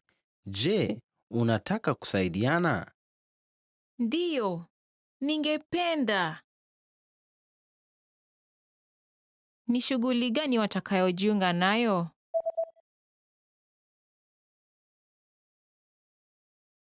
Mwanafunzi wa kiume na wa kike wanazungumza kuhusu shughuli za kujitolea. Ni shughuli gani watakayojiunga nayo? Nikasikia tunaenda kujiunga na shughuli za kujitolea na kuandika ripoti kulihusu katika darasa hili. Tunaweza kuchagua shughuli yoyote inayotuvutia, sivyo? Utaenda kufanya nini? Bado sijaamua. Ninavutiwa katika maslahi na pia nataka kushirikiana na wengine. Je, ushachagua moja? Bado. Ninavutiwa na masuala ya mazingira, hivyo basi natafuta shughuli kama mashirika ya kuhifadhi mazingira. Kama kuokota takataka? Naam, hivyo ni sawa pia. Lakini ningependa shughuli za vikundi zaidi kuliko za binafsi. Labda moja ambapo naweza kupata maarifa ya uongozi. Sawa. Najua mtu anayefanya kazi katika kikundi cha kupanda miti na watoto. Unavutiwa? Ndiyo, inaonekana kamilifu. Pia nina nafasi nzuri ya kushirikiana na watoto. Ungelipenda kujiunga na mimi? Labda. Lakini ningependa kufanya kitu kinachohusiana na masilahi ikiwezekana. Ningependa kusaidia watu wazee na walemavu. Lo, mamangu anasaidia majirani wazee kwa huduma zao za binafsi. Je, unataka kusaidiana? Ndiyo, ningependa. Meneja wa supermarket anaongea na mfanyikazi wake. Watapangaje mikate yao? Mikate yetu ya jibini haziuzi vizuri, sivyo? La, Pengine ni vile zilikuwa juu ya rafu. Naam, labda ni ndefu sana kwa watu wazee. Pengine hawawezi hata kuziona. Na ni vipi ukiziweka kwenye rafu ya katikati? Vyema. Wanaweza kuziona kwanza wakija kwenye duka.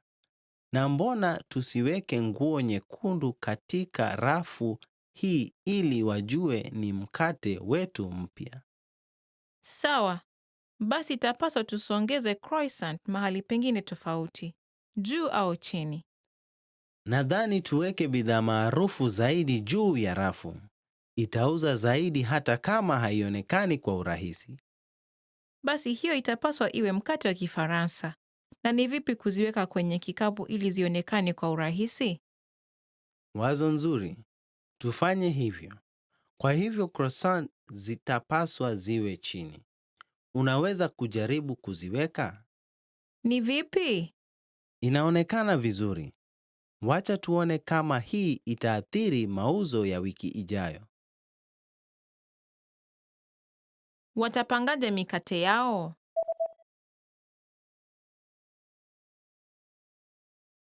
Meneja wa supermarket anaongea na mfanyikazi wake.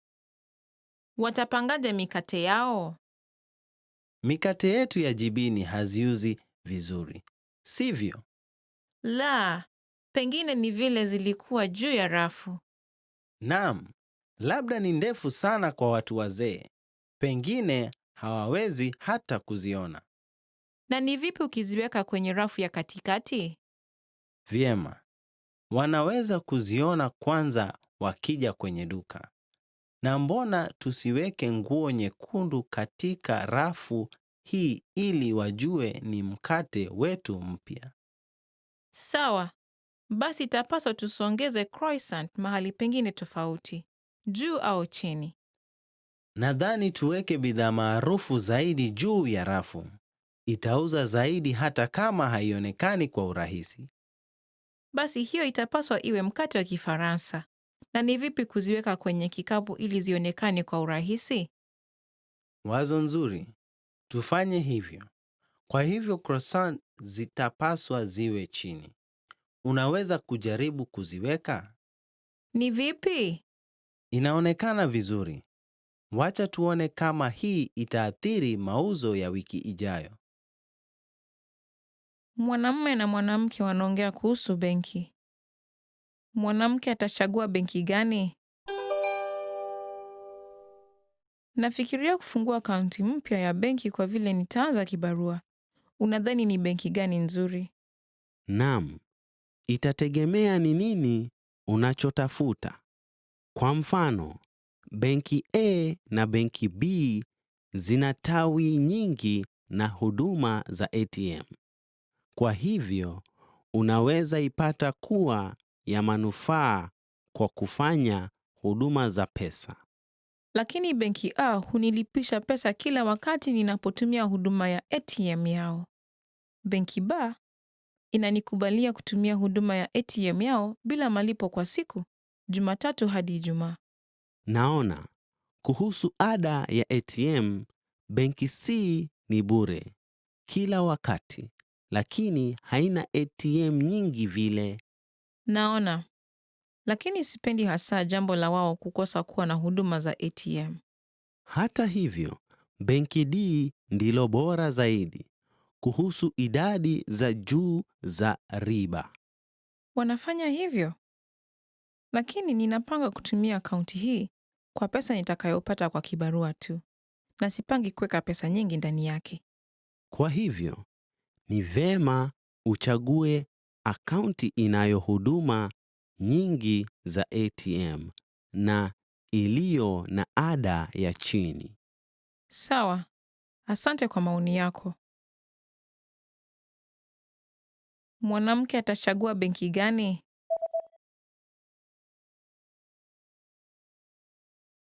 Mwanamume na mwanamke wanaongea kuhusu benki.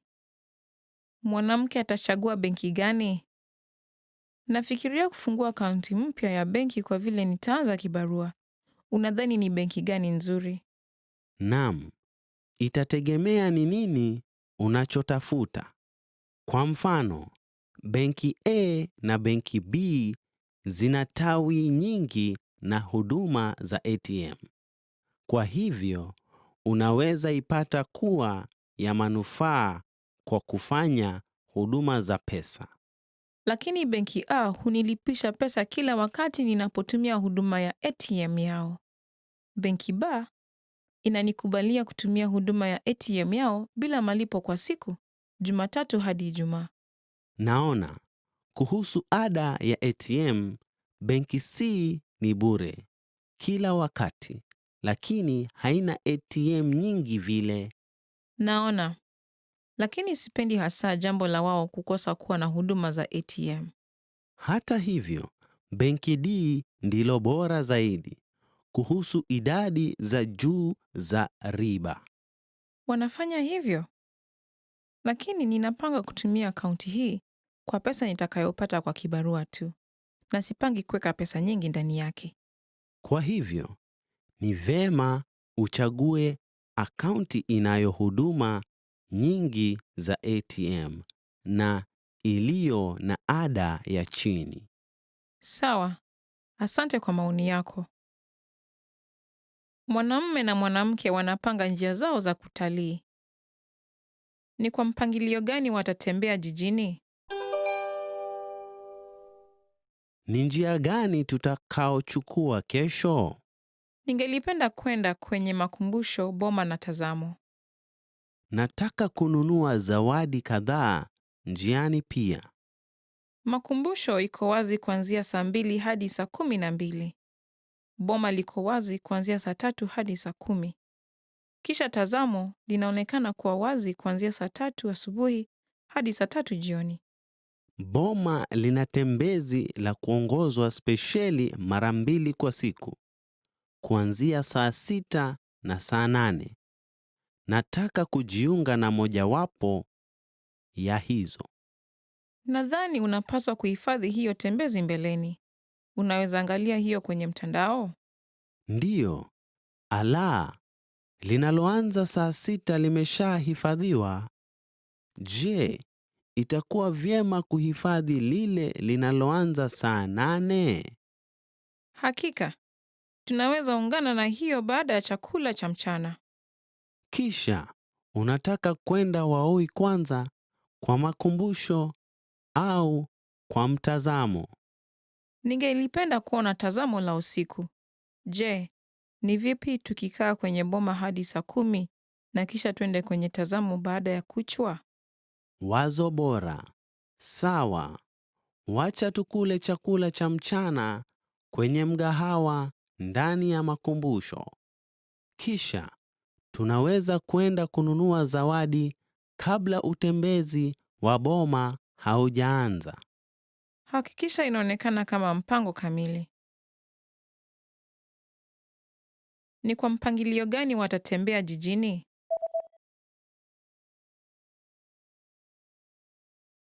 Mwanamume na mwanamke wanapanga njia zao za kutalii. Ni kwa mpangilio gani watatembea jijini?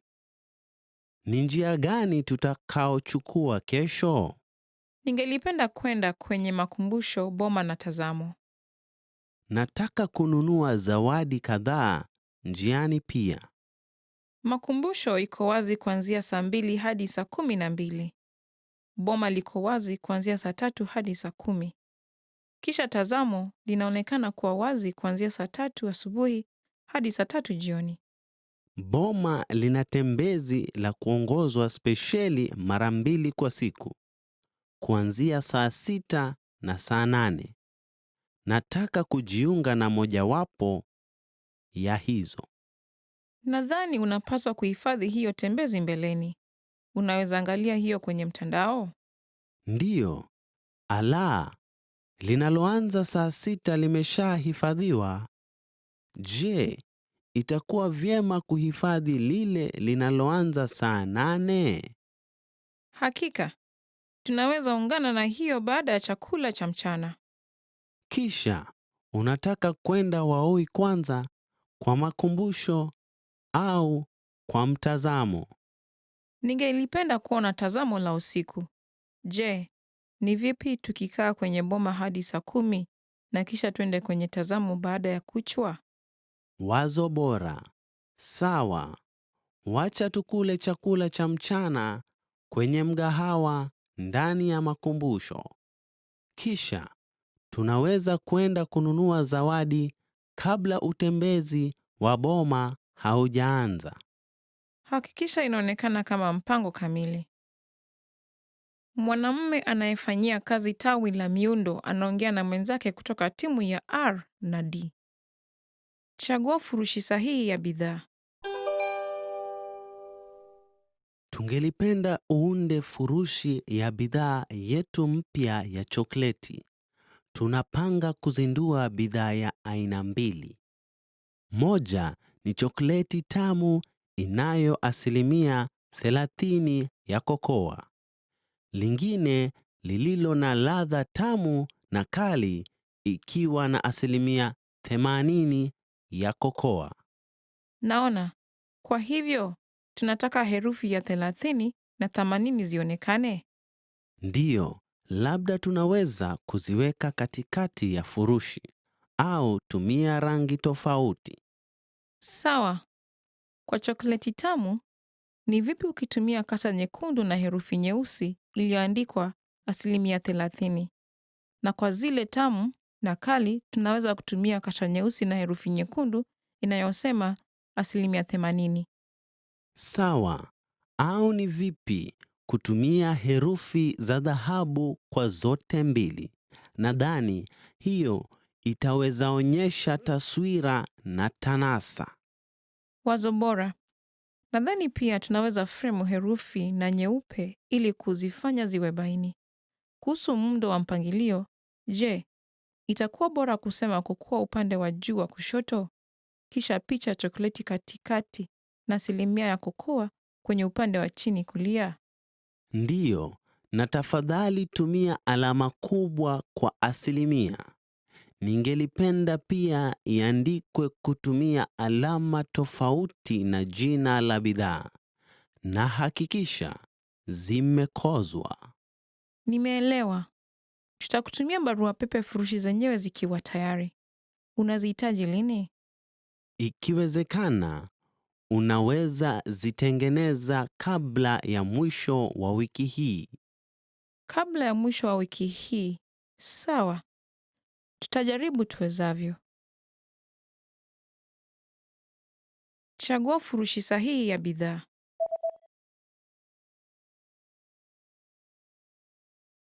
Mwanamume anayefanyia kazi tawi la miundo anaongea na mwenzake kutoka timu ya R na D. Chagua furushi sahihi ya bidhaa. Tungelipenda uunde furushi ya bidhaa yetu mpya ya chokleti. Tunapanga kuzindua bidhaa ya aina 2. Moja ni chokleti tamu inayo 30% ya kokoa. Lingine lililo na ladha tamu na kali ikiwa na 80% ya kokoa. Naona. Kwa hivyo, tunataka herufi ya 30 na 80 zionekane. Ndiyo, labda tunaweza kuziweka katikati ya furushi au tumia rangi tofauti. Sawa.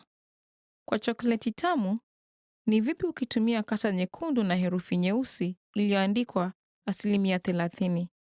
Na kwa zile tamu na kali, tunaweza kutumia kata nyeusi na herufi nyekundu inayosema 80%. Sawa. Au ni vipi kutumia herufi za dhahabu kwa zote mbili? Nadhani hiyo itaweza onyesha taswira na tanasa. Wazo bora. Nadhani pia tunaweza fremu herufi na nyeupe ili kuzifanya ziwe baini. Kuhusu muundo wa mpangilio, je, itakuwa bora kusema kokoa upande wa juu wa kushoto, kisha picha ya chokoleti katikati na 1% ya kokoa kwenye upande wa chini kulia? Ndiyo, na tafadhali tumia alama kubwa kwa 1%. Ningelipenda pia iandikwe kutumia alama tofauti na jina la bidhaa. Na hakikisha zimekozwa. Nimeelewa. Tutakutumia barua pepe furushi zenyewe zikiwa tayari. Unazihitaji lini? Ikiwezekana, unaweza zitengeneza kabla ya mwisho wa wiki hii. Kabla ya mwisho wa wiki hii. Sawa. Tutajaribu tuwezavyo. Wafanyikazi katika duka la kahawa wanaongea kuhusu mauzo yao.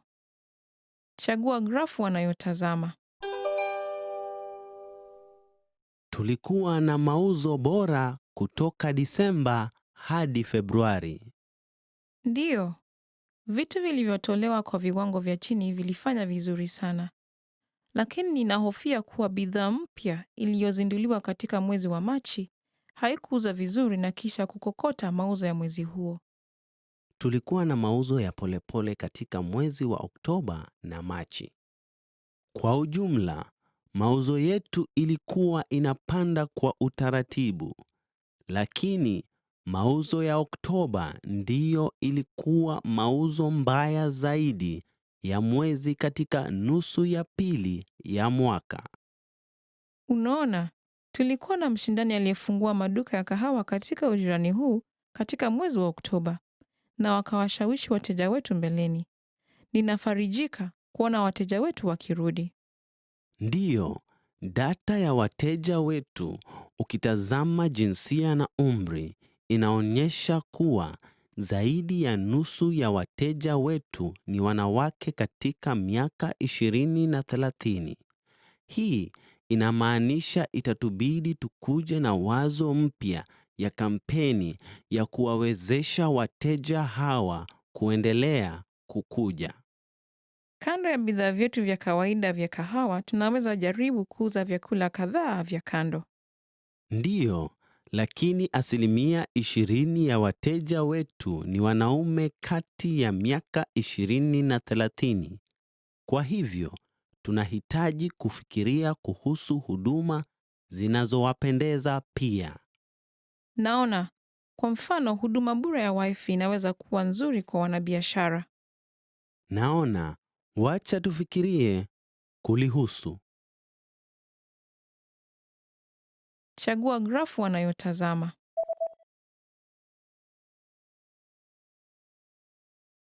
Wafanyikazi katika duka la kahawa wanaongea kuhusu mauzo yao. Chagua grafu wanayotazama.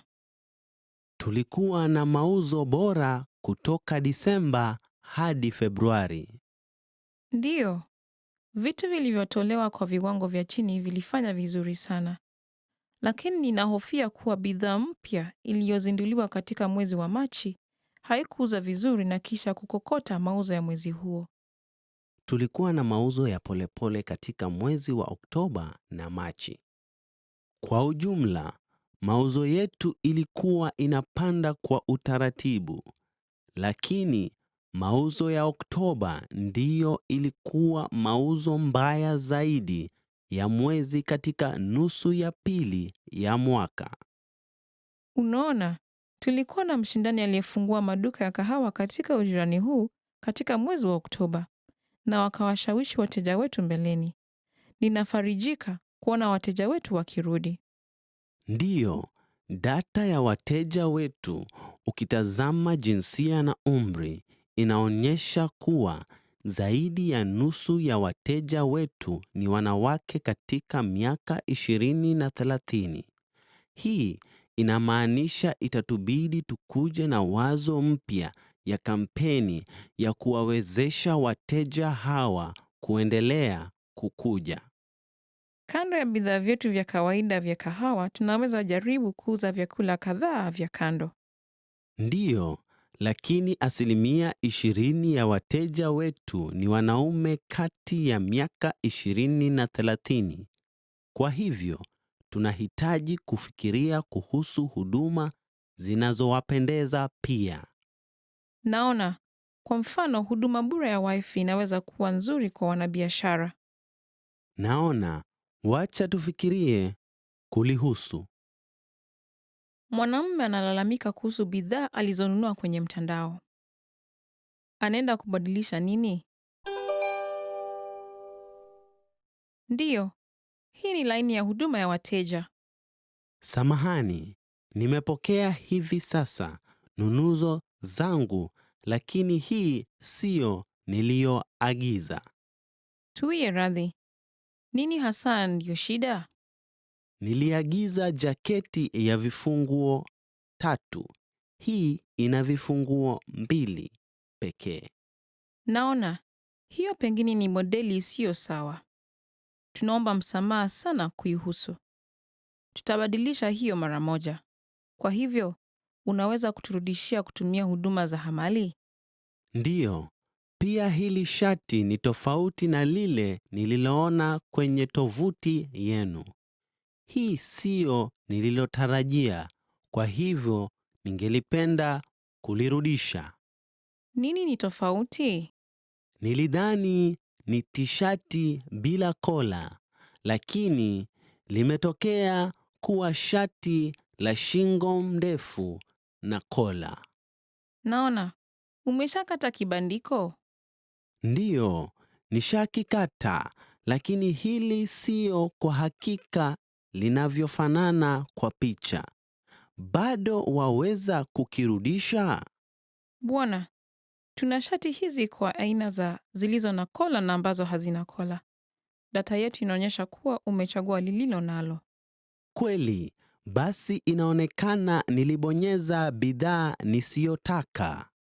Tunaweza badilisha bidhaa kama bado kina kibandiko, lakini itakuwa ngumu kufanya hivyo kama imeshakatwa. Naona. Basi waweza kubadilisha jaketi pekee? Bila shaka. Tena, tuwie radhi kwa usumbufu. Anaenda kubadilisha nini?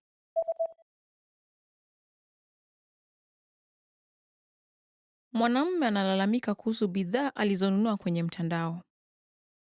Anaenda kubadilisha nini? Ndiyo, hii ni laini ya huduma ya wateja. Samahani, nimepokea hivi sasa nunuzo zangu, lakini hii siyo niliyoagiza. Tuwie radhi. Nini hasa ndiyo shida? Niliagiza jaketi ya vifunguo 3. Hii ina vifunguo 2 pekee. Naona, hiyo pengine ni modeli isiyo sawa. Tunaomba msamaha sana kuihusu. Tutabadilisha hiyo mara moja. Kwa hivyo, unaweza kuturudishia kutumia huduma za hamali? Ndiyo, pia hili shati ni tofauti na lile nililoona kwenye tovuti yenu. Hii siyo nililotarajia, kwa hivyo ningelipenda kulirudisha. Nini ni tofauti? Nilidhani ni tishati bila kola, lakini limetokea kuwa shati la shingo ndefu na kola. Naona, umeshakata kibandiko? Ndiyo, nishakikata, lakini hili siyo kwa hakika linavyofanana kwa picha. Bado waweza kukirudisha? Bwana, tuna shati hizi kwa aina zilizo na kola na ambazo hazina kola. Data yetu inaonyesha kuwa umechagua lililo nalo. Kweli, basi inaonekana nilibonyeza bidhaa nisiyotaka. Tunaweza badilisha bidhaa kama bado kina kibandiko, lakini itakuwa ngumu kufanya hivyo kama imeshakatwa. Naona. Basi waweza kubadilisha jaketi pekee? Bila shaka. Tena, tuwie radhi kwa usumbufu. Want to speed up your language learning? Take your very first lesson with us. You'll start speaking in minutes and master real conversations. Sign up for your free lifetime account. Just click the link in the description.